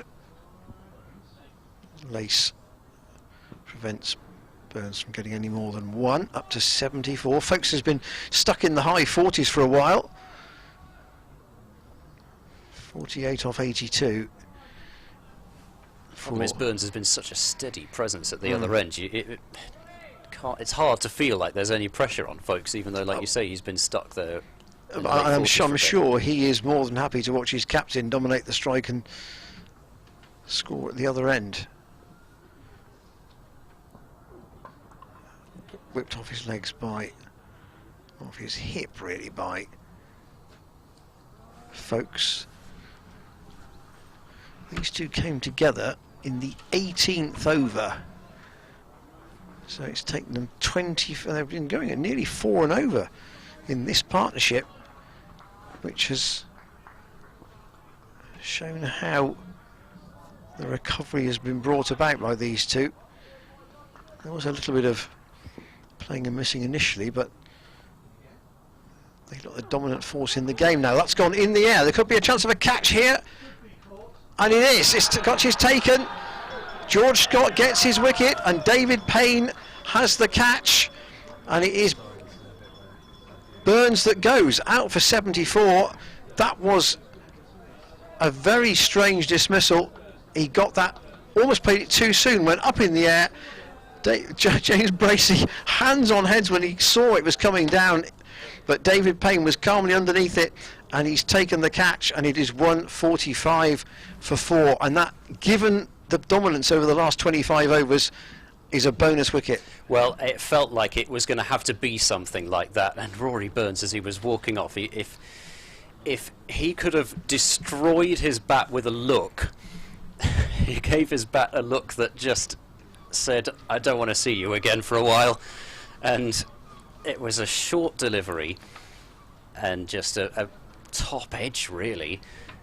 And it's surprising that he wasn't able to control that, given how easily he'd been controlling everything before that. And that is a wicket, really. I don't know whether you could say when the lead got to 50 that's another milestone for Surrey, but it's certainly getting towards the point where you know, you start to think, well, if they were 50 for 3, it's not a great start, but they could still get to a decent score from there. When you look at the effective score of 39 for 4 now, it still feels quite different, especially now that the at least initial linchpin of Burns, Folks could still play that role from the position that he's in, but at least now that the linchpin from the top of the order, Burns, is gone, it is 4 down, but you know that there are wickets out there left to come in terms and of you the suspect tail, also for 20 minutes it'll feel as if Smith hasn't quite got his bearings, you would suspect. So Scott 2, Jamie 2, the new batsman. Actually, the batsman crossed while the ball was in the air, so Folks is on strike. But a wicket for George Scott. It's a And decent catch from Payne, really, because although he was settled underneath it for a long time, I think he was struggling either to pick the ball up out of the sun, or certainly at least struggling to pick the ball up out of the sky, because he had his hand set for ages before the ball came down. It felt... It must have felt even longer for him, probably, for the ball to come down, but it seemed as though the ball was in the air for a good 10 seconds or so, almost. And I thought, even though he seemed very well set, I thought he could drop this, because he had his hands set so early, and you always get a bit worried almost when they set the hands that early, that it means that they haven't really picked the ball up. But in the end, good catch. Would have been a huge moment if it had gone down. But George Scott has prized out a wicket, and well, just as I was wondering where the next bowling change might be coming from, he's produced the moment as Jamie Smith takes his first ball and drives it pleasantly enough up towards mid-off, but won't get a run for it. so just to confirm, George Scott was signed in the winter of 1920, so he'd had a shortened first-class season last year. He only took 3 wickets in first-class cricket last season, so good to get off the mark in the first game. I'm not saying he's going to take a stack, but they're still handy ones to be nipped out during the summer. Higgins bowls, and that one also did not look like it bounced a great deal, as Smith watched it go well wide of off stump, but certainly bounced well in front of James Bracey behind there. So yeah, Scott bowled 44 overs last year in his 4 matches. So just as a comparison, David Payne bowled 95 overs in his 4 matches as Higgins bowls to Smith, and Smith leaves a ball which was maybe sort of continuing towards off stump. It was just enough that Gloucestershire felt as though they should let Smith know that it was a tight leave. In the end, it was a comfortable enough leave, but they've got to make Smith believe that Higgins has that ability to get the ball to move off the pitch back at him. Higgins bowls, and that's clipped away by Smith, and he'll get off the mark here. It might just be 1, and indeed that is all it will be, as Payne moves across from deep square leg to do the fielding. 146 for 4. Another replay of the catch that saw the departure of Rory Burns, and this is from the camera on top of the pavilion, which might give us a different view. There's the pull, and you can see it's up in the air a long time. David Payne, the left-hand side of your screen, and there's, as you can see from his Gloucestershire teammates, a big cheer when that catch was taken. Folks on strike on 49. Higgins bowls to him, and Bracey has, well, he's obviously deliberately knocked that ball onto the stumps, but I think you call no that stumping untidy, chance. untidy from Bracey, unlike him. All deliberate. Just Quickest way to remove the bails, Ian. Just knock the ball onto the stumps. Higgins to complete the over, bowls now, and that's bat and pad close together. Big inside edge onto pad from Folks, and well, had the big inside edge not happened, it would have struck him plumb in front, but of course the massive inside edge did rather change the line of the ball. But as I'll take a second look at it now, and you can see the ball was roundabout off stump, maybe just outside, but the inside edge made it into a plumb LBW. Had the inside edge not happened. That ends the over, 146 for 4. This is an interesting little phase in the game here. 40 minutes to go until tea. Still no Josh Shaw on the field. So what does Chris Dent do?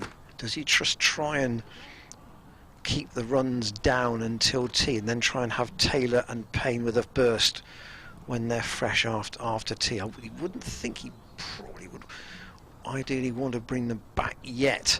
Scott in and played defensively by Smith. Equally, you've got a new batsman in, so it's how fresh are they? That's the point. How much more work might they have to do? Yeah, well, I guess that's the... And the other question is that somebody is obviously going to have to bowl before tea as well, so one will affect the other. Scott to Smith. They'd like to keep Smith on strike at the moment. And Smith may not attack Scott quite so much, so it depends how much energy he feels he's got to perhaps bowl a stock spell. Van Buren might have a couple of overs before tea, that's not impossible. But 146 for 4, the lead is 40. Smith, who's just come in, lets that go outside the off stump. I'm wondering what the kind of ideal combinations, if all things being equal and assuming Shaw can't bowl after tea, what would be, assuming you had everybody fit and raring to go, what would be the combinations that you would go with first and second change after tea? You probably want Payne and Higgins to bowl after tea, I would have thought. That's dabbed away into the offside, but there won't be a single there. Smith isn't interested. Gloucestershire don't have, really, other than Van Buren, anybody. I mean, I don't think Jack Taylor's leg breaks would be considered. Chris Dent really hasn't bowled in red ball cricket for about 3 years. And Smith just pushes at that a bit, and George Scott, he's an enthusiast. George Scott, he's just got his first wicket, striving for another one, and he is doing the Kieran Nima Barnett job here, isn't he? Just trying to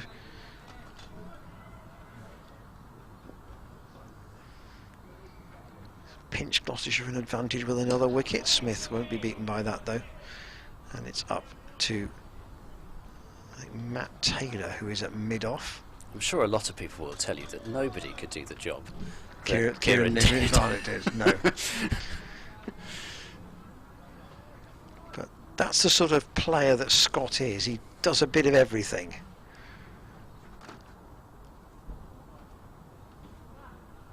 He'd be a really good professional in the leagues in the north, wouldn't he? Scott in, and Smith straight to Jack Taylor at short cover. End of the over. Scott doesn't want his hat back. No, he's not going to get that. He's just passed something by Matt Taylor. Not sure what that is, but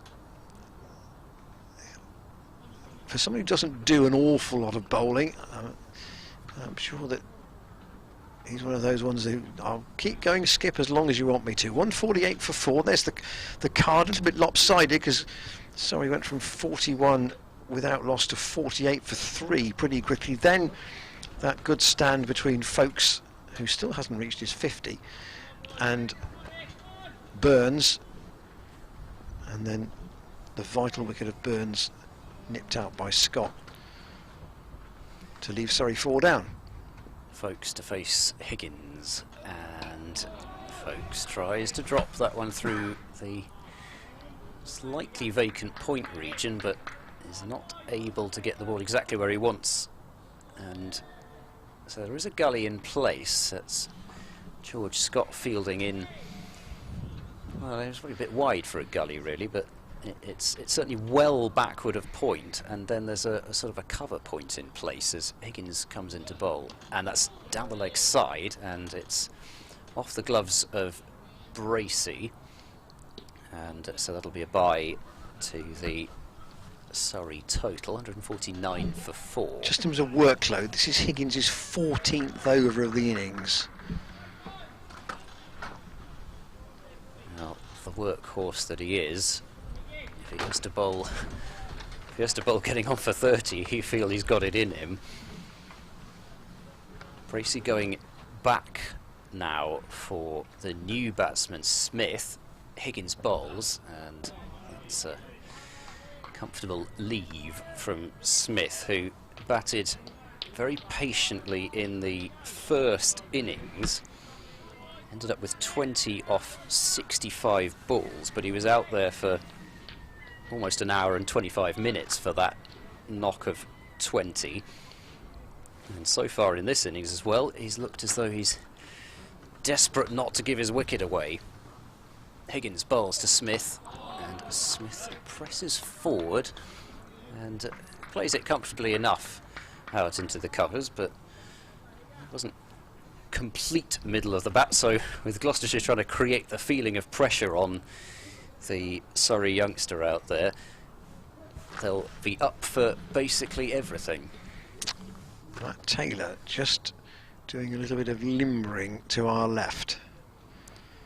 Here comes Higgins, he's in and bowls, and Smith, well, more bottom half of the bat out towards gully, and no run once more. Still 3 slips in place. And Scott is actually more like backward point, traditional backward point now. Should say thank you for getting in touch today on the emails and the Twitter. If you wish to continue to do so, you can do. The Twitter is @GlossCricket with a capital G.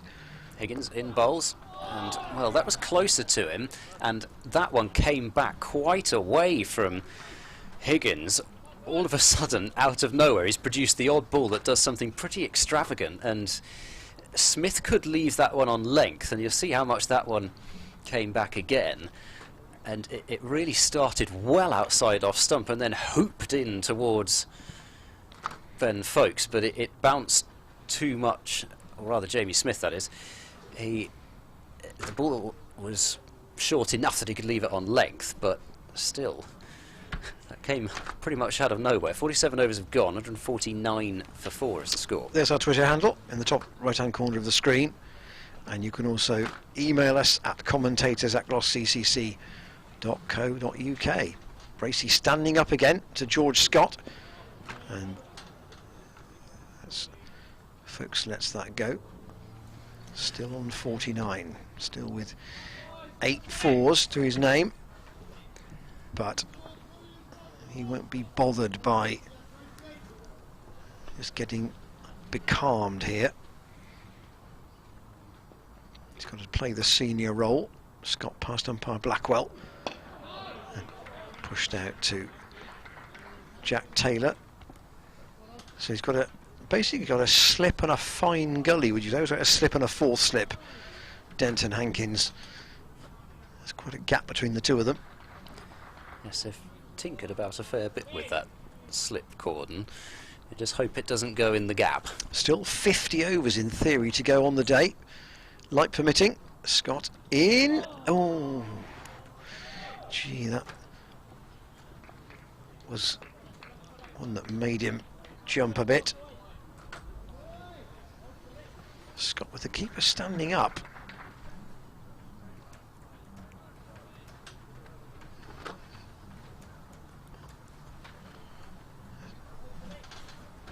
See the dense reaction to that. Scott again, and that's driven down the ground for 4, and that will be the half century for Ben Folkes. Good shot, and he goes through with his 9th boundary to his half century. Very similar pace to the one that Rory Burns made earlier in the day. And now the question is whether he can glue this Surrey innings together, as they got to 153 for 4. The lead is still relatively small. Gloucestershire would love another wicket before tea, particularly that of Folkes, but again, that's moved a bit from George Scott after it's gone past the stumps. And this folks got his bat well out of the way. Just to illustrate, you don't want it moving there, really, do you? No, he doesn't. Just to illustrate the struggles of folks recently to score the runs he needed for his 50. I'll mention that at the end of the over, perhaps. 153 for 4, and focusing in forward. So that'll leave Smith on strike at the start of the next over. He seems to be stuck in the 40s and in the late 40s for quite some time. Indeed, he was. So folks hit 2 boundaries off the last 3 balls of the 38th over bowled by Scott. He then hit his first ball that he faced in the next over from Higgins for 4. So that moved him to 46. So he was on 46. Well, he was 1 shot away from his 50, let's put it that way. 1 shot away from his 50 for the best part of 10 overs, 9.5 overs basically. So he's grounded out the last little while, and a lot of that was still with Burns there. It wasn't as though the wicket of Burns has been the factor that slowed Gloucestershire down. I think it's more an illustration that at last Gloucestershire were able to exert that control with Higgins and Scott, keep the run rate down, and the lack of scoring opportunities paid off with the wicket of Burns. Here's Payne back into the attack, and that's shorter of a length from Payne, and Smith gets the arms well aloft and out of the way of that one. So maybe both Payne and Taylor would come back, although if Scott's bowling in terms of its potency seems to have got better and better as the spell's gone on, so he might fancy another over or two. He's bowled 7 though. Here comes Payne. He's in now, bowls short, and Smith pulls that one away towards the deep square leg boundary. It won't get there though, and it will be a couple of runs as Matt Taylor moves across from fine leg to do the fielding. 155 for 4. Folks has 53, and Smith with those couple of runs moves up to 3. But for somebody like Scott, who doesn't always get extended spells of bowling, he'll think, I can push myself for another over or two here, and I'm sure that's what he'll be telling his captain. Payne bowls to Smith, who goes back and plays it back to the bowler. It's been a day of ebb and flow, this, hasn't it? It has, yeah, and for what, an hour and a half, good hour and a half, more than that really. It was, along with the Bracey Dent domination yesterday morning, it was those have been the 2 periods where bats really dominated ball here, as Smith goes back and once more just playing it correctly down the ground. Just haven't been that many periods where it's happened, and Gloucestershire will hope that the breakthrough signals another period where things can start to move more in their direction, especially if they were to get rid of Folks quickly here, and things would still be looking very good for them. And you'd have 2 newish batsmen at the crease together, which is kind of what you want.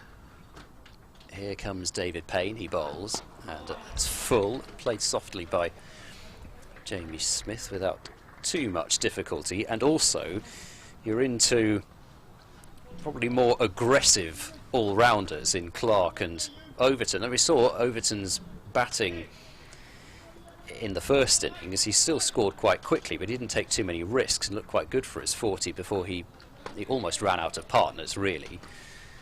So it's not as though they don't have the ability, but Gloucestershire would feel as though they will be in the game if they can get into them. Payne is in, he bowls to Jamie Smith, who drops that one comfortably into the gully. So there's 2 runs off that over. 155 for 4 is the Surrey total. The lead is 49. Now, in theory, we could get to a position where Gloucestershire have a new ball available tonight if the Surrey innings goes late into the day, but it'd be touch and go on the light, I would have thought, by that point. But at least Gloucestershire would know that they would have a new ball available to them first thing in the morning if they still need wickets at that stage. In theory, there would have been 97 overs for Surrey to bat today, but like my memory, we don't get all of those. Scott in to continue this extended spell from the pavilion end. So he's got his first class wicket of the season in this innings. He's got Van Buren back at mid-on, pretty orthodox mid-off as well, staying over the wicket. Can't disrupt folks. That really makes you wonder about that shot that Burns played when he got out. I would love to know whether Scott meant to bowl the ball there. Whether he would be honest and tell you if he didn't mean to bowl it there, but whatever it was, even if it was a happy accident. If it wasn't, it was a good change-up as it turned out. Scott in again. It's quite a conservative field with the small C that Chris Dent's got at the moment. He's just conscious that runs are important. The lead may be 49, but you don't want to chase any more than you've got to on this pitch on the fourth day. Scott in again. And I know you get nothing for an ooh, but that's what the Gloucestershire fielders are trying to tell George Scott at the moment. We're lucky to have play here, play off for the day at Headingley. We'll give him that photograph that we saw at lunch where the ground was virtually covered in snow. Unlikely to play there, you would have thought. 155 for 4 here at Bristol, and again Scott with a bit better line. The only thing you tend to think sometimes about George Scott bowling outside the off stump is that he's just fractionally too wide. But presumably he's concerned that at his pace, if you bowl too straight, they'll just work you through the onside all the time. So he's trying to take that out of the equation, but equally that means that there's some stuff that batsmen don't need to play at, but Folkes does play at that. And it's the end of another Scott over. He's bowled 8, and there might have been just a signal there to Ryan Higgins, either to say, right, you'll be coming on at the next over at the pavilion end, or there was a tip that he gave, maybe that's Scott tried to bring into practice in that last over. But 155 for 4, as you can see in short form on the screen, folks, with 53. Burns, the last man out for Surrey, a big wicket as far as Gloucestershire are concerned, having got to 74 and looking very solid, but then caught by Payne at fine leg. And here is David Payne. He bowls, and that one was over the top of off stump, I think, really. And any leave that doesn't hit the stumps is a good leave, apparently. But that was very tight, and they tried to make Smith believe he'd had a tight leave. We'll see just how tight that was. And well, I think that probably was just over the top of off stump, maybe just out. He was leaving it on height, wasn't he? He was. Payne bowls, and oh, that's an inside edge from Smith, and that could easily have been a drag on, but he'll get a single out to short fine leg, and the score 156 for 4. But that was not convincing from Smith, and it was a waft. Really, it's a ball that was not anywhere near a half volley, and he had to think about driving it, and he was right to think that he shouldn't have been driving at it, but at the same time the decision was made too late for him to potentially avoid losing his wicket, but he didn't. David Payne's coming round the wicket now to Folkes, which is I think the first time Payne's done that to Folkes. And he will come in and bowl. Folkes is not troubled too much by that one, as that pass is well wide of off stump. So, personal view, I've no problem with Payne trying something a little bit different against a batsman who's well set. The best shape he gets is bowling over the wicket, whether it's to left-handers or right-handers. Yeah, I think he's not somebody like Matt Taylor that you'd think. Matt Taylor you tend to think is as effective from around as over, but yeah, like you say, I think because it's Folkes, because he's looked comfortable for a while, as Payne bowls short and Folkes ducks underneath it. You can see that with the deep square out and fine leg out, they're hoping for a similar form of dismissal to the one that did for Rory Burns, potentially.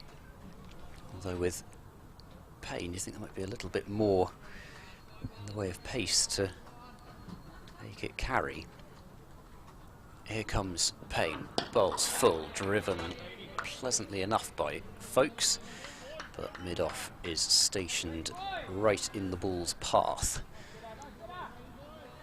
It was just such an odd dismissal, and you know, like I said at the time, it felt like it had to be something like that, and quite at the point where it feels like it has to be something like that to get rid of Folkes. But Payne bowls, and back of a length punched to cover, who juggled it but stopped it in the end. Tom Lace is the fielder there. 156 for 4. The lead is bang on 50. And Folkes, as you see on the card there, 53 of 104 with 9 fours. Sanitisation break coming here. And actually, you know, given the forecast at the start of this week wasn't brilliant, we've only really had light trouble towards the end of the first 2 days. Likely to be the issue again, I suspect, later on today, but we have been lucky to dodge the majority of the rain, and if it stays dry for the rest of today, there may be a small loss of time for light later. The forecast for tomorrow is brighter than today, though no warmer, I hasten to add. No reason really why we shouldn't get enough cricket to get a result out of this match. It would look, famous last words, but it would look long odds against a draw here from this position. There's plenty enough time in the game for one of these two sides to win it. Yeah, and as mentioned before, in general around the country there's a lot of results happening, and that combined with the fact that there's been spinners getting wickets as well, I think that is encouraging in general for English cricket. And speaking of spin, Graham Van Buren is going to whistle through some overs from the pavilion end, presumably up until tea. He's going to have Smith to bowl at first up, and that's just eased away into the onside. Just the one slip, and looking to see where Chris Dent is, and the answer is he's at backward point. No, he's not. That's where Lace is. Dent is in short on the offside, I think, almost for that little push drive that's erroneously played by the batsman. Van Buren bowling round the wicket to the very highly regarded Smith, who comes in and squirts that towards Lace, but it's a good stop, and they'll prevent any rotation of the strike by Surrey. Important stop in terms of building the pressure on the new batsman. Van Buren doesn't take long to get through his overs, of course. Just a short approach. And It's just changing the picture in the batsman's head, isn't it, of what he's got to deal with. Okay, Scott's been wheeling away for the last half a dozen overs. I've come in during his spell. That's fine. Oh, a spinner. Right, okay then. Smith gets pretty well organised onto the back foot there. Scott's out on the boundary here. And his return will allow a single. And Van Buren says, I don't need the sweater, thanks. It's warm enough in the sun at the moment. And skipper Dent and Van Buren just having a chat at the end of the over. You know, being a skipper in a 4-day game, I mean, it happens in one-day cricket as well. Of course, you've got multiple decisions to make over a long period in the match.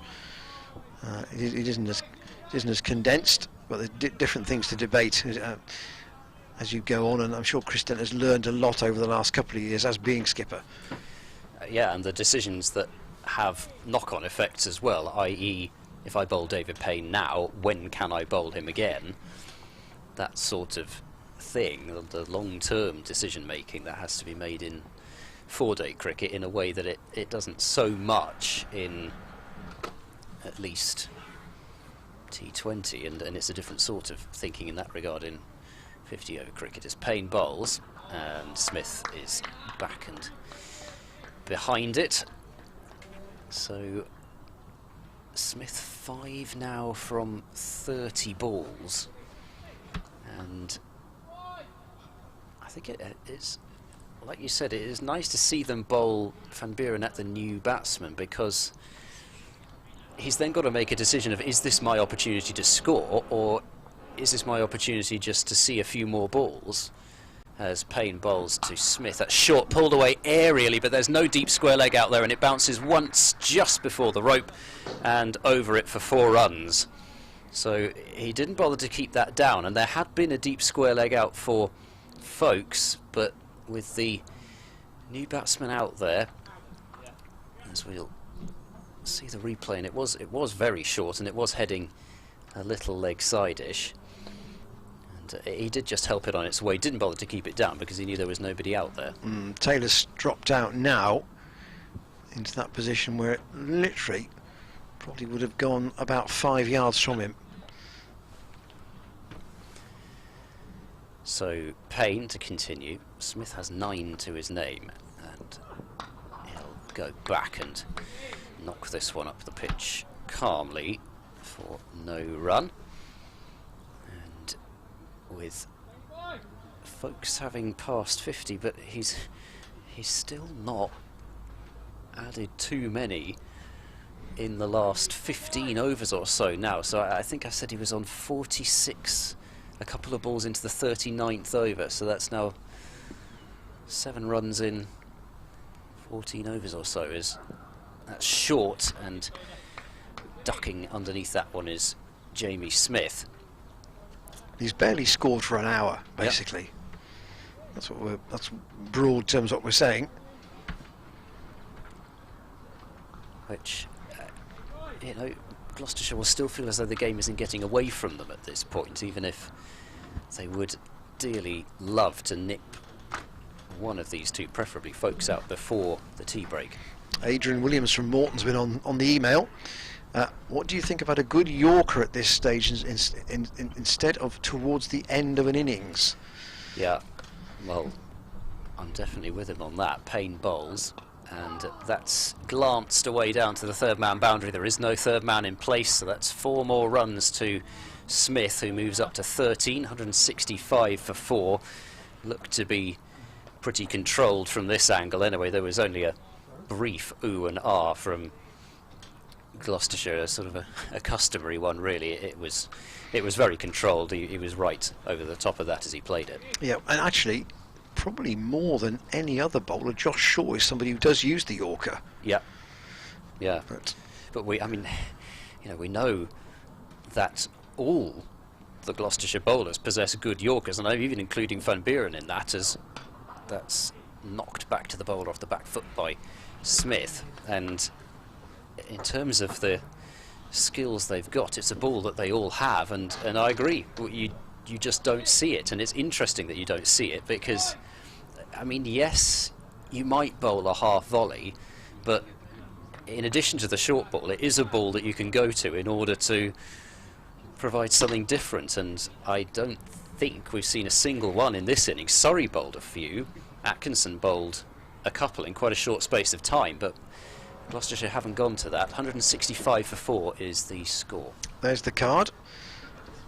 Sorry, batting side of it anyway. 59 is the lead. And Van Buren just trying to check the run rate at one end at the moment, up until tea, which is at 4 o'clock. You can continue here, and that is a bit loose. There's a diving stop, which is a partial stop by Jared Warner, and they've taken 2 in the end, one for the shot and one effectively on the half fumble. A round of applause from Van Buren for that piece of fielding. He knows that that ball deserved to go for at least 4.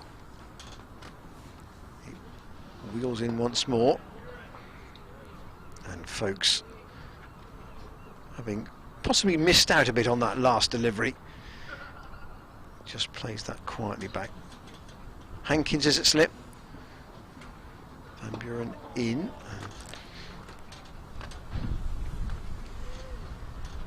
Tried to drag that one back, and it has sort of dart it in towards that off stump, get folks going back too early and have it skid through on him. Almost a white ball type delivery, that one. Folks wasn't getting confused by that a second time.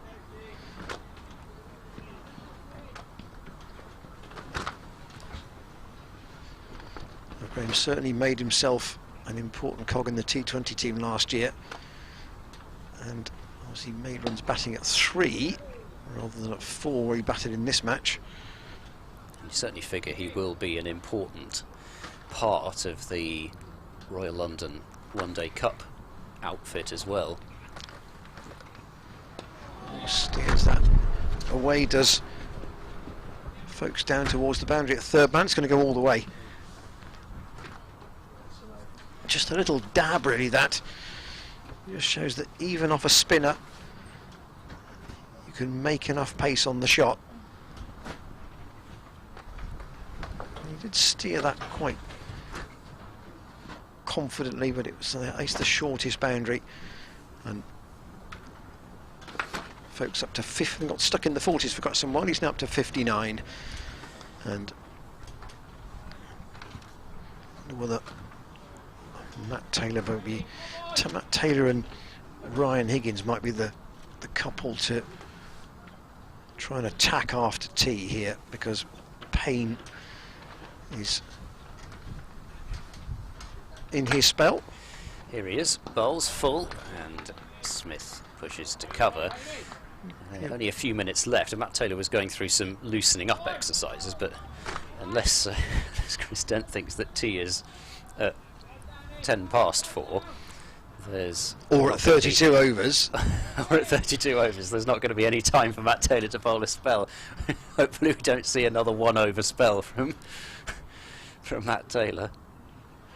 Here comes Payne, he bowls, and that's left alone by Smith, a delivery which passes outside the off stump. Oh, yeah, I would think Surrey probably now looking at the tea interval. At lunch they were 70 for 3, so they've added 101 for 1 wicket in the afternoon session. So they've pulled things round from a position where they were in deficit to a position where they are now in the lead. Net score 65 for 4. Here is Payne. He's in now and bowls, and that's a lovely looking drive through the covers from Smith, and well, it's just a jog after it from Tom Lace, because he knows the only thing stopping that is the rope and the covers beyond it. 175 for 4, Jamie Smith up to 17, and I think you'd say the shot of his young innings so far. As you can see why, on the evidence of this game, he's rated highly at Surrey. He's got the height to play those shots rather than the shorter stature batsmen who are often good cutters and pullers. Here's Payne, he bowls, and that's perhaps an even better shot through extra cover from Jamie Smith, back-to-back boundaries, and, well, David Payne walks back to his mark in frustration as possibly a couple of half volleys. Yes, we'll see how much of a half volley this was, and it was a half volley, but what a beautiful shot that was from Smith. Again, in the timing more than anything else. Didn't go at it too fast. He just got everything in the right place and let the timing of the stroke do the work. Yes, and also picked first of all the gap to the left of cover and then to the right of him. So now cover is going to be completely open as Payne bowls to Smith short, and that's pulled away along the ground. There's a big chase on, and it's out of my sight, so Ian might have to tell me what's happened. Jack Taylor's hauled it in. It has been cut off, and have they only run a single there? Well, they did come back for two. So 181 for 4. Unfortunately, the nature of the marquee means that I can't see that one particular corner of the ground, but it was cut off, and you could see the plan was going to be to bowl short. I mean, there could be no double bluff there with cover open. So Smith 23, 181 for 4. Payne bowls, and it's back of a length and played away into the short cover area. So that's the end of that over, and we'll see whether that particular plan lasts into the next over. 181 for 4, 75 the lead for Surrey, and Jamie Smith has got his innings moving in that over. He's up to 23 now. Van Buren probably with his last over before tea, and you would have think there'd probably be 2 overs until the break. Gloucestershire only 1 wicket in this session, and Surrey, you have to say, would be still capable from here of getting to a lead in advance of 200. Van Buren in, whip straight down the ground, but fielded by the bowler off his own bowling. Folks on 59. Don't want to be getting out right on the cusp of tea, that's for sure. And a chance for Ian Harvey and Mark Lane to have a few thoughts. That's straight to mid-off. Matt Taylor does the fielding. It looks nailed on to me that Taylor and Higgins would start after tea.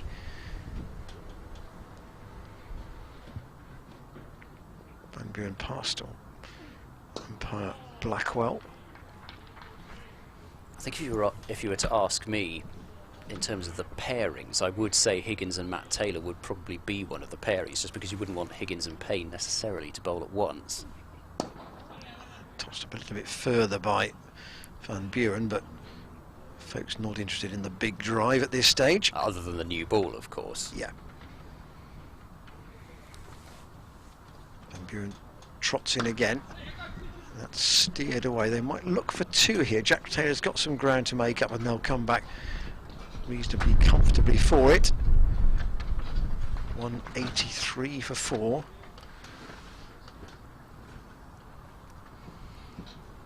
And we're probably heading towards, if this pattern is maintained, Gloucestershire they need to get at least 2 wickets tonight.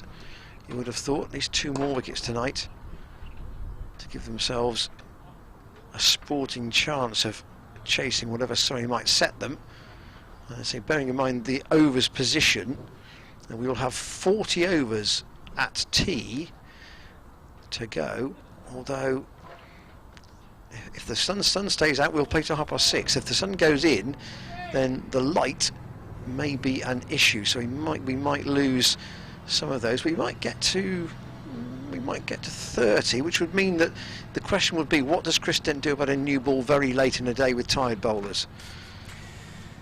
Well, he may almost, depending on the situation, he may have no choice but to go for it still, despite that fact.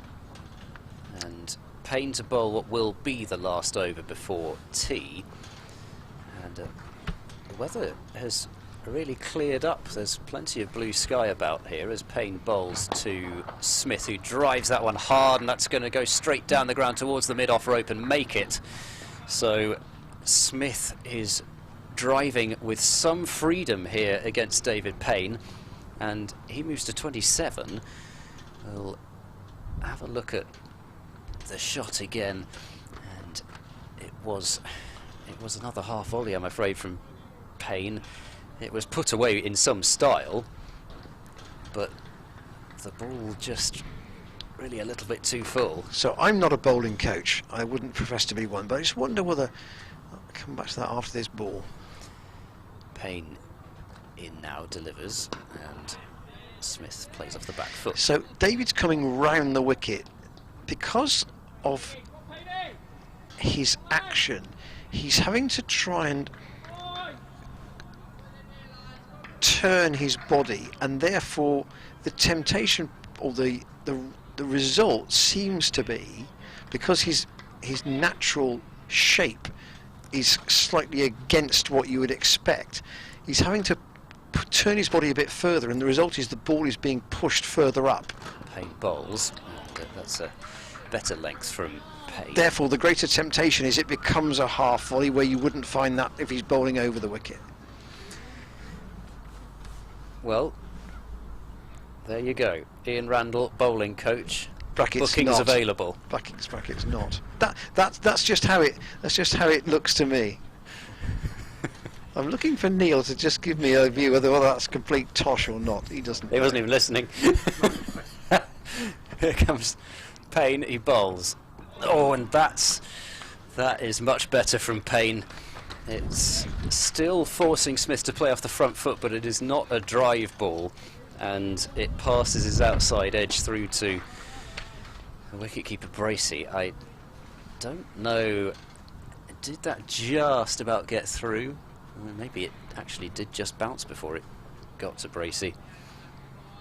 But either way, at least a bit of ohm back there for David Payne as he bowls, and Smith jumps at that one a little bit and takes one hand off the bat, but he certainly got more than enough bat on it to make it look pretty comfortable in the end. And Payne none for 67, and the figures have taken a bit of a knock these last couple of overs. Folks had 10 at lunch, so he's made 51 in the afternoon session. Most of those in just 2 short bursts as well. As the last ball before tea will be bowled now. Payne bowls. He's bowled him! Off the last ball before tea! Jamie Smith has been knocked over, and my goodness, that changes things. The 5th wicket is down for Surrey, and Jamie Smith out for 27. There will be a new batsman out after tea. We'll get another look at that. And David Payne sends the stump flying with a beautiful delivery. It may have just kept a tiny bit low, but I don't think that's why Smith missed it. What a ball to finish the session on.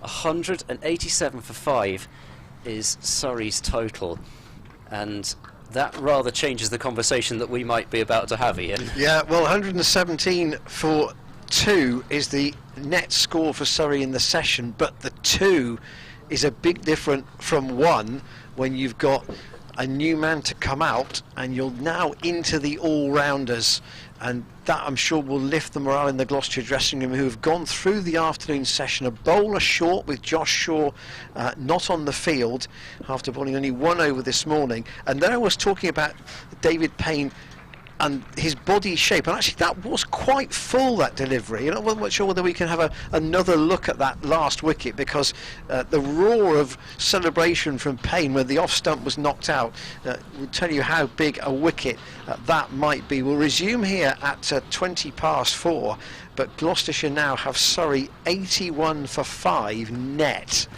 and that really you would hope would mean they could get down into the tail by the close of play tonight if the weather holds. But Payne's figures, you say, with getting a bit of treatment by the driving of both Smith and Folkes is still there, and that's not to decry the batting ability of Jordan Clark and Jamie Overton in particular, both of whom have got first class hundreds, but I suspect that will be the last ball that Payne will bowl in this spell. We'll have Taylor and Higgins probably after tea, but overall Payne's figures now read I think 1 for 63 at the conclusion of that session. But what a way to finish it for Gloucestershire in quite dramatic fashion. Yeah, and David Payne's reaction really after the wicket said it all. It was a reaction of pretty much, I've given absolutely everything to try and bust this partnership. He's tried all sorts of plans. We'll take a look at that moment once more and see David Payne's reaction afterwards as well. And what a sight it is. It was a beautiful delivery, and Payne down to his knees looking up at the sky. Finally, he says he's tried over the wicket, he's tried round the wicket, he tried bowling short, but eventually it's a good line and a good length that's done it. And well, David Payne rightly delighted about that. Well, the tea will taste a little sweeter, sugar or not, at this point. We'll rejoin you shortly before 4:20. Don't go away. 81 for 5 is the net Surrey score, 187.5 in reality, and I'm sure that Jordan Clark will come out with Ben Folkes when the batsmen walk to the middle shortly before 4:20. Join us then.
Well, welcome back to a sunlit but not very strongly sunlit Bristol County Ground. Final session of this third day. Game fascinatingly poised, with Surrey 187 for 5 at tea. The lead overall is 81, and there is a new batsman coming out into the middle alongside Ben Folkes, who batted throughout that afternoon's session. He made 51 in the session, but he now has a new partner because of the fall of the wicket from the last ball before tea. And it was an explosive way, Ed, was it not, to finish the afternoon? Well, yeah, you couldn't ask for a much more dramatic finish to a session, really. A stump flying out of the ground. It was left there in memorial, perhaps, of Jamie Smith, and it's been finally put back into its mark. But yeah, what a moment that was. It's so rare, really, that you do see a wicket fall off the last ball of a session like that, and it has a added sense of drama, really. And also, it really says something about the professionalism of David Payne and the Gloucestershire side, and the bowler in particular, that he's not prepared to let that be a freebie.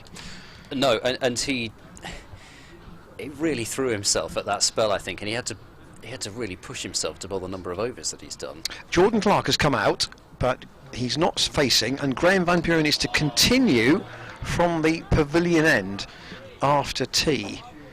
So in quite pleasant conditions light-wise at the moment. As you can see, there's the wide angle, and Van Buren wheels in once more. I don't know whether there is any spin for him out there. I suspect rather than genuine spin, there may just be just a fraction of turn, perhaps. He's not a big spinner of the ball anyway, and played out by Folkes into the offside. Yes, back to a ball that he probably should have been forward to there. Folkes has 61, just the one slip in for Van Buren, and Folkes again a long way forward. Let's just see if Josh Shaw is out on the field. I think the answer to that is no, because Yared Warner is at mid-on. Folkes on the bounce to Chris Dent. Hair tied up in a ponytail by the looks of it at the back there. It was certainly noticed if it wasn't. Here's Van Buren in, and again Folkes goes back, but confident in his ability to play that late. So Van Buren, and obviously helping the over rate here by bowling his left arm spin from the pavilion end, and out in a fully decked here fleece.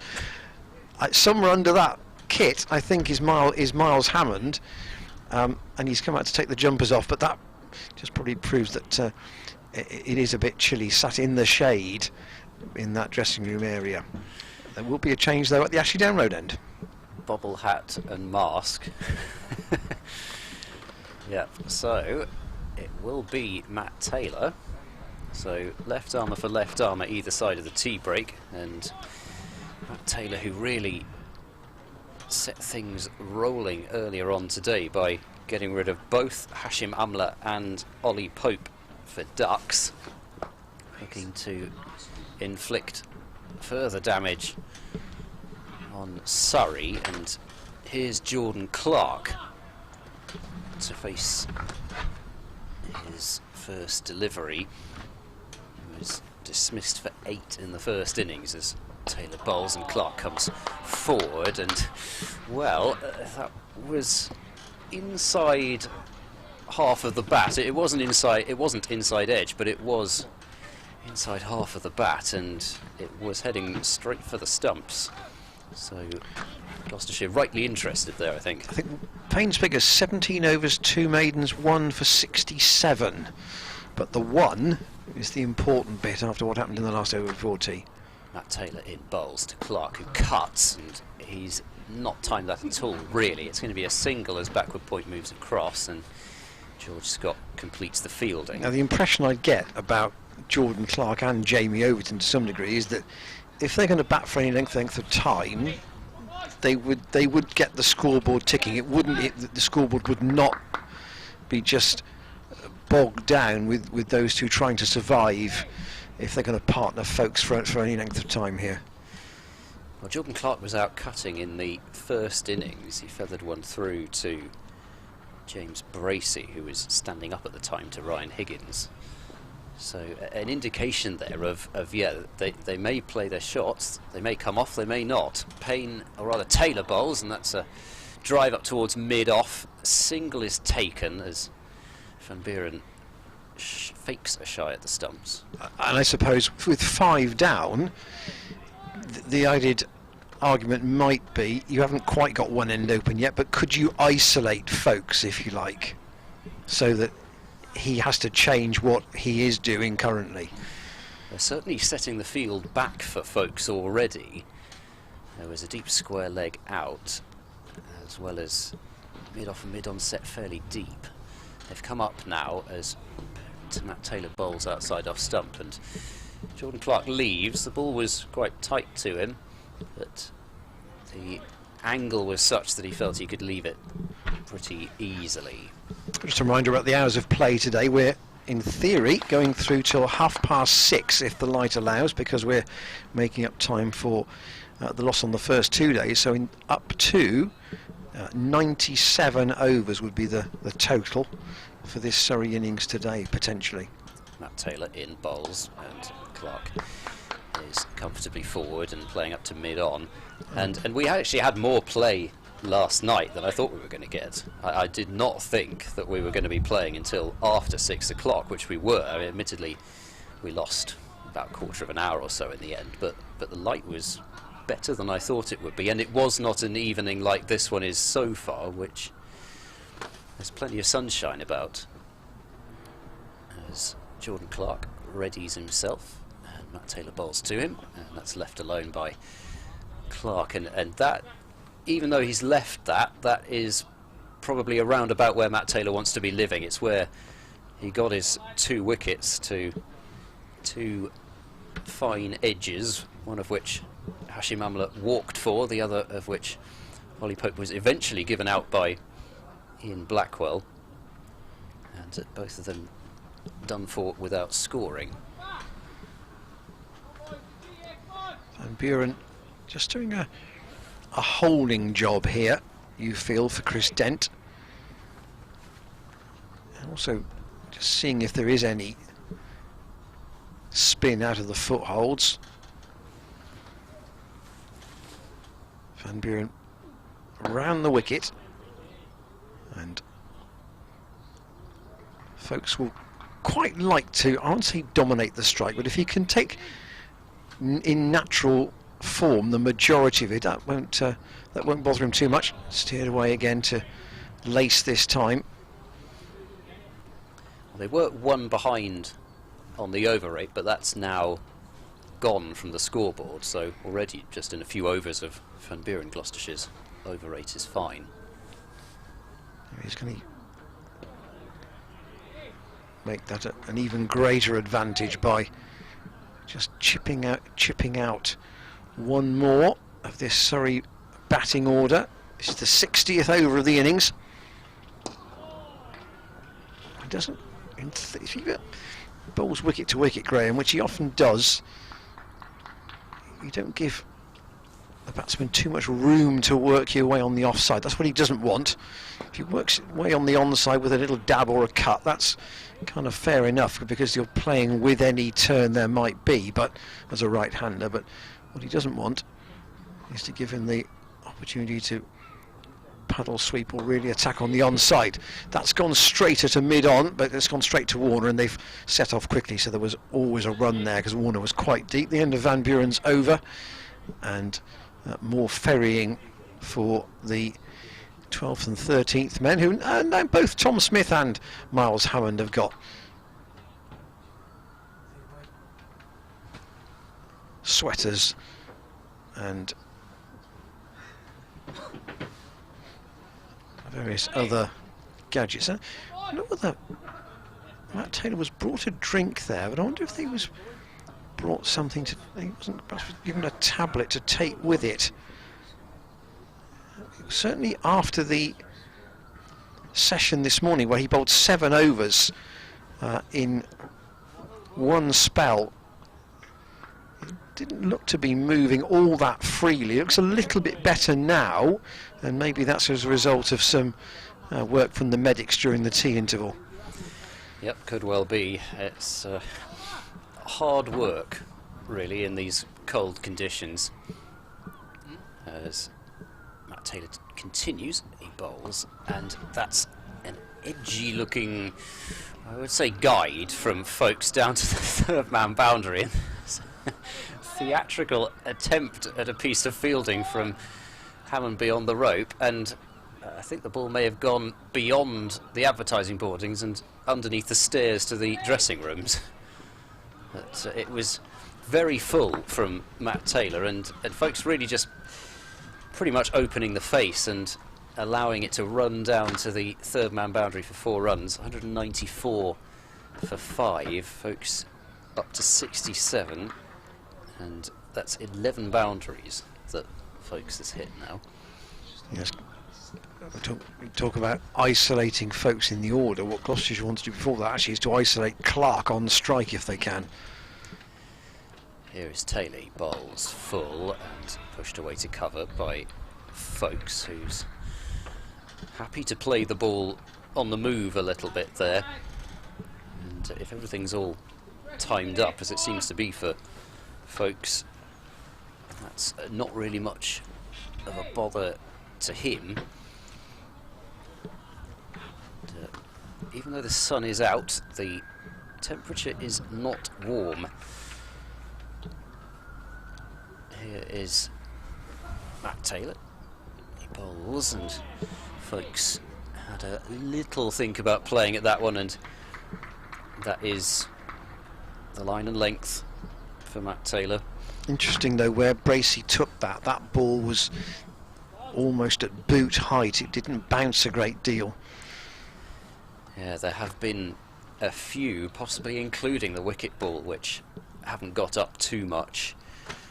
So another reason why Gloucestershire will not want this lead of Surrey's to develop too much. Matt Taylor bowls, and that is a play and a miss, and that is exactly what he's looking for. Folkes felt he had to play at it. It's easy to say he could have left it, but if that ball had just come in ever so slightly, he felt he had to cover the line of the ball. And well, it was, I suppose, a little bit further outside off stump than I thought to start with. So maybe it's not quite so easy to say that he should have. It would have been a big leg break to have got back from there. Yeah. Matt Taylor bowls to Folkes, and this time Folkes is able to leave more comfortably as it's further outside off stump. But it's a tempting line from Matt Taylor, and I'd imagine he would very much like to bowl to Jordan Clark, but at the same time, you know, say whenever there's a situation like this, you can't ignore the set batsman out there. Comes back a little bit to what Mark Church was talking about yesterday with Patel and Ashwin in the Indian side. Matt Taylor bowls, and Folkes is beaten by that one, and that was closer to him than the previous one. He didn't play at all away from his body there, and that's a very good over from Matt Taylor. The boundary, I think you'd say it was maybe a little bit over pitched, but after that he bowled a very nice over indeed. 194 for 5. And almost Taylor trying to drop it just in the same place metronomically, and then just give the batsman the doubt that one of them might not be quite there for the shot. That's perhaps the way to attack a man who's set like this with Folkes, rather than looking for a wicket ball every ball by mixing it up too much. Sometimes the consistency just builds the pressure. Van Buren to Jordan Clark, and that's fielded by George Scott, who's in at Short mid-wicket. Rather felt Clark doesn't want to stay in his crease against Van Buren. Van Buren in once more. Dent felt there was something in that from where he was watching. He thought that spun a bit more on the angle. Van Buren in again, and Clark again lets that go outside the off stump.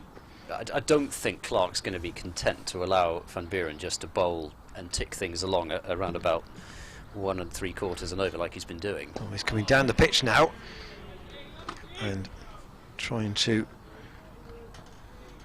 kill any movement that Van Buren might be able to entice out of this pitch. Third day wicket, of course. And again, I don't know whether Van Buren's...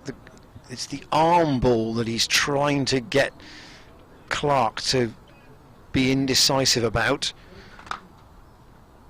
Van Buren again, and Clark again forward. He's not 100% secure out there, but he's gritting his teeth and trying to give the best support he can to Ben Folkes. 194 for 5. There's the Surrey card. They started 106 behind. Stoneman, Amla and Pope out by the time the score got to 48, and then that substantial recovery between Folkes and Burns before Burns was out to George Scott thanks to a catch at deep long leg by David Payne, who also then took the other wicket in the afternoon session off the last ball when he bowled Jamie Smith. Van Buren now through 8 overs, 3 maidens, none for 12, so that is very much doing the job. And even if there's not a great deal of turnout there, he is tying down one end. He's buying Chris Dent time to rest. Yeah. 2 of his bowlers basically. And until the new ball potentially could be taken as well. Matt Taylor delivers and Folkes is able to leave this one quite comfortably. But you talk about the spinner so often being a holding role, but all Van Buren needs to do is have Jordan Clark make one decision to attack a ball that's not there to be attacked, and his figures look terrific with 1 wicket added to them. And he's, like you say, he's taken away a headache for Chris Dent in terms of a bowler that he can't use with Josh Shaw not being there. As there's a shout for leg before, which Gloucestershire rather liked, but the umpire did not. Rob White said not out. It was the shout of a side that thought they might have their man, as we'll see what potentially might have been wrong with this one. Yeah, it's probably angling past off stump. It hasn't quite straightened enough from Matt Taylor, and that's the problem with bowling left arm over and trying to get an LBW. Here comes Matt Taylor, bowls, and ooh, that's a waft from Folkes. I'm not sure that he made the decision to play it that particularly early, and it was just a wafty kind of wristy flick attempted by Folkes, and he'll be cross with that one. The ball actually lifted a bit on him, and I think that's why Folkes went down to prod at the pitch. It wasn't a good shot anyway, but he'll say that the ball did just bounce a bit on me there. Matt Taylor bowls, and Folkes will not play a shot. A bit wider, that one. But I would rather have Taylor bowling over the wicket at the right hand, just because it's... I think he does have the discipline just to make them really think about the angle. I think he's probably persisting because of what's happened earlier, isn't he? He's got his 2 wickets that way. He has passed the bat a couple of times. As here's Matt Taylor bowls, and that's forced away through cover by Folkes, but without a great deal of timing. It will be a single, and so it'll just be the 1 ball to Jordan Clark this over. And I don't know, it's hard to say. You probably do want Matt Taylor bowling at the new batsman, but yeah, I don't know. At the same time, I feel like Van Buren could definitely make something happen with Clark out there. But at the moment, Folks is having the majority of the strike. Here is Matt Taylor to complete the over. He bowls. Oh, that's full, and Gloucestershire thought they might have their man again, but the umpire says not out. So 2 loud appeals in the over. Both of them. That was have probably been more declined. convincing than the other one, actually. It was certainly very full, that much we could see. And a second look at this one. And did it pitch in line is, I think, the only question. It is surely crashing into the stumps. Is it pitching in line? We will get a second replay of that in a little bit. 195 for 5 as we take a brief sanitisation break. Yeah, so just while we wait for that to load up into the system, some brief scores from elsewhere around the country. At Northampton, Kent 455, Northants 245 for 4. At Chelmsford, Worcestershire, spirited reply to Essex is 490 for 9 declared, 258 for 6 they are. At Lords, Middlesex against Somerset, Middlesex 87 for, sorry, rephrase that, I'll update that. Somerset 112 for 3, needing another 173 to win, so they're chasing 285 to win that game. And at Grace Road, Leicestershire following on 157 for 4 against Hampshire. They still trail by 253. Yes, a bit of a mauling, that, really. Van Buren to continue after the break, and Folks on strike on 68. I think we might have a chance to look at that Matt Taylor LBW appeal again shortly. Van Buren wheels in, and Folks will take a single off the first ball straight to Warner at mid-on, and he does try a shy at the bowler's end, but it doesn't hit, and Folks goes up to 69. At Trent Bridge, Durham 116 for 4 in their second innings against Notts. They lead by 179. Here's Van Buren into Clark, and then much foot movement there, and again the yelp is somewhat strangled. They're not playing at Edgbaston at the moment. Derbyshire 71 for 5 in their second innings lead by 39 only. Van Buren in, off the bottom of the bat from Clark straight to mid-off. He's not, as it was suggested to me at tea, he's not going to push and prod Jordan Clark. Van Buren, somehow he's gone in now. Bowls to him, and well, he get a single there. That's just steered out onto the offside. Chris Dent is at short cover, but he's got some ground to make up, and he will do the fielding.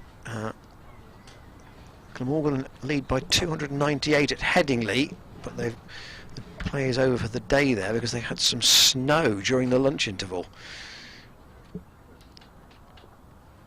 Van Buren round the wicket, tickled very, very fine by Folks. That might go all the way to the rope. At fine leg, very close to the sight screen, and it does.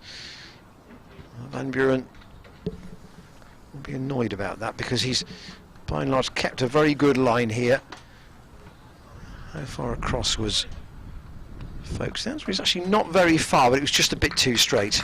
Yeah, it was, and somebody in the touch that Folks is in will put that away. 200 is up for the innings for Surrey. The lead, as you can see, is 95. Van Buren in, and again Bracey can't believe that Van Buren hasn't got through Folks' defences there, so Folks stays on 73, but Clark will be on strike. 201 for 5 is the Surrey score, and here's the replay of that last LBW call. Look how far back Jordan Clark is with his back foot though. It's so tough. Somebody would have to freeze that the exact instant that ball pitches. It is it is so tight as to whether it's pitched in line or not. For me, anyway.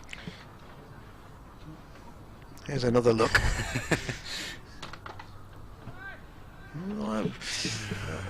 That's a very good shout. It is a very good shout. I am inclined to say a couple of centimetres outside leg personally, but that's just my opinion. Matt Taylor continues, and he bowls to Jordan Clark, and that one has gone, I think, over the top of off stump. Jordan Clark's kind of jumping about the crease a little bit, and well, he's looking far from settled, let's put it that way, and he's looking far from settled against Matt Taylor, and likewise when he was facing Graham van Buren, the single that he got in that last over, the bat came down at a very askew angle. He's clearly trying to bed himself in here. It's almost a bit like the innings that Jack Taylor played yesterday, and that's going to be, I think, possibly a leg bye. They're going to come back for 2, and nope, not a leg bye. So a couple of runs. It went very softly behind square. Well behind square, very fine. But yeah, I'm not exactly sure what that came off to come as softly as that. But anyhow, Clark's up to 4, and it's 203 for 5. A lead 97. Question is, can Gloucestershire get another quick one here? Matt Taylor bowls, and Clark turns that one away to wide mid-wicket and sets off for a quick single and makes it 204 for 5. The sun has left us, hopefully only briefly, but really 4:45. This could get rather interesting at 6 o'clock. It's already definitely wrap-up warm territory. I'm not quite sure whether I'm going to have to resort to the blanket or not, but perhaps by the end of the day. Folks on strike, Matt Taylor bowls, and Folks drops that one away to gully. Folks has gone a long way, a shy at the stumps, and it misses. That would surely have been out if he'd hit, as Folks committed himself to the run. There was not a run there, and he was swimming about in custard in the middle of the pitch, but the shy at the stumps did not hit. Wasn't his call either, was it? Really, it should have been Jordan Clark's call. Maybe there was a call to say yes, but he changed his mind. But George Scott's been involved in a lot in the field today. One chance he probably should have taken. One would have been a tremendous catch had he taken it. He's had a wicket, and now he's been involved in a near thing with a run out. It certainly looked as though Folks was the only one that was interested in the single, and I think, like you say, he'd probably only have had himself to blame if he'd been run out there. What a bonus that would have been. Here's Matt Taylor, bowls wide and driven away through cover, and the outfield's very quick towards that side of the ground, and it will be 4 more to the total, which will take Surrey's lead over 100, and that is a important milestone for them. And it was a wide ball, it was over pitched, and Folks comfortably putting it away for 4 to move his total to 77.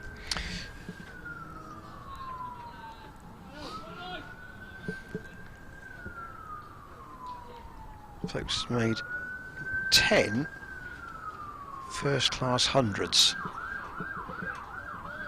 and one in a test match.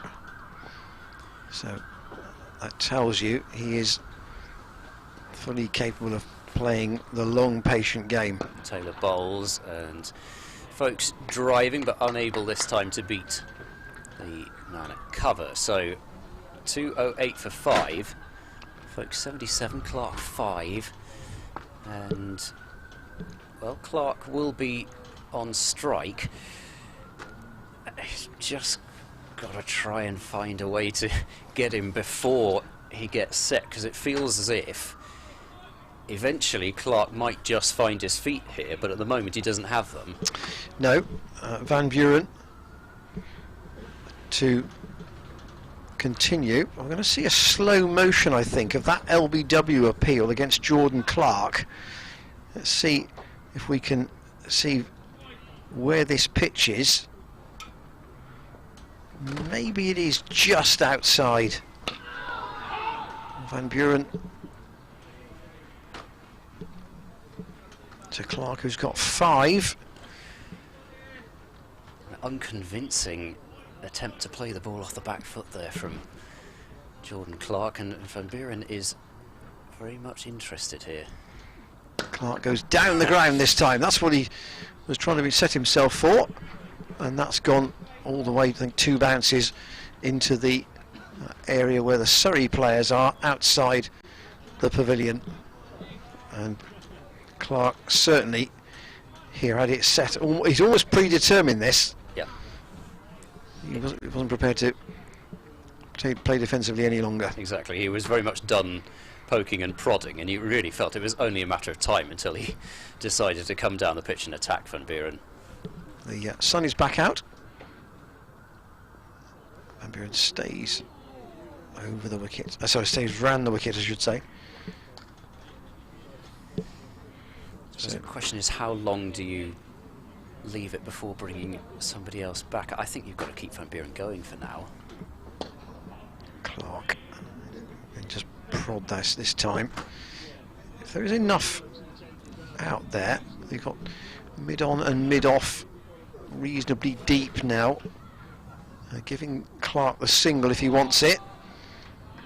But that's again a prod forward.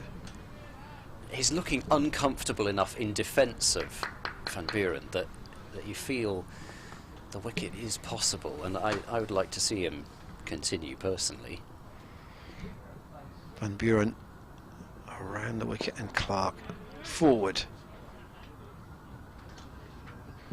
The Surrey coaching team with their distinctive sky blue bobble hats.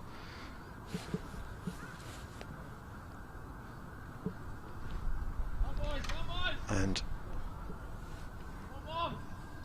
the sun is back out, which will at least keep the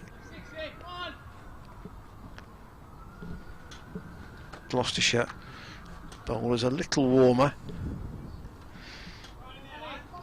Matt Taylor with a spell that this will now be his 5th over, I think, since tea. It was 40 overs to go at tea, so work out this will be his 5th over of the spell. And I would have thought maybe Higgins and Payne again for a burst before too long. Yeah, it's an interesting situation because you've got 14 overs till the new ball, so well, yeah, Matt Taylor bowls here and he bowls down the leg side, and Folkes is unable to get a touch to it. But obviously you want them to take the new ball if you decide to take it, which you'd imagine Gloucestershire would have to. So maybe then look at George Scott potentially coming back. It's obviously not ideal because you would love to have Josh Shaw available to come back, but you obviously don't want to wear out Higgins and Payne for the new ball. Van Buren can keep going all the way until the new ball if necessary, but who bowls at the other end? That's clipped away through square leg by Folkes out to the sweeper on the deep square boundary. So sorry, he was out there, and you had fine leg as well. In general, actually, they're not giving Folkes the single like they are with Van Buren on strike. Yeah, so Essex have, Surrey have scored 26 since tea. These two. The lead overall, as you can see, 107. Still, kind of Surrey feeling as though they're getting a total that they can bowl at now.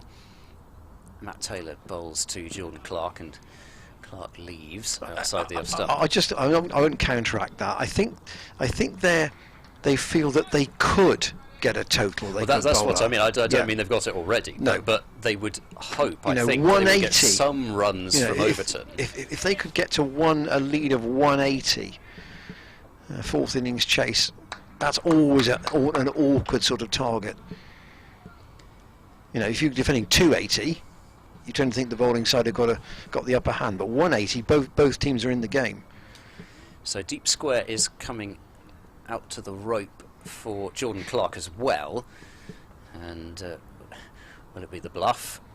It will, and it's been touched away to fine leg for 4 runs by Jordan Clark. So Matt Taylor's just lost his line a little bit in the last couple of overs.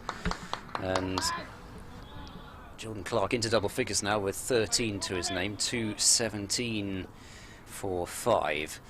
And that was a little too easy, I think. Shows the margin, doesn't it? Which is relatively small. That wasn't really, it wasn't much different in length from the ball that had the big LBW appeal, but it was just fractionally more leg side. I mean, he could just step inside the line. Round the wicket now for Matt Taylor.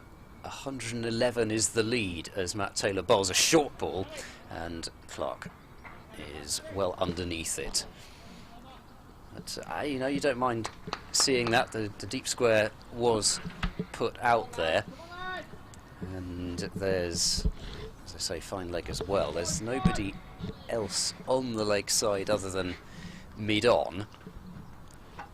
Sometimes I feel like if you're going to try the short ball strategy, it's nice to have somebody closer in on the leg side, just in case the ball doesn't carry all the way out to the sweeper. Matt Taylor bowls to Clark, and there's an edge which has fallen well short of the slips, but has been stopped in the slip cordon before it was able to race to the third man boundary. Well, George Hankins has felt that. That's got him right on the end of. That's got him right on the ends of the fingers. Yes, he reached out there with his left hand, and on a day like this, no thanks.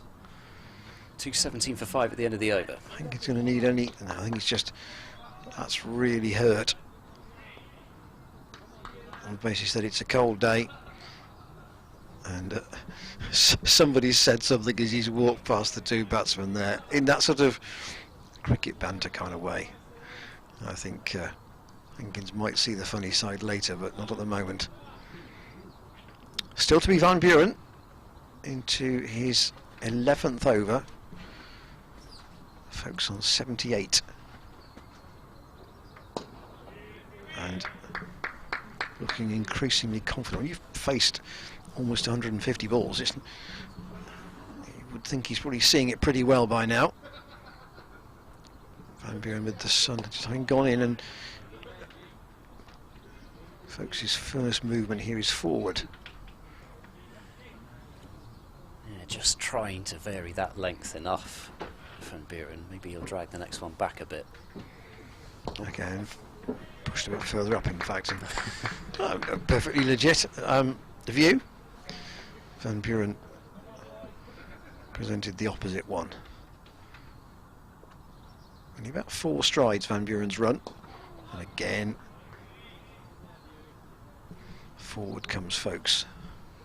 I feel like maybe he is setting him up for that delivery, but he wants to bowl enough full ones to make him feel like he's got to lunge forward to a ball that's maybe not quite so full. Back foot this time from folks, but straight to short cover. It's almost for the little miscue there. There isn't a miscue there, and he's worked the strike again well. Straight to Warner at mid-on, picked up a single off the last ball, and folks goes to 79. As you can see, the Surrey leads 112. In theory, there are 29 overs to go today. Even if we play to 6:30, I doubt we'll bowl all of those. The more important number probably is there are 12 overs to go until the second new ball. Is Taylor going to keep going? He is, and that's to his credit that he's finding the energy here, because this is quite a long stint. This is now his 6th over of this spell, and I'm with you actually, and I think that it is not impossible to think that Scott may be used at the Ashley Down Road end to just keep Payne and Higgins for the new ball. Having said that, Payne was stretching a little, but he may just have been keeping himself loose. But either way, you'd feel like at some point fairly soon there is going to have to be a bowling change, just as Matt Taylor bowls around the wicket and Folkes defends up the pitch. Just, you know, not because you feel like Matt Taylor needs to be taken off because of the way he's bowling, but just simply because there's still plenty of time left in the day, light permitting, and Matt Taylor may have to come back later and bowl another spell right at the end of the day. The light is okay at the moment, but with the sun having gone in, it does make an appreciable difference. Yes, I mean, it's hard to tell whether it's because we've had the sun that it seems gloomy, but it doesn't seem particularly bright out there. That's a pleasing drive from Folkes, but straight to mid-off and no run there. Interesting that Higgins is at mid-on, and he was just loosening his shoulders after the first ball of this over. Well, it is a difficult manoeuvring job that Chris Dent has got, because as Matt Taylor is in the bowl short, and Folkes rolls the wrists and keeps it down, and it's out to deep square leg where Jack Taylor is stationed. One more run to the total, 219 for 5. It's difficult because in an ideal world, all respect to George Scott, he would prefer to not go to him at that point, but you know, with the match situation being what it is, if you get Folkes here, then Gloucestershire feel they may well be on course for victory, but that's not the time that you want to be bowling your, as it were, fifth seamer. That's, I think, going to be a leg by this time, down to fine leg. They'll come back for 2 runs, which they will make pretty comfortably. So 2 leg byes to the Surrey total, 221 for 5. The lead is up to 115. And I wonder, at what point do you start getting concerned that Gloucestershire are getting towards not desperation for a wicket, but really needing one? Is it 150? Is it before that? I'm sure some people sitting at home will be saying, I'm desperate for a wicket now. Matt Taylor bowls to Jordan Clark, who leaves, and to Jordan Clark's credit, he said he was going to come out and play his shots, but the one time he's really opened his shoulders, he picked a good ball to do it to. He got to the pitch of the ball of Van Buren and knocked him down the ground for 4. The risk if these two are there and the lead's 150 is you add Overton to that and the lead could get over 200. Exactly, he could look at that as a position, especially with Folkes at the other end, to come out and really try to throw the bat. Yeah, bombard Gloucestershire. Matt Taylor bowls, and Jordan Clark's going to get runs here as he squirts that one away down towards third man. Will be at least 2. I think that's all it is going to be. And the over is completed. 5 runs have come from it. 2, 2, 3 for 5, as there will be another brief break for some sanitizer to come out, and the umpires will have a little chat. I don't think they'll be really chatting too much about the light at this point. No, and if Ryan Higgins was to come on, just looking at the where the weather's coming from, which by and large is over our marquee actually, so we don't necessarily have the best angle in terms of where the greater cloud cover may be heading, but 80 to Folkes, as you can see, 15 to Clark. If Higgins was to come on, and he doesn't tend to bowl that much that he's short, so in this light that might not be the worst idea from Chris Dent, but at the moment the umpires are just having the briefest of chats, and the light at 5 minutes past 5 is going to be the issue probably for the rest of the day. Not with Van Buren on, for sure. Matt Taylor's just put on 2 sweaters. That may be an indicator that that stint may be over, because he was bowling the last over without a sweater.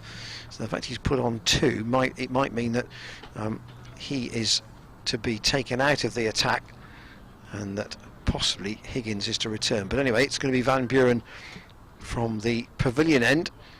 Interesting day this overall. You know, Surrey 223 for 5, having seen Gloucestershire lose their last 2 wickets this morning for 15. Gave them a lead of 106, so the overall lead, as you can see, 117. 5 wickets down, and Van Buren to continue wheeling away from the pavilion end. That's just turned onto the onside. This is his 12th over, and looking across at the board, Payne has bowled 17, Higgins has bowled 14, Matt Taylor's bowled 18. Van Buren round the wicket, worked in on the onside. The call is for 1 straight away. Warner's going to throw at the, well, I say at the far end, but it wasn't a very accurate throw, and it's well stopped, in fact. No overthrows. Really mid-off and mid-on both set deep enough that there's a single there basically every time from Folkes, and he did hit that quite hard as well. So what will Clark do now? That's the question.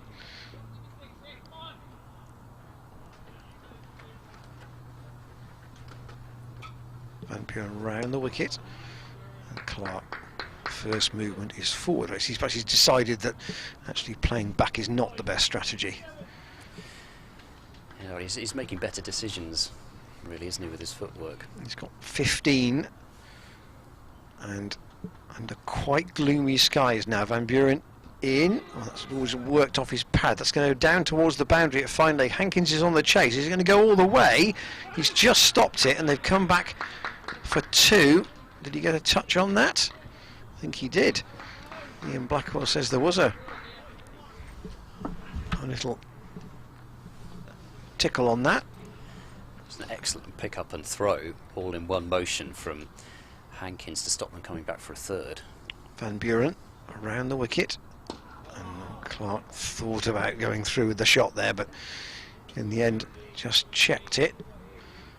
Van Buren, where he's just going to wheedle out one of these 2, split this 6th wicket stand, which is worth 39 at the moment. And Clark, what a flamboyant swish, but he's gone straight out to Payne at deep point with that. He's only picked up a single, and it means that he will keep the strike at the end of that over. And there's a drink coming out, I think, for Folkes, and maybe with a message of encouragement, who knows. He's made 81, Ben Folkes. He's I think on the main board, which we may see in a moment with the full count, and it might actually give us the amount of minutes he's been in. He came in shortly before lunch, so on the basis, I reckon he's been in north of 3 hours at the moment for his 81. And is there going to be a change at the Ashley Durham Road? And the answer is yes, there is, and it is to be George Scott. I can give you a rough idea. Obviously this won't be updated, but 205 minutes has been out there. Nearly 3.5 hours then. So yeah, and probably add a couple more minutes onto that for the delay, but between the computer and what we're seeing in front of us, but yeah, probably not too different. And indeed, it is George Scott who prized out Rory Burns, looking to prize out one of these 2 at least. 1 for 29. Bowled his 8 overs all in one spell earlier. He bowls now, and that's driven hard straight to cover, who looks a bit shell-shocked as the ball reached him at pace, and Van Buren has, well, he didn't have to move too far for it, but the ball was whistling at him, and I suspect he was probably quite glad he didn't have the problem that George Hankins had earlier with his hands ringing for minutes afterwards. Scott bowls to Clark, and that's down the leg side, and Scott, who did take a couple of overs to find his rhythm, maybe about 3 overs really to find his rhythm in the previous spell, has just got to get his radar sorted, and ideally you get his radar sorted a bit earlier than the last spell, because Gloucestershire can't afford a quick 20 runs or so really at this point. It's quite gloomy now, Ed, isn't it? It is. Scott in bowls to Clark, and Clark comfortably pushing to mid-on for no run. It is a little bit brighter than it appears from where we stand. The marquee overhang kind of makes it look a little bit darker than it is. Having said that, it feels about as dark as it did at about 6:15 last night somehow. Scott bowls, and that's driven straight back to the bowler by Jordan Clark, who clearly feels as though, I think Clark does, that Scott is somebody that he can get after. I don't like to use this word intent because I feel it's rather overused, but it's a different mode that Clark seems to be in here. That's been clipped away behind square on the leg side, and Jack Taylor won't be able to stop them coming back for 2 runs. Jordan Clark on to 20, and this partnership, which in fact the partnership is now worth 42, so it's another one that has just begun to build a bit for Surrey here. 2 runs off the over so far. When you consider they were 48 for 3. Scott bowls to Clark, and there'll be more runs here as Jack Taylor and Warner. There was a mix-up for a moment there as Clark wanted a second, but folks sent him back, and the decisive call came just in time for the Surrey pair. So 1 more to the total, 230 for 5. The lead is 124. We are... Payne's just going off the field temporarily. Miles Hammond is on. And we are 9 overs from the second new ball. Van Buren to continue. It's a long stint for him at the moment, but it's an important one with, if you've joined us late, Josh Shaw bowled 1 over before lunch and hasn't been seen on the field since the lunch interval. And Gloucestershire therefore a seam bowler short. Scott has become the 4th seamer, but it's been quite a lot of work for the 3 front-line bowlers, and now Van Buren just trying to hold an end together, which he's done pretty well, to be fair. Hasn't been too expensive, but Gloucestershire need another wicket to dislodge one of these 2 into the outfield, but not past Dent by Clark on the bounce. Dent's at shortish cover on the 1.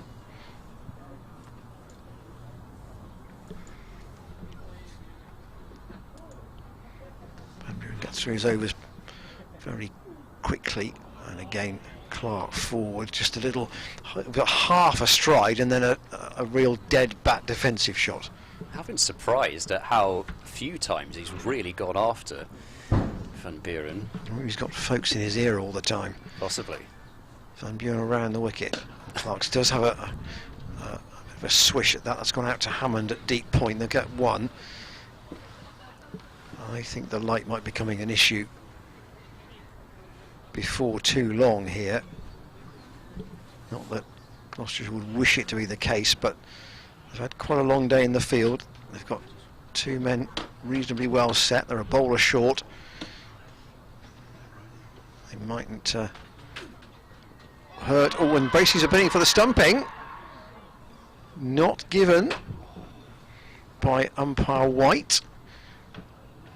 Very difficult to tell from our cameras whether that was a good shout or not, but it was the first opportunity there. Bracey thought he might have had something running his way there. Yeah, it didn't look as though the foot had moved too much from our vantage point, but then who knows? Only has to be elevated a tiny bit. Van Buren in, and that's down the leg side, taken by Bracey, and just reminding folks that he's there. It was certainly worth a shout, but are now getting an umpire conference. Umpires at the end of that over from Van Buren. Spin having got through 13 overs, they're going to have a chat about the light. Now, I wonder if they've taken a reading already. I think normally you would see them. It has got pretty gloomy, and we're going to keep going for the moment. There's hand signals going on between Ian Blackwell and Chris Dent at the moment. I don't know if he's telling him you've got to bowl. I don't think it doesn't look as though he's telling him you've got to bowl spin from both ends, because George Scott is continuing. I wonder if there's any way in which this cloud cover is likely to move, because if it doesn't, at 5:15, this may be closing in, and that does look pretty dark out there now, it must be honest. It probably looks a little bit brighter on your computer or whatever device you may be using than it is actually here at ground level to the naked eye. That's from the camera on the scoreboard side of the ground, but the light does not look too bad. I assure you, at ground level, I would not want to be facing anybody quicker than Van Buren, probably, with my batting skills, but equally, Folkes and Clark are much, much better than I am, and I've got to think about the, obviously, relative safety of everybody out in the middle. But at the moment, with an old ball and two batsmen reasonably well set, Surrey 231 for 5. Scott bowls, and that's bottom-handed cut shot up towards mid-off. There'll be a shy at the stumps, but there was always a single there. 232 for 5. I think as much as the two batsmen out there, it's picking the ball up for the fielders, and I think second conference time, and I think when you see them have a conference for a second time, that usually means not good, and in this instance that's exactly what it does mean. I think as so often happens, the umpires have one initial conference just to kind of touch base and say, right, are we going to give it a few more minutes here? But when they come together for the second time, it's very rarely, right, we're going to carry on for a second time here. And interesting, yesterday, Ian Blackwell took the players off at the end of an over. Now here they've stopped mid-over, which suggests that at the end of Van Buren's last over they were relatively okay with it, but the light has closed in, and I wonder if the ground staff are expecting a shower because they're bringing on the run-up covers at the end closest to the pavilion, and maybe there is some late afternoon rain coming. Ian Blackwell's just putting the light meter, as you can see, on the stumps at the pavilion end just to take the reading when they've gone off, and he's looking skywards as well. I think Surrey will feel that they haven't done too badly today from a position where they were a long way behind in the game, 106 in arrears. They were 3 down for 48, and now 232 for 5. Folkes 81, Clark 23. They've still got Overton to come. I'm not sure that the time out of the game tonight makes a huge difference, probably.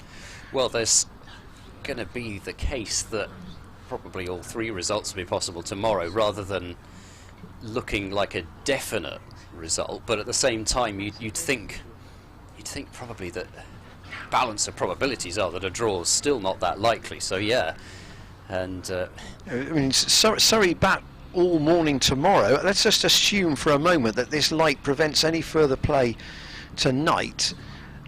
Surrey bat for a session. Gloucestershire will be chasing something like 200 in 60 overs, which genuinely gives both sides a chance in the game.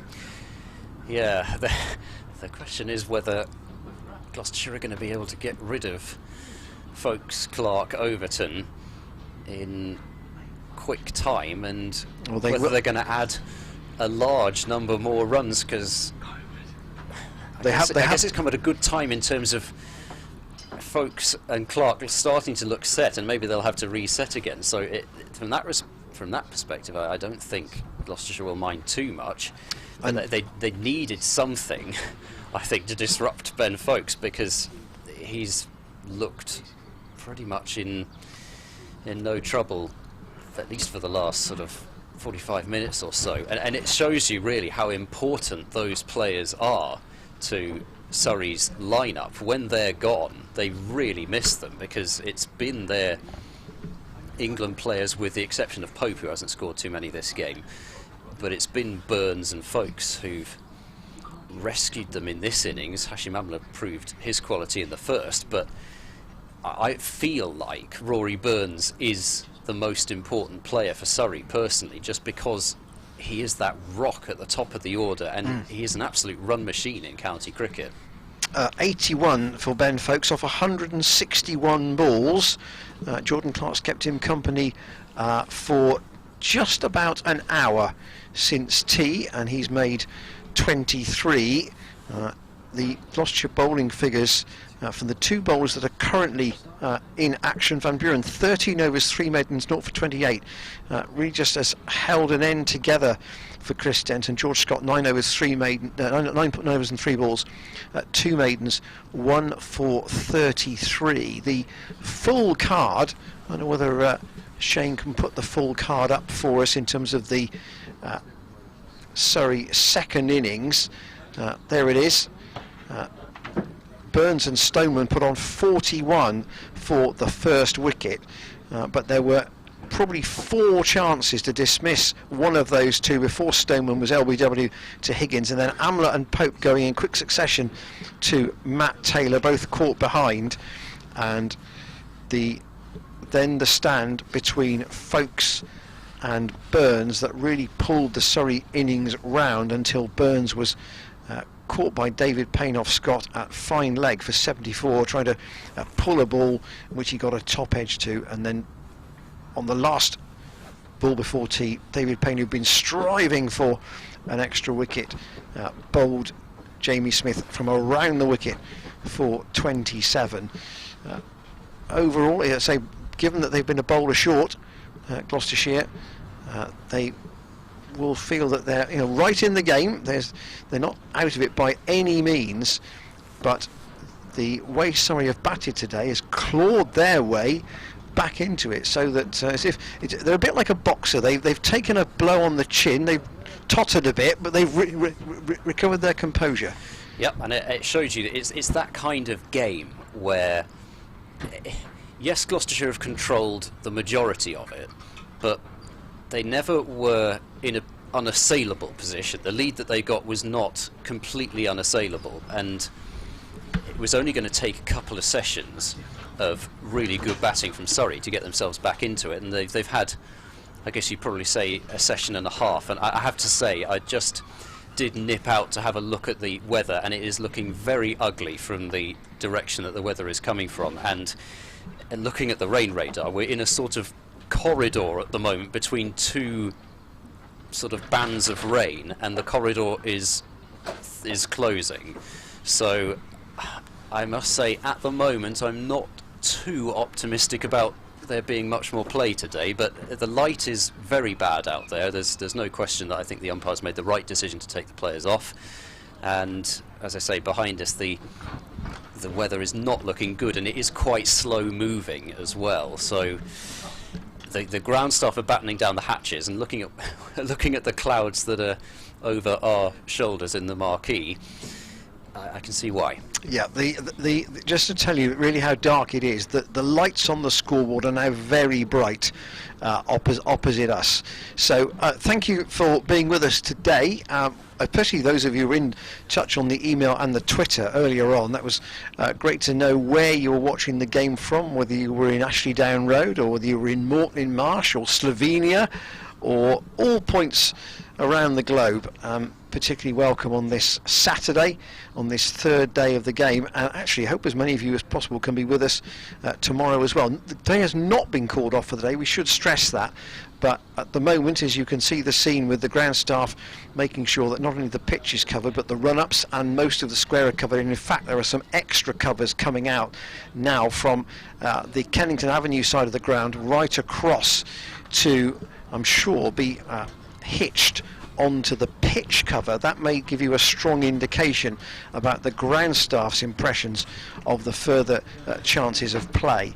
But, you know, overall, you have to say that we had this discussion a little bit before play started today. You have, you know, the start of this competition. You have the reputation of Surrey and the reputation of Middlesex in this section, and Gloucestershire have been up against that reputation, if you like, in this game, and they've gone toe to toe with Surrey. And Surrey will know if they get out of this match without losing it, they'll know they've been in a proper 4-day game here. Yeah, and you know, Gloucestershire should have, even from last season, and yes, there were issues last season, especially against Somerset, but they know that they can beat First Division opponents at Bristol.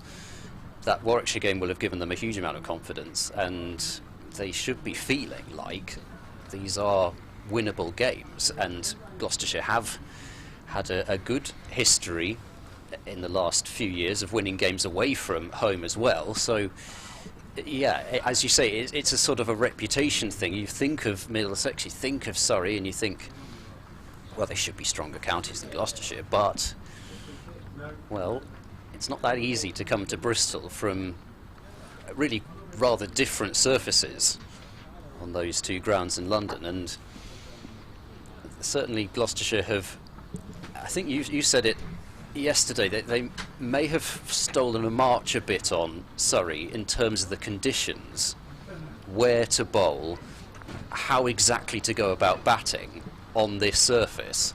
And as the rain starts to beat down now, and I think we're about to be in the middle of a deluge here, I just think that maybe you could say it's just worn off a little bit. Burns and Folkes, in particular, quality players that they are, have made that adjustment. They're players who are very used to batting on different kinds of surfaces. I mean, they've just been out in the subcontinent, of course. So, you know, they're used to making those kinds of adjustments, and they've shown in the second innings that, you know, there's no reason why they can't go about their business and go about their business successfully. And they put Surrey into a position where they might think about winning the game tomorrow. Well, I'm not sure we're going to get any more play tonight. It's 28 minutes past 5. In theory we can go to 6:30, but as you can see, the covers are now across the square, on the pitch, over the bowlers' run-ups, and the last of the covers being applied. And I think we will take our leave from you for the moment, and we'll come back to you with any news of either a resumption or an abandonment. But thanks to Ed and to James, to Shane for their work with the cameras today. But for the moment, from the county ground in Bristol, we'll leave you with the details that we have bad light and now rain, with Surrey 232 for 5 in their second innings, leading by 126. Folkes has 81. Ben Folkes has been batting since before lunch, and Jordan Clark, who came in immediately after tea, has 23. Gloucestershire right in this game, but at the moment we have bad light and rain, and we'll bring you any news of a resumption or an abandonment as soon as there is one. But for now, from Bristol, goodbye.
Can you hear the rain? Here at the Bristol County Ground, stumps has been called by umpires Ian Blackwell and Rob White. As you can see, the ground is extensively covered and the rain is falling heavily. The clouds are very, very dark. Not necessarily that you can see in the shot over towards Kennington Avenue, but in fact from where the camera is on the scoreboard side of the ground, it is a to call that sky grey would be a generous description, Ed, wouldn't it? Yeah, it is absolutely set in, really, it looks like, and all round wherever you look is dark, apart from in the very distance, which is the weather we've just been having, really, earlier on when it was sunny. And it's amazing how quickly the weather has turned, and yeah, there's no way they're going to be getting back out there tonight, because apart from anything else, it would have taken the ground staff too long to mop everything up. So I think sensible decision been made. We'll come back tomorrow and we'll have a very exciting final day. Yeah, all 4 results definitely possible, with Surrey, as you can see, at stumps. 232 for 5, leading by 126. There are 7 overs and 3 balls to go until a second new ball is due, and Gloucestershire's bowlers will be fresh in the morning, and obviously the batsmen have to start again as well. So thank you to everybody for involvement in today's streaming, as we've said before, to Shane and to James on the cameras. So from Ed Seaborn, goodbye. Goodbye. And from Ian Randall, until tomorrow, goodbye. Hope you can join us at around about 5 to 11 for what should be a fascinating final day. Gloucestershire need 5 wickets, and then they've got a target to chase. Surrey lead by 126 going into the final day. From Bristol, from wet Bristol now, it must be said. Goodbye.